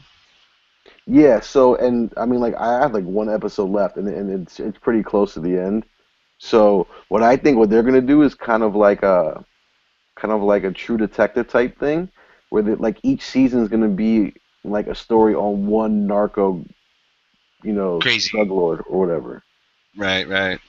So like this one was Pablo, then they'll probably jump to El Chapo, then they might do some I don't know some Asian yakuza guy that you never even heard of. I don't know. El Chapo might still be too hot now that he's out there in the wind or whatever they call that. But that's what I'm saying, because like you can make El Chapo like 4 different seasons. I don't know that I would make anything El Chapo. I wouldn't want to attract El Chapo's attention at this time. Well, I guarantee you Trump will just fund it. Yeah, I saw some of that. That's crazy. Hope nobody gets hurt.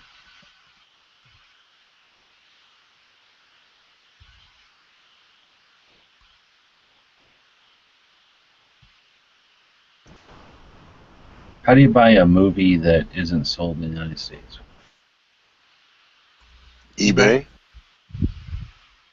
You gotta make sure you have a what you call a multi-zone DVD player though. Yeah, usually you can just flash the firmware on it and open the regions up.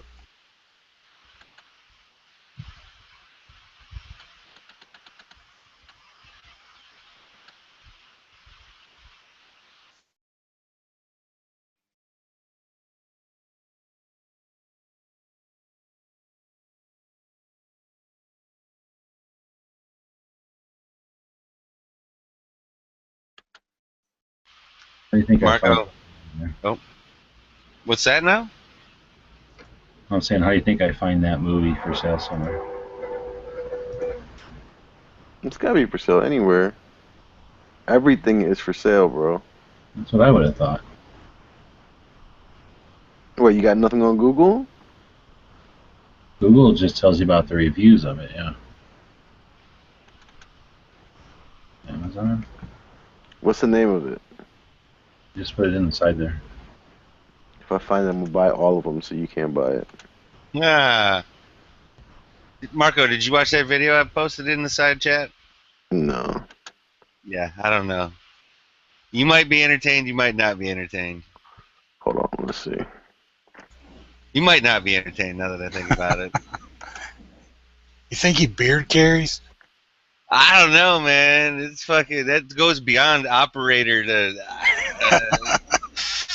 woodland protector or something. I don't know. But I just like the fact that he was wearing an Aloha shirt, dude. I'm like, this cat is pretty wild, man. And Hey, then Jim, why don't you just try to download it, bro? If it's for download, I would grab it, but I didn't find it anywhere. Don't you? Well, there's other ways to download things. Let me see if I can find it. Well, if you can find it, let me know for sure. did you end up watching Night of the Comet yet? Oh, that's an awesome movie.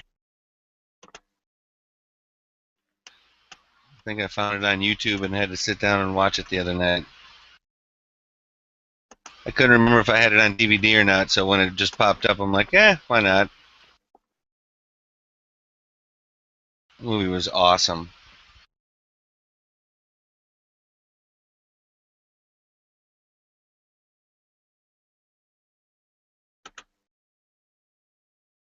Chicks that knew how to shoot guns. Yeah.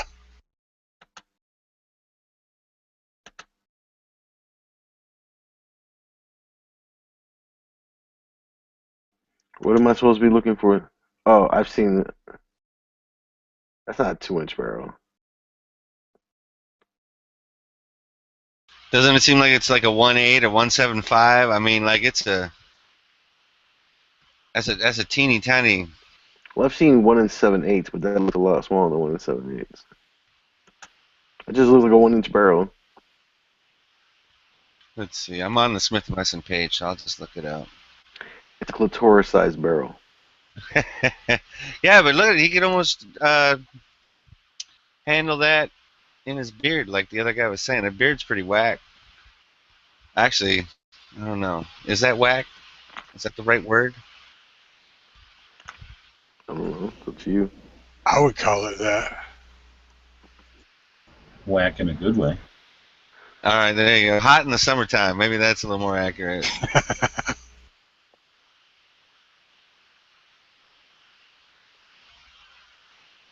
Maybe it's not It out for said sale yet. It came no. out in It says 2015. what's that?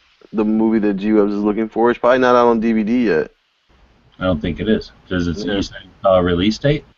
It's 600 MES 2015 IBDM. IMBD 2015. Yeah, and if you type in DVD after, there's nothing. Let me look at the wiki on it. Let's see when it's due for DVD release. It came out in February. It's 85 minutes.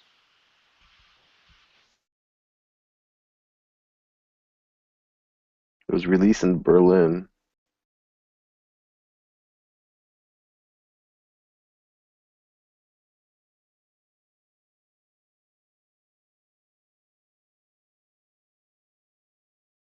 Nope. Yeah, so I don't think it's on DVD, bro. Got to go to Cannes or Monaco, partner. You better gas up the jet. Yeah, in Germany or whatever.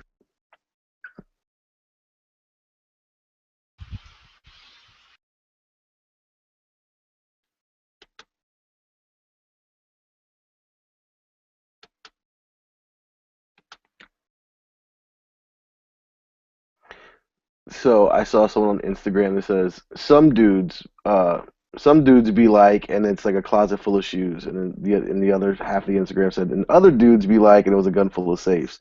And I commented, I was like, "Fuck you, asshole," on both.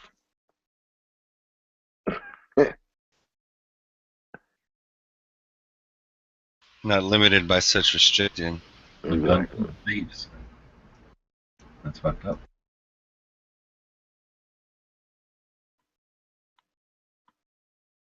I honestly felt insulted.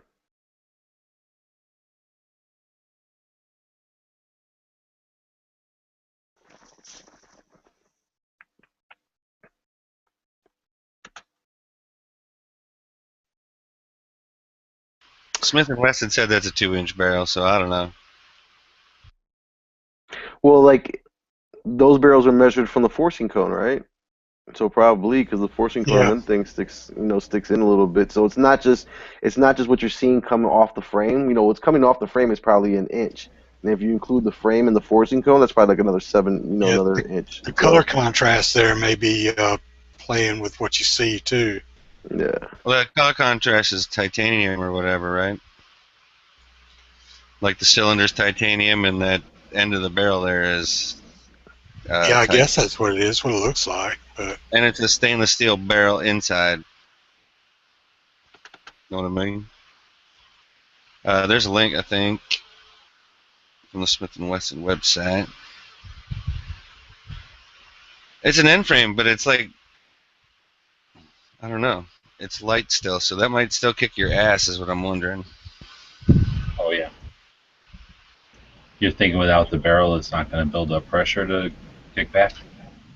Oh no, I watched a bunch of videos on this little fireball. I don't know. That guy looked like he didn't weigh but about $1.25, and looked like Who, he that was guy? handling it fairly No, man, well. I think he was a little bit bigger than that. Raccoon hat, tin roof guy, whatever it was. What was his name? I don't know. Maybe the beard was throwing me off, but he looked fairly small to me. Maybe that's it. I just thought he was kind of wiry.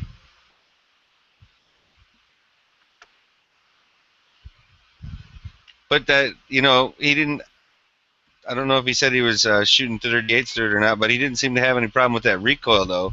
So that's why I was wondering if he might be just taller and skinny or something. Well, when he was busting that cinder block apart, I'm pretty sure those were 357s. That's kind of what I thought too. So again, that's why unless it shoots that light, and I just can't see that happening at all. I mean, I guess you could just have grip strength of a Titan or something. Yeah, he could. I mean, I've seen little guys that handle a big gun a lot that just get used to it and can handle it. The whole time that gun is an A-shot, isn't it? Yeah, that's the whole. yeah. That's the whole thing. Yeah. See, I don't like the A-shots though, because I know it's too much. It's too big. It's too wide of a cylinder for you. It's not even that. It's got a fucking retarded gap. Like it's been fucked too much.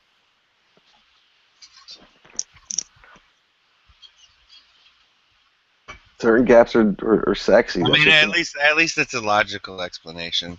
But it's an ugly gap though. So, like, trust me, certain gaps are sexy. That's an ugly gap. What if you put something in there? Think of it as an opportunity. What, like a Glock 30 magazine? It's so big I can put a Glock 30 in there?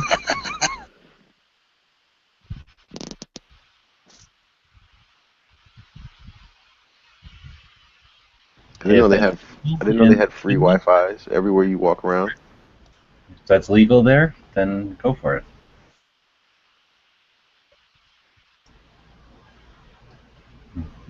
I don't know if America is also legal, but you just want to go on a date, it's fine. What? Oh, I assumed he meant he was going out on a date and bringing the laptop.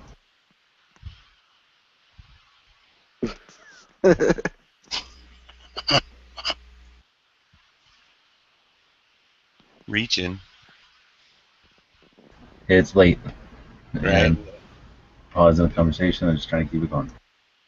No, it's awesome. No, So I really like the 8-shot revolver if it didn't have that gap. If it weren't for that gap, it'd be straight. So the fact that you only see that gap when looking at it from the side doesn't enter into the equation at all? Because when are you usually looking at the side of your gun? He knows it's still there, When I though. put it down, All right. I hear what you're saying. right before I pick it up. What if I a just branch think- or something got stuck in there? That'd be Then weird. something's already wrong then at that point. If I'm sticking branches in the gun? I mean, the same thing would happen to my Glock, I hate to say it, if I started sticking branches in it. And Now, a what Glock is very reliable. I'm very happy with it. You could Let's say actually you're on a dirt road and How about I'm on an island? There you go. Narrow it down even. you're on a dirt road. You got to shoot some car that's trying to run you off the road. You shoot at it and you jump off the side of the road and you fall down, and then the car's doing the switchbacks and it's coming back around the other way. A branch could get in there. That's all I'm saying. All I'm saying is that you could actually fit a female nipple in there, and there's always naked girls around me. So, you know, if I was laying on my bed and she jumped on my bed, she could hurt her nipple. You care too much about your bitches. Exactly. Yeah, that's your first mistake. I just care about their nipples. That's all. Not about them personally or as individuals.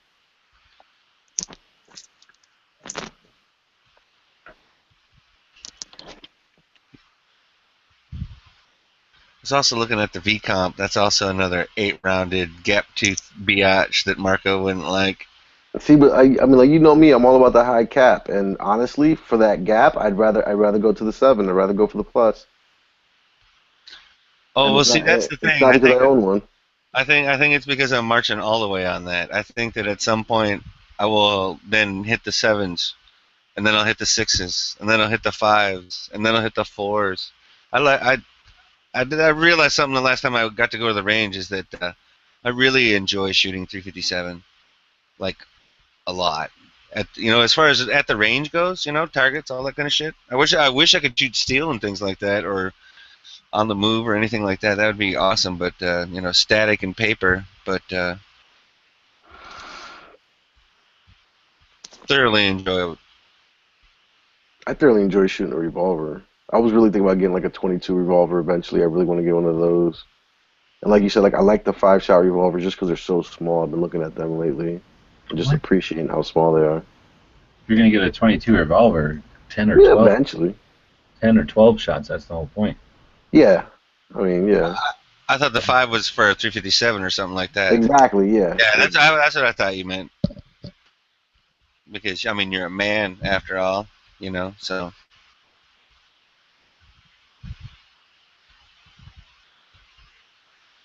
So many guns Is yours at a once. plus, or just is yours a 686 or a 686 plus?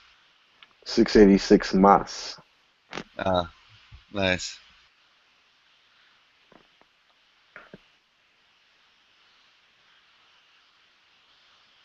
I haven't shot that thing in a while. I hate cleaning it though. I'll tell you that much. Is it just because of cleaning the cylinder, the cylinder? That too, and the forcing cone's a bitch to get in there. Man, I just got something new. You've probably seen it. You're on the mainland. You probably see this shit all the time. It's called like a ripcord. It's kind of almost like a bore snake, but it's more like the cordage is stiffer and stuff like that, and it's shorter. And anyway, so I got it for the 357. Works great on cleaning those cylinders and the bore, the barrel, all that.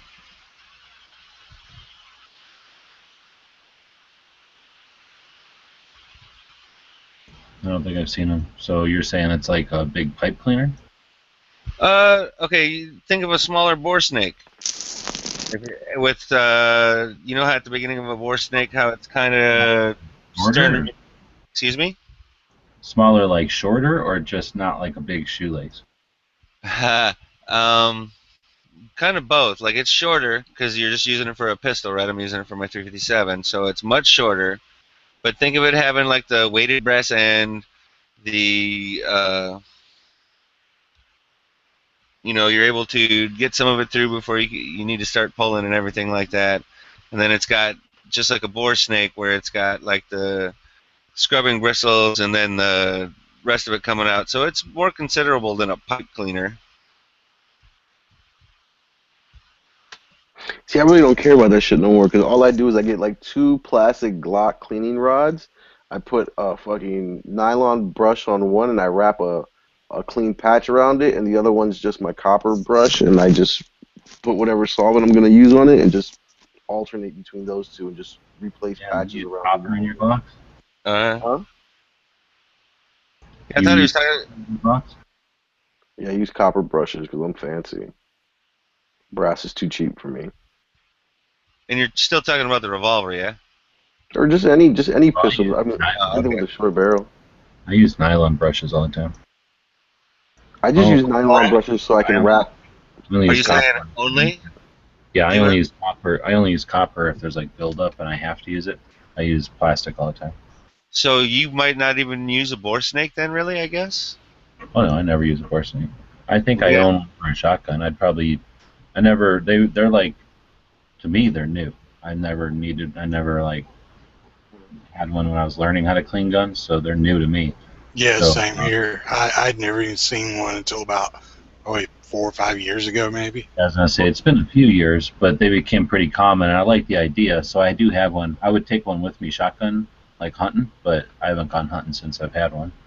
I see, and that's the thing. Like I grew up with the Hoppies wooden box cleaning kit. You know what I'm saying? So I mean, I was the 3-piece rod and all the pieces and stuff like that. So that's what I grew up with. Utilizing to clean everything. So when I saw the shoelace come out, I thought it was pretty cool. I think I got one for my AR first, and then I got one for my 12 gauge, and now this little ripcord thing for the 357.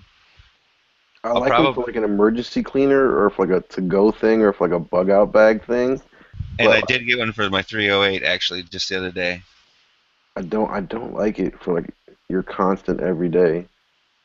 Because eventually that thing is going to get dirty, so then you have to fucking wash it. And where are you going to wash it? You can't wash it at your house. You got to take it to the laundromat. Yeah, you go to a laundromat and you wash it.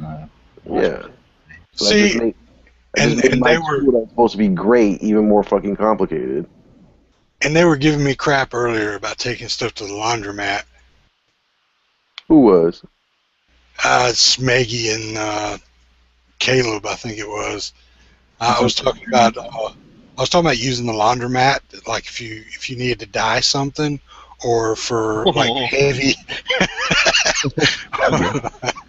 or like for heavy items that you didn't want to put that weight in your washing machine. Yeah, you have to. Take it to the laundromat.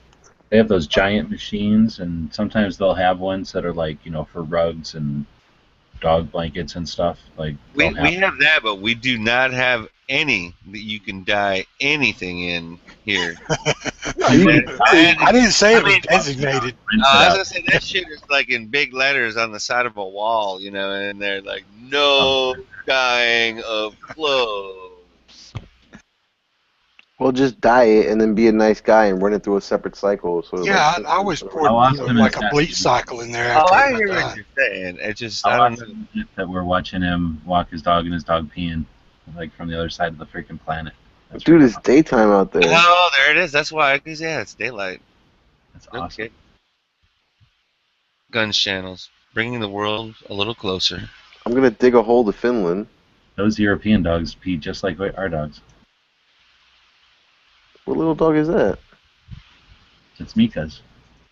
No, I'm saying what kind of dog? European dog. It's a metric dog. That's why it looks so foreign. And I can't tell if it's small or medium-sized yet. How does it have only 4 legs? I thought they'd have to have like a visible of 10, 5. Look at that. That's metric P right there. It was 1 metric liter or milliliter. I was just like, he's just out there rocking a laptop, just cruising. On a nice sunshiny day. I was about to say he has no leash on him. That should be Oh, illegal. okay. No, they're not allowed to just let their dogs run around. How many meters is that leash? That's why the leash. That's a 10-meter leash. It's a tape measure. It's a high capacity leash. See, Geos, if you don't have a huge dog, sometimes those little tape measure. Ooh, show me the funny Race car, cars right? in Europe.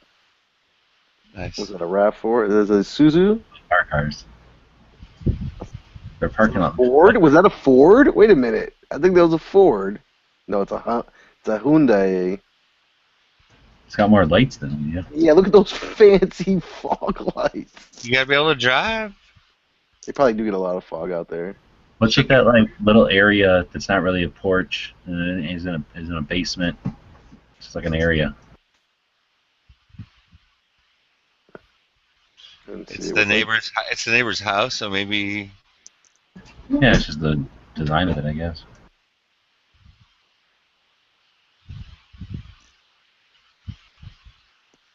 I want to see him do this video like in the winter when it's freezing cold out there.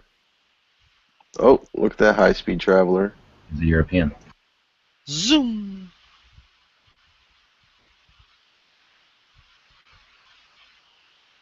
This is way better than Walmart.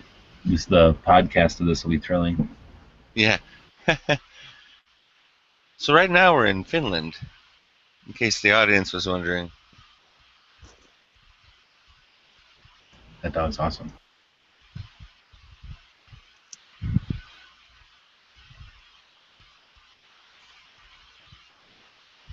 Is the dog bilingual too? My dog used to be bilingual.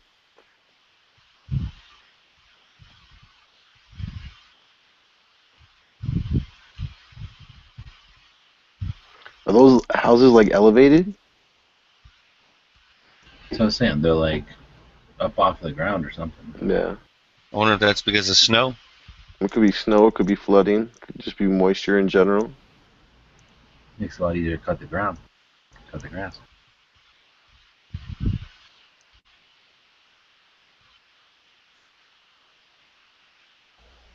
Isn't that just a pad and pier foundation with no underpinning?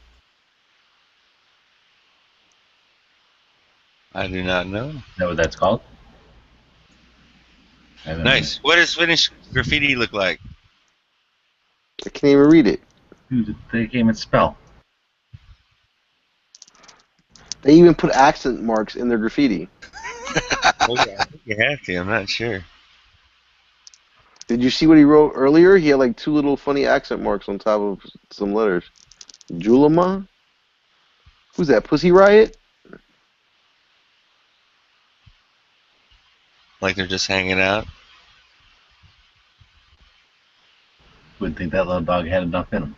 It's like, I got enough. Wait, no, you know how it is, man. I gotta mark this spot. I gotta mark that spot. I gotta try. This is all mine. Mine. I wonder what time of day it is over there. Wasn't it? Is it 12 hours? Is like Nico walking around with a little bag just in case his dog goes number 2 so he can be a good, pedestrian and pick up after him? Those are some big ass streets and there's nobody fucking on them. Look at that shit. It's empty. Is it like 8:40 in the morning? Well, AM? Was that a cop or a taxi? Everybody got Volvos out there apparently. Well, Sweden, right? Isn't that next door? I Yeah, don't know if they but like them though. Still paying the tax on the car though, so you'd think there'd be less of them. Hey, speaking of Finland, I was watching the original Terminator. Anybody remember that movie about a robot? I may have seen it once or twice. I heard about it.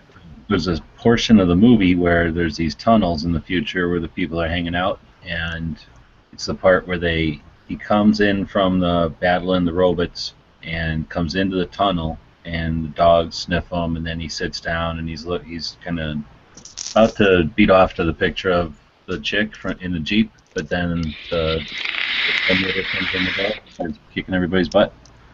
So, do you remember that scene? Yes, a little bit. I think it's when they go underneath the road to like sleep when they first meet up and run away and have to like hide out for the night. right after the police station, I think. So anyway, that flashback scene to the future, or however you'd say that, and I think it's Reese. Yeah, it's Reese in the future before he came back in time, and he's fighting the robots, and he comes in and he's got a Valmet bullpup AK. Oh, that's awesome. Yeah, with a big ass, like, I think it's night vision, or at least a big honking scope on it.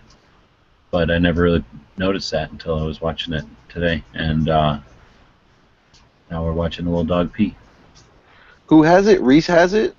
Yeah, so there's a section where they go into, like, where he goes into a tunnel. And, it's like a checkpoint almost, or whatever, inside the...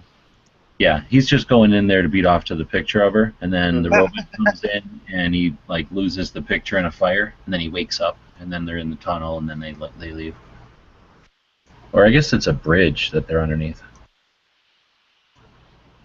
Oh, look at a finished bus. Look how it has some kind of tether, so it can't run off the road. Did it? No, I didn't have those tethers. I thought it did. What's this guy driving What, around? yeah, what the hell vehicle is that? It's a lawnmower?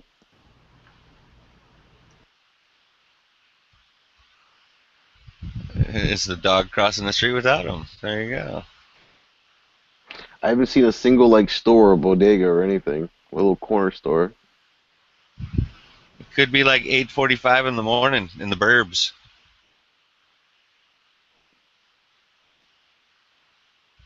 Not everybody gets to live in the big city.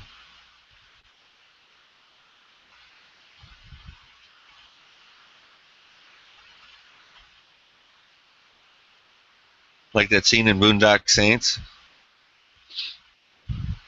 Anybody ever seen that movie? I've seen it. I don't remember some scene. I've actually never seen that movie. It's a pretty good movie. I don't know. Lots of guns. Lots of good shit.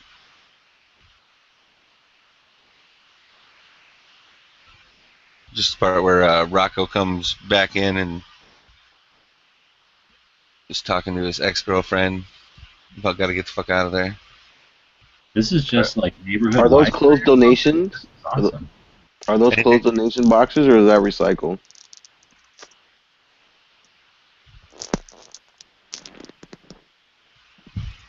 That's the box where you have to put your freedoms in. Ooh, look at that small car. I don't know. I always thought, am I mistaken that Finland isn't Finland one of the most free or more free? Well, that's why there's a box. European countries, you know. Choose to give the state your freedoms. You can't. You don't have to. Yeah. But you don't have. And you can That's choose pretty which awesome. freedoms you want to give up. Right. You can just give up selective things of the government. Well, then how is that not better than here right now? Because sometimes it seems like we don't even get a choice. Well, we get a better choice because we get to give our problems to Obama, and he solves them for us. Well, that's awfully nice of him. We can post They should make those little blue boxes, like Obama boxes, put his symbol on the side, and then whenever you have a problem, you just write it on a card, put it in that Obama box, and then the problem is solved. Boom, problem solved. He has the website where it'll address your problem. Once you put it on a card, put it in the Obama box, boom. That's the way change.org works, right? It should. You should check it. Done. Is that a political poster right there?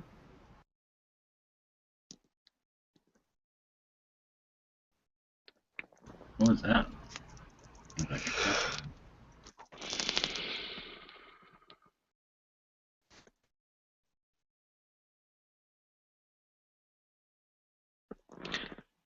I can't tell if that's pavement or like just dirt.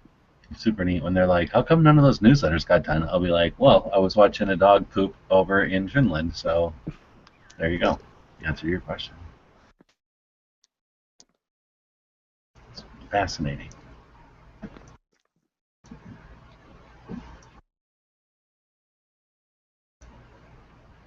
It looks like a Lego set.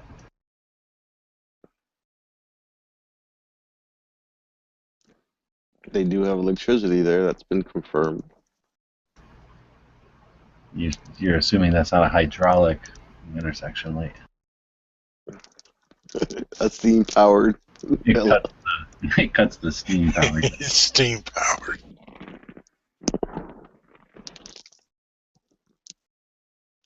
know. Someone needs to fix those cracked tiles. Ever heard of fixing your tiles?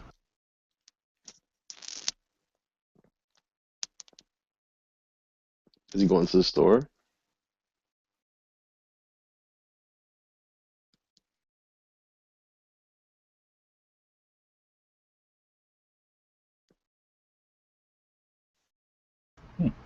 Big rocks. We got rocks like that.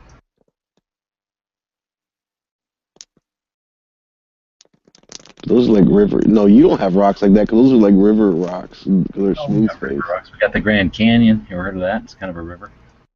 It used to be a river. Still a river down at the bottom of that.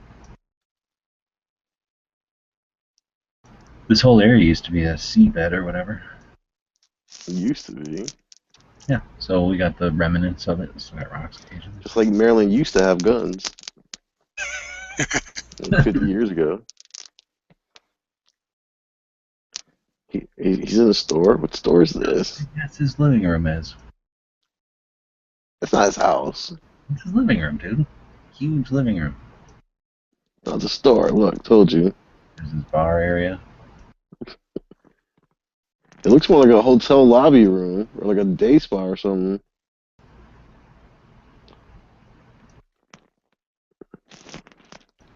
Is there a church? Is there a restaurant? Is it a church? I think it is a church. Yes, it could be. Oh, he's getting kicked out. Punched. Yep. Let's see a finished fight. Americans this stuff for. Pull your weapon out, Mika. Defend yourself. Draw. Judo chop. Are those little communist books right there?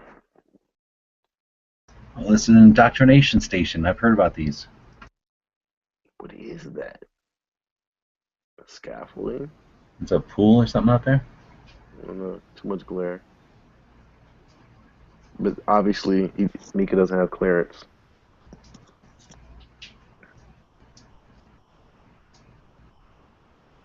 It's like a little welcome center or something. It's got to be something like historic. It's probably like a little town museum or something.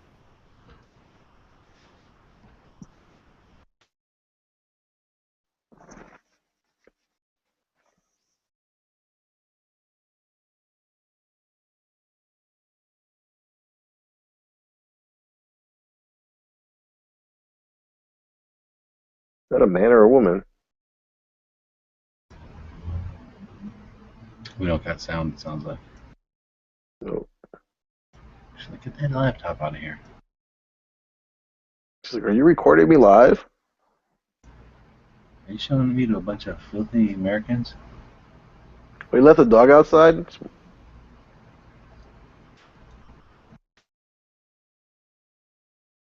And yet somehow the dog survived.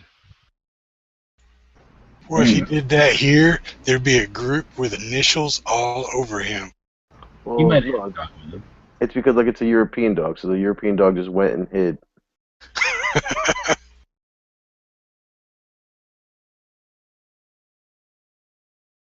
I don't know, kind of had his six. He was probably watching the perimeter the whole time.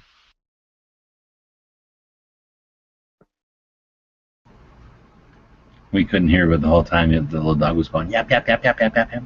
So that person was in there saying, "Get your dog out of here." Now that could be. Did it freeze for everybody? Yeah, it just froze. Yep. That's pretty cool though. You probably got off of 4G. Alright, man, it's fucking 3 o'clock. I gotta go. I'll holler at y'all. G-Webs, Thursday, call me. All right. Well, so, I mean, Asia was gonna feed their snake a mouse, but I guess you'll miss that.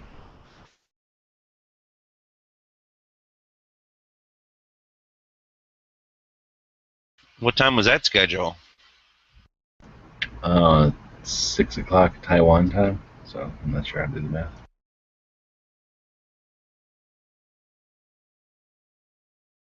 That'd actually be a pretty interesting thing for people to be able to share over live internet. Different. Taiwan or Thailand?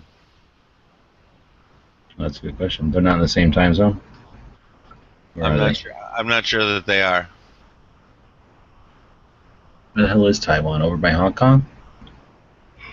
Probably not. What? Is it the Thailand. People's Republic? It's the People's Republic of China, is what Taiwan is? Is that what it is? Oh, is Taiwan just a piece of China now? Well, they broke off like a long time ago. I thought so. Okay. Maybe they took it back. And China, I don't know necessarily considers them gone, whereas they consider themselves kind of free, and I think a member of NATO or something like that, or maybe probably just the United Nations. I bet actually, probably not even NATO, since.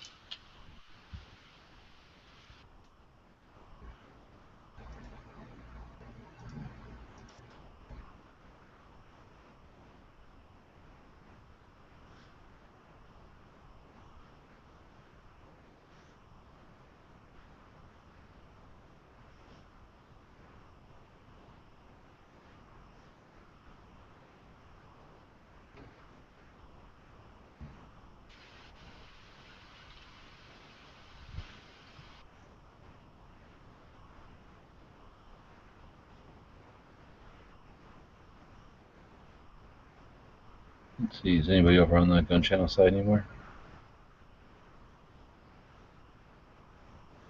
It's hard to see who, I guess the little green things are fairly accurate. I think Kisan. But it doesn't, it's hard to know, like, when somebody's a crescent, like, I don't know how long the default before it. Right, I gotcha. You know, is that 5 minutes? Is that 20 minutes they've been sitting there? Or, you know what I mean? I guess, Well, like, what he made his comment about 15 minutes ago, I guess. says there's 12 people watching, so. Right on. Aloha to all of you.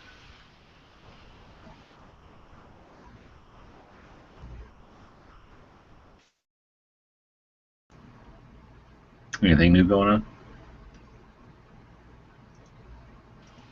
I didn't get fucking rained on today. It was the first time in about 4 days, which was great. That's good. Does that mean more money or just change of pace from getting rained on a lot? Well, the thing was, I was able to work most of the time. It's just at the end when you're supposed to finalize everything, I got rained on like 3 out of 5 days or 4 out of 5 days, basically in a row. Didn't get hit by any of those hurricanes, which was nice though. Which is very nice. You go do your stuff in the morning, everything's good to go, but then when it's time to do your magic, it's raining, everybody wants to get the hell out of Dodge. Right, nobody wants to stand there. Which is totally understandable. I mean, I should have a little canopy or some shit, you know? Oh, yeah. Why don't Have, those don't cost that much, little pop-up tent thing? well, sort of, but not a pop-up tent. You know what I mean? It doesn't pop up at all. Pop-up roofs or whatever that they make. Those things Yeah. are like $8, I think. On up to 250 and 300. Oh, no. They're not that much. I know they're like, at least I know you can get $89 versions of them. They might not be fancy. Right. And those are a little bit smaller. And Actually, a friend of mine had this, just a big umbrella, really, that came out of some patio set that they didn't need because it was underneath a cover, so they didn't use the umbrella. So we took that thing out, and aside from the fact it looked stupid, it worked pretty good. He just used a couple of like weights, like you'd use for lifting weights, to help keep the base supported.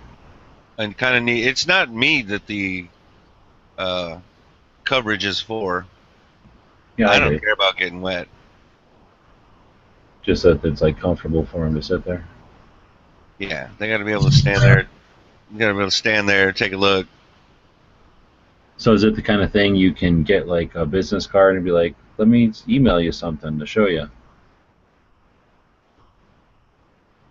Or like once is the opportunity gone once they're like walked on? I do not offer digital copies, and I do not email. Oh, okay. So once they've walked off the dock or whatever, that's gone. Oh no, I still have it. I can make as many as they want.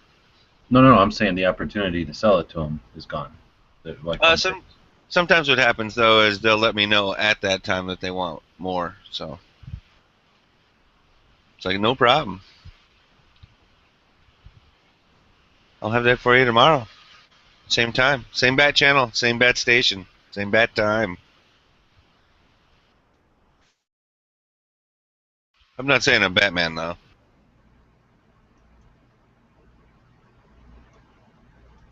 You just dress up like them. No, it's a little too hot for that outfit.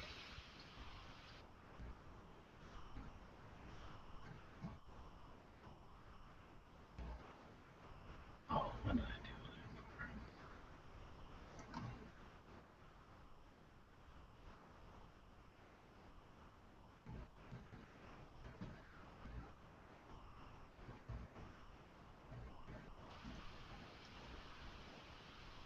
You've been super busy yourself?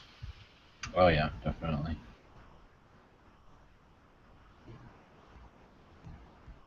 Yeah, a lot of weird shit's been going on this year. That's for sure. Well, I hope some of the weird shit is good.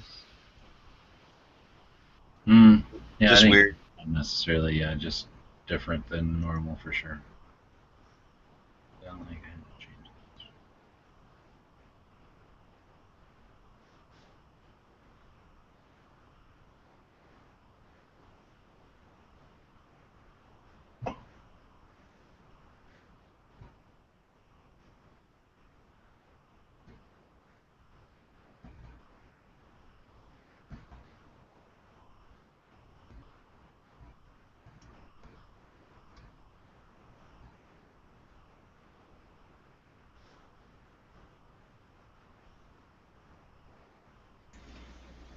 I'm gonna head out, guys.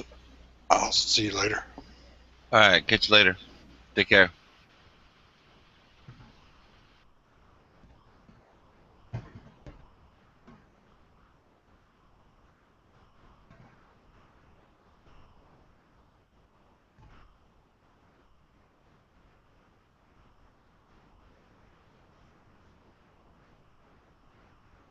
So you didn't watch Rick's show earlier?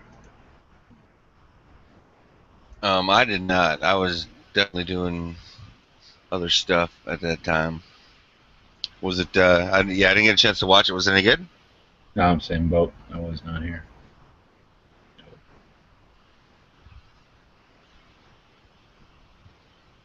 I just saw that he did one. Yeah, I tried I to don't go remember. when I came back to the computer and tried to go through the comments, it didn't go back to like far enough so that I could tell if people were talking about it or whatever.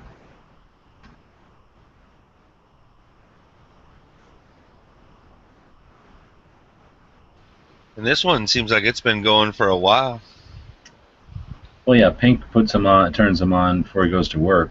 His time, I don't know what time that is, but it seems like it's about 6 o'clock here, so 6 hours How many? ago. Okay. So it's probably another couple hours before it stops. I think it's still what? It'll record. I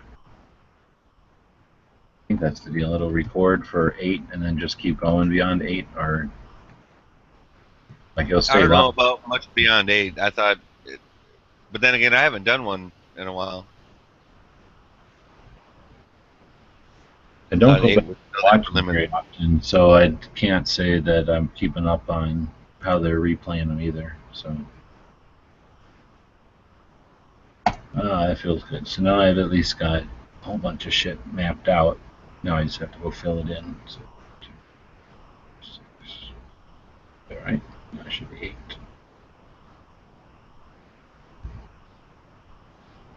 It's always good to have a plan. Sometimes. Well, that's the thing. You know, whether you can actually work the plan or not, it's still good to have a plan. Don't always get to follow the plan. That's the real life implication of it, or whatever.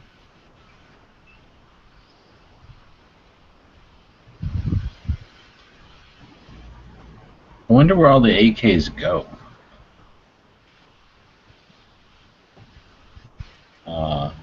What do you mean? Mr. Wright is out there posting a link to yet another.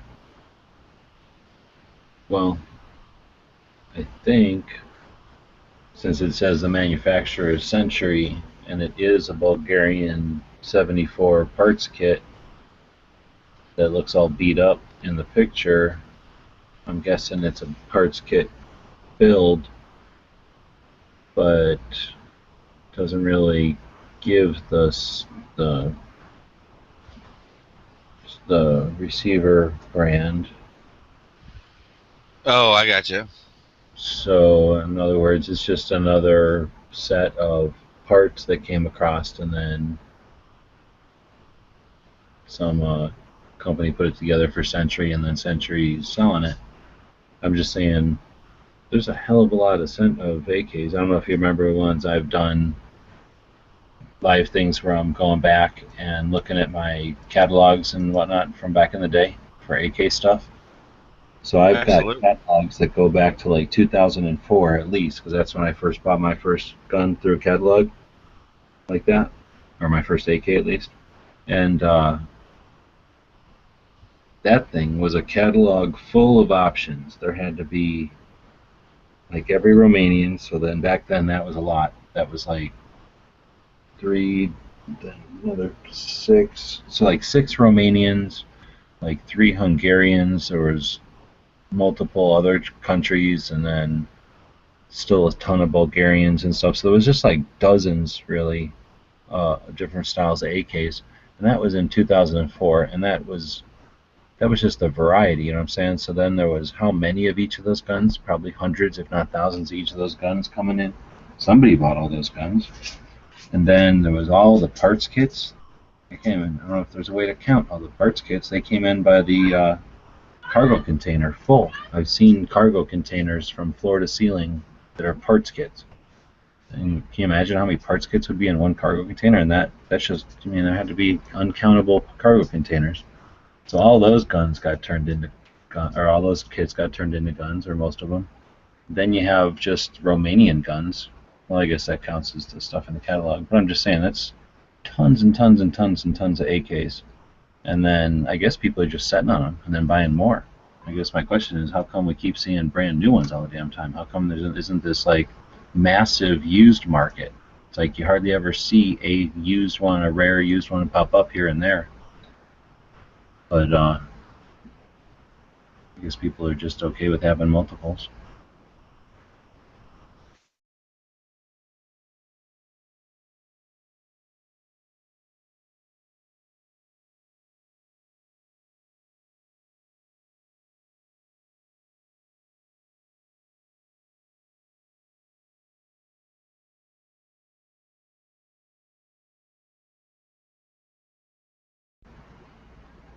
Alright, I killed it. It's pretty late, so I guess I'm out of here. Oh man, no, I didn't get to hear any of it, dude. I just got booted off and let back on. Shit. Oh. But I hear you. It's late. But what? Yeah. What? We're just wondering where all the AKs go, because it seems like there's been a lot of them throughout the years coming in, being created, and you never see a used. There's hardly any used market, so that's why I'm wondering. I guess people just sit on multiples.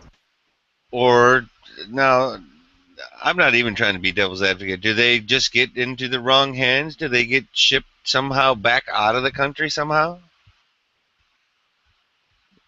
I mean, or literally there has to be. I mean, unless some were destroyed in raids or gun buybacks or. No. Number one, if they can't do that, like I was saying, there's so many coming in, there would have to be entire like divisions of law enforcement agencies that are just responsible for destroying cargo containers worth of firearms constantly. And if that was really the case, anti-gunners could just just point to that and say, look, this many guns need to be destroyed. That's just not happening. So, I mean, they have to make it national news when they get a couple of hundred guns to destroy. And then when you look at those, they're all, you know, like the Honolulu cops out here just went I don't think they made a prudent business decision when they opted not to sell any of their firearms and they decided to destroy them. And I think it was like $575,000 worth of. But now you know what? That's an inflated. Service That's guns. it. That's an inflated. That's an inflated. No, it wasn't. It was their service guns, if I remember correctly, and they said there was a street value, resale value of $250 a gun. I don't think that's inflated. Wow, they could have definitely got more than that, especially out here. I definitely think they would have been charging more than that.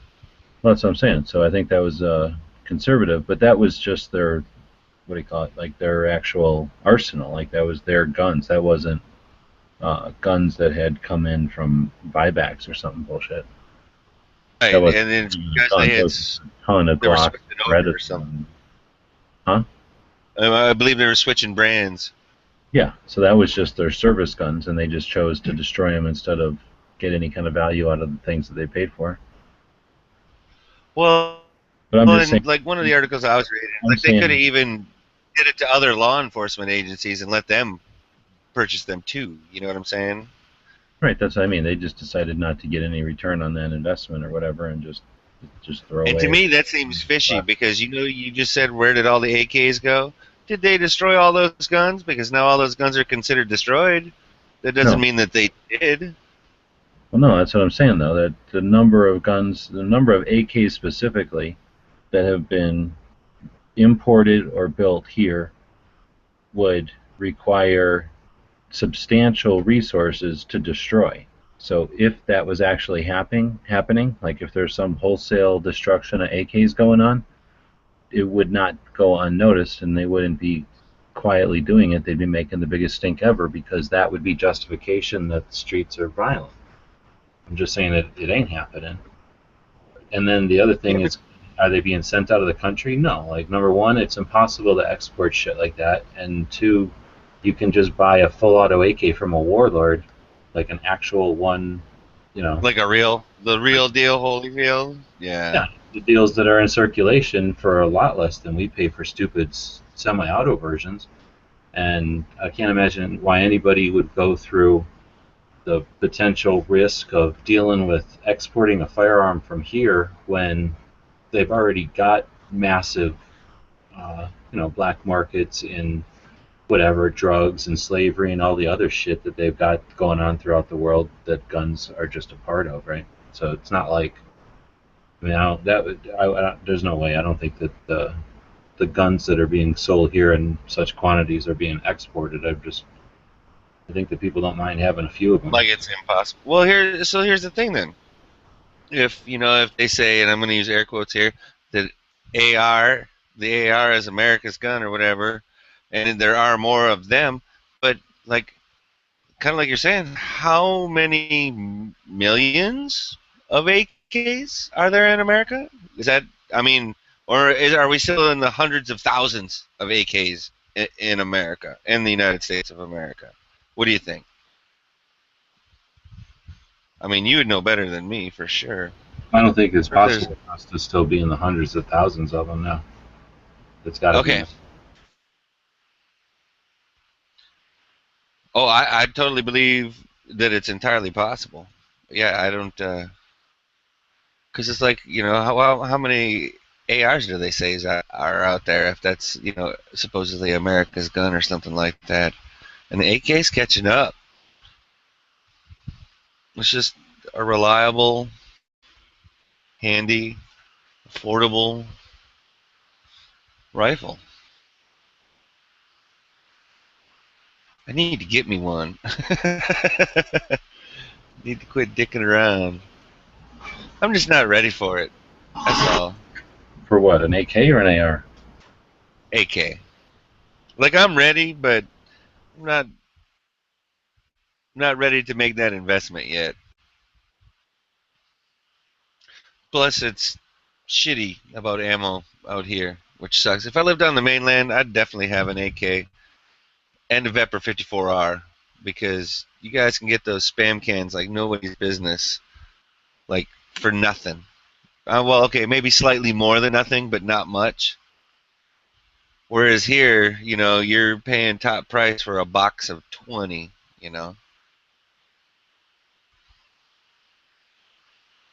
But that's the price you pay for living here.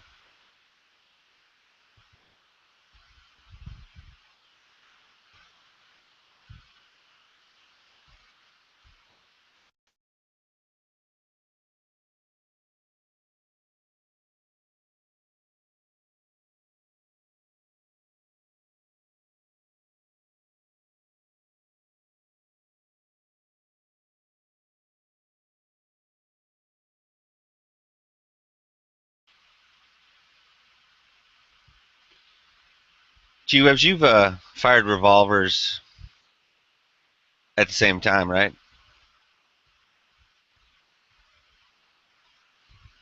What do you mean?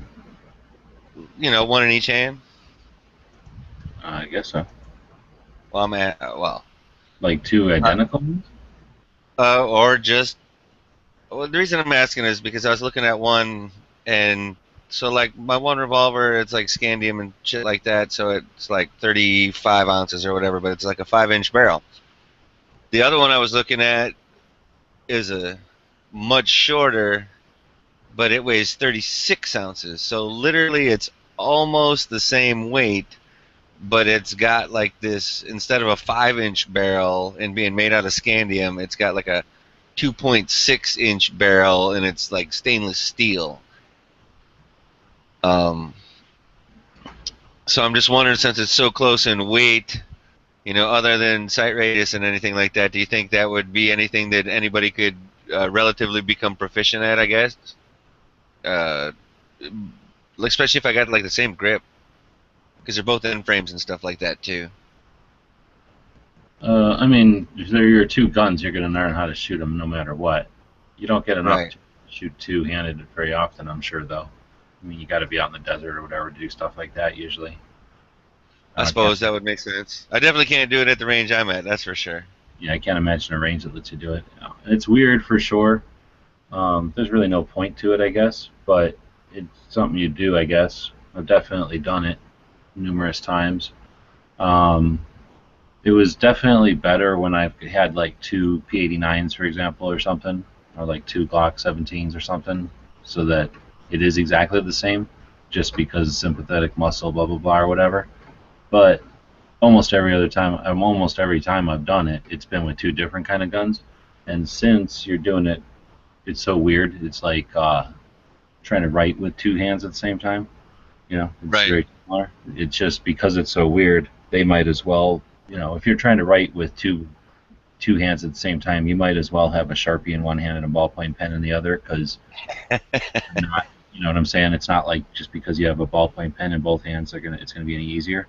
So that's sort of what I'm getting at, is that every time I've ever done it, pretty much it's been with multiple things, and it's like, you're shooting maybe apples or something laying out in the ground in front of you, so you're just sort of playing or whatever, and if you're talking like pull both guns out in front of you and pull both triggers at the same time, that's super hard. Like that's for me tougher than one and then the other and then one and then the other and then one and then the other. At least if you're trying to hit something, if you're just making noise or whatever. But then for me, it's a little bit too much sensory input to have two things that I'm, still responsible for, even if I am just out shooting. I don't just like pulling trigger unresponsibly. I just can't, you don't do it when you're out there. Yeah. So I gotcha. Like I say, having one in each hand is one thing, and then shooting one at a time lets you shoot for a bit and have some fun if you're knocking around like one of those rubber things that moves or something, or a can that's just going to jump around a little bit, or trying to hit something that's got, I don't know, it's hard to hit. But anyway, shooting two at the same time is just way more sensory input, I think. And then it's just something you've seen in not every cowboy movie, but I've done it. I'm just always more concerned that I'm going to somehow hit my hand with my other hand or some shit than. Yeah. I was thinking if you shoot at the same time in front of you, I'm not saying that a blast from a revolver, but I would think that you'd want your hands probably a little further apart, especially depending on caliber. Like if you had 454 Casull revolvers or something, and you were just like Brock Sampson or whatever, where it wasn't a problem. I don't know. definitely, like I say, there's no real point to it, and you don't get both bullets to hit what you're shooting at. So Right. So you kind of miss out because you're not hitting the middle of the target with like either. Then, right? If you were simply reckless, I guess it would be enjoyment to pull both triggers at the same time in front of you. But for me, it's too much like warning signs going off and like too many like danger, danger, danger. Like you're too many things that just for the sake of shooting at the same time. Now, if you're in like a area where you can spread them apart and shoot at two different areas at the same time, like one off to your right and one off to your left, I guess I have done that before, and I don't know, then it's a little easier because you're not worried about hurting yourself, but then you're still got to worry about, you know, is everyone still standing way the hell over there like they're supposed to, or am I still alone here, kind of thing. Right. Yeah. Like I would do that out here. I don't know, when I'm talking about doing shit like this, we've got some ranges that are 360 berms. So in other words, a berm that looks like a snail or like a spiral, so that you have to drive into it, and then you can just stop driving and walk the rest of the way, and then you're literally the only thing inside of a 360-degree berm. And in there, you can do pretty much whatever you want. Shoot straight up if you want, and that's the only thing that's really going to hurt anybody. But you know, in those kind of situations, all you really got to worry about is somebody sticking their head around the one berm or walking right in, not realizing you're still in a string of fire. But if you're like in a forest or something, I don't do that kind of shit in like the woods where you don't know that somebody is just out walking around and is just walking out into a clearing that turns out to be a direct line of fire to you or something. I just wouldn't do it where I couldn't see everything that's going on. That's responsible, and that makes sense. Because out here we also have, you know, you can go shoot out into like a desert or something and just literally have to the horizon. You can tell who's around you. You know, there's no question unless somebody's really trying to be stealthy, they're not accidentally get close to you. So, you know what I'm saying, that's a lot different than if we go up a hill, shoot in the mountains where it's just all forest. Then, you know, then I like to shoot just in one direction, so I know where the bullets are going. Well, that's like the right way to do shit, you know. Yeah, I don't know if there's right and wrong. It's a safer way to do it, or at least okay, yeah, maybe that was the wrong choice of words, but yeah, that's a good way of doing things. But it's definitely worth, if you can get a situation where you can shoot all different kinds of ways, doing it, because it's interesting and probably worth having the knowledge you can and just experiencing the fun of it. Because it is kind of fun, I guess. Well, right on. Hopefully, I'll make that opportunity. I think single action guys, the guys that shoot old West style crap, they do something where they use a dual rig and like use both hands. I think they holster and stuff though. Like they don't ever have the guns out at the same time. I don't think. But I think they do some sort of like, scenario where they've got a whole bunch of shit in front of them and they just start wailing on it and use both guns. Well, with that single action, you're always trying to probably use your thumb, right? If you had two out. But I don't know. Outlaw Josie Wales didn't seem to have a problem, and I think he was holding the reins at the same time, working two pistols, reloading cylinders. But then again, that was Outlaw Josie Wales in the documentary of the same name. Right.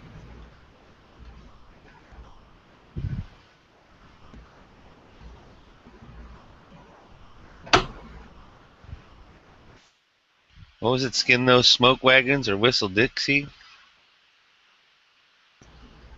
What? I don't remember that one.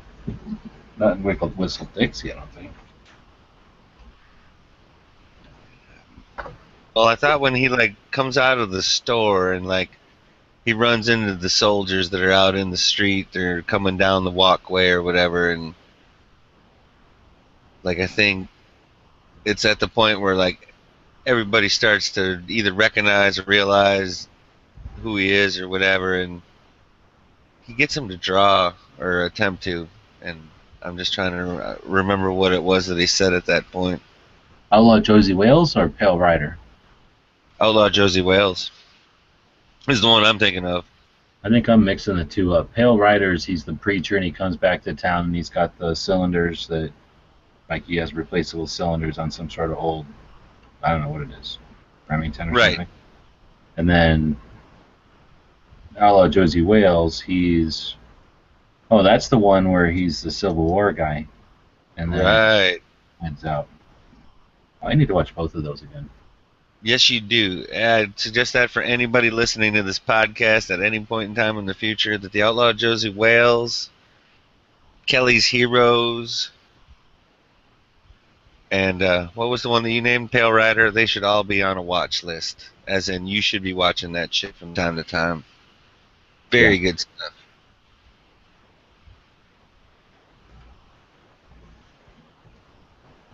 Yeah, we need to do a more thorough job of covering the must-see movies.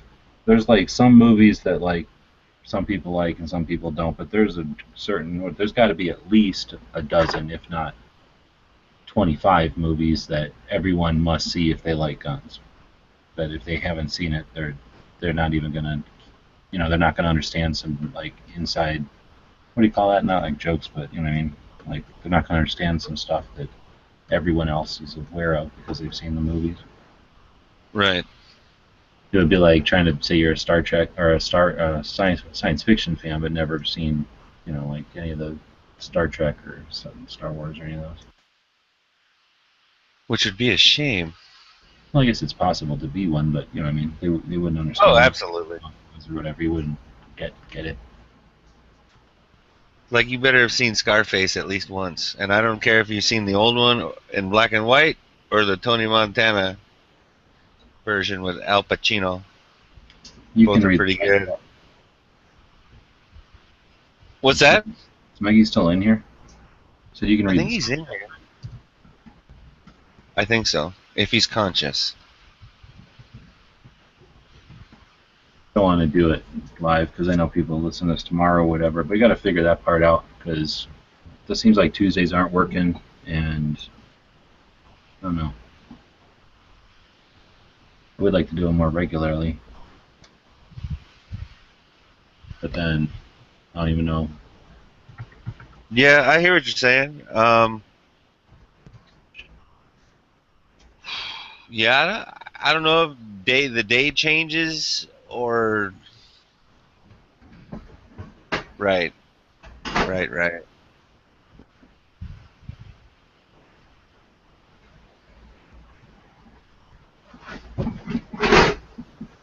And I mean, I'm sure that sometimes you just got to go with what you got to go with. What do you mean? Well, like, yeah. Yeah, I mean, I don't know. It's hard to.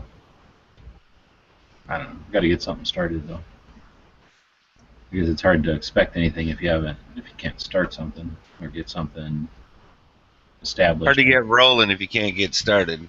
Yeah. Hey, are you back? You can talk now? Tell us about the wonders of Finland. Actually, it looked like a pretty nice freaking day.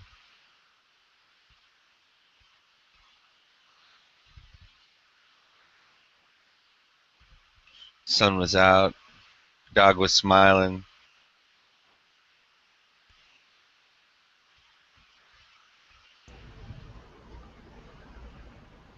Audio might not be working. That's true. Oh, take me for a walk around the block, will ya? I'll show you. Huh, you broke your jack. Ah, that would suck. That'd be terrible.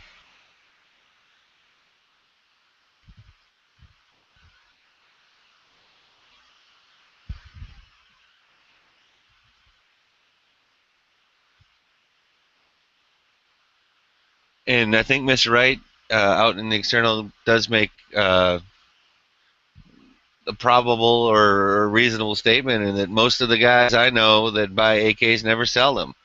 They will buy and sell other guns, but it seems like they hold on to their AKs. I mean, have you found that may or may not have happened to anybody you know?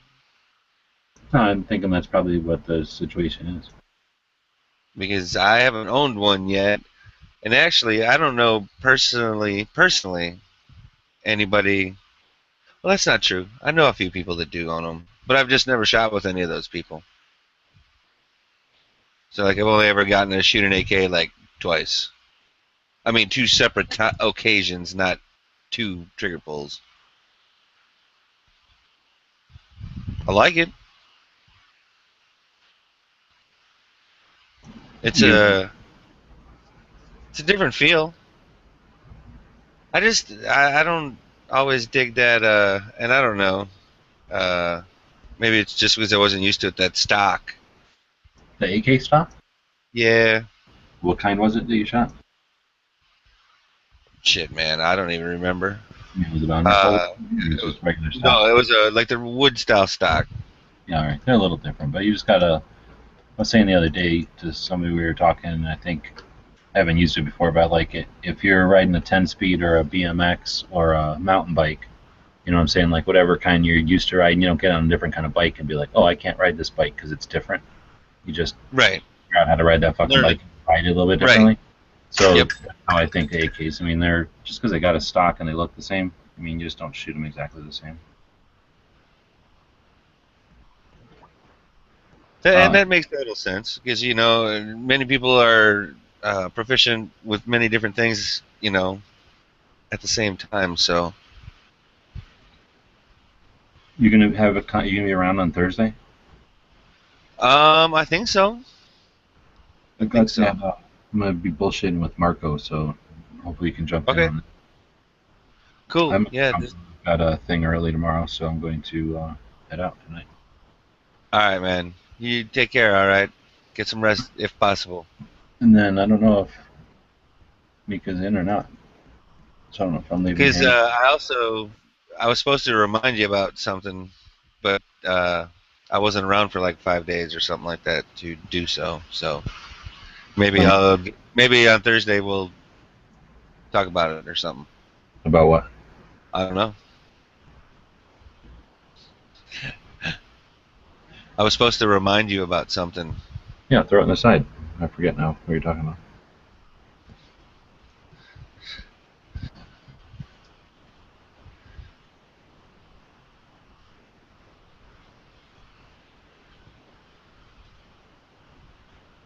I'm a slow typer, so just bear with me.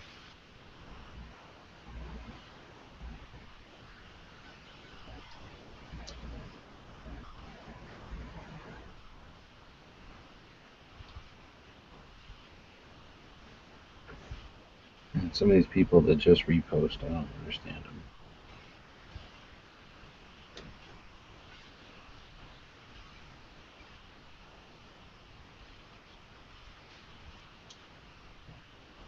All right. I don't know if that might not make any sense.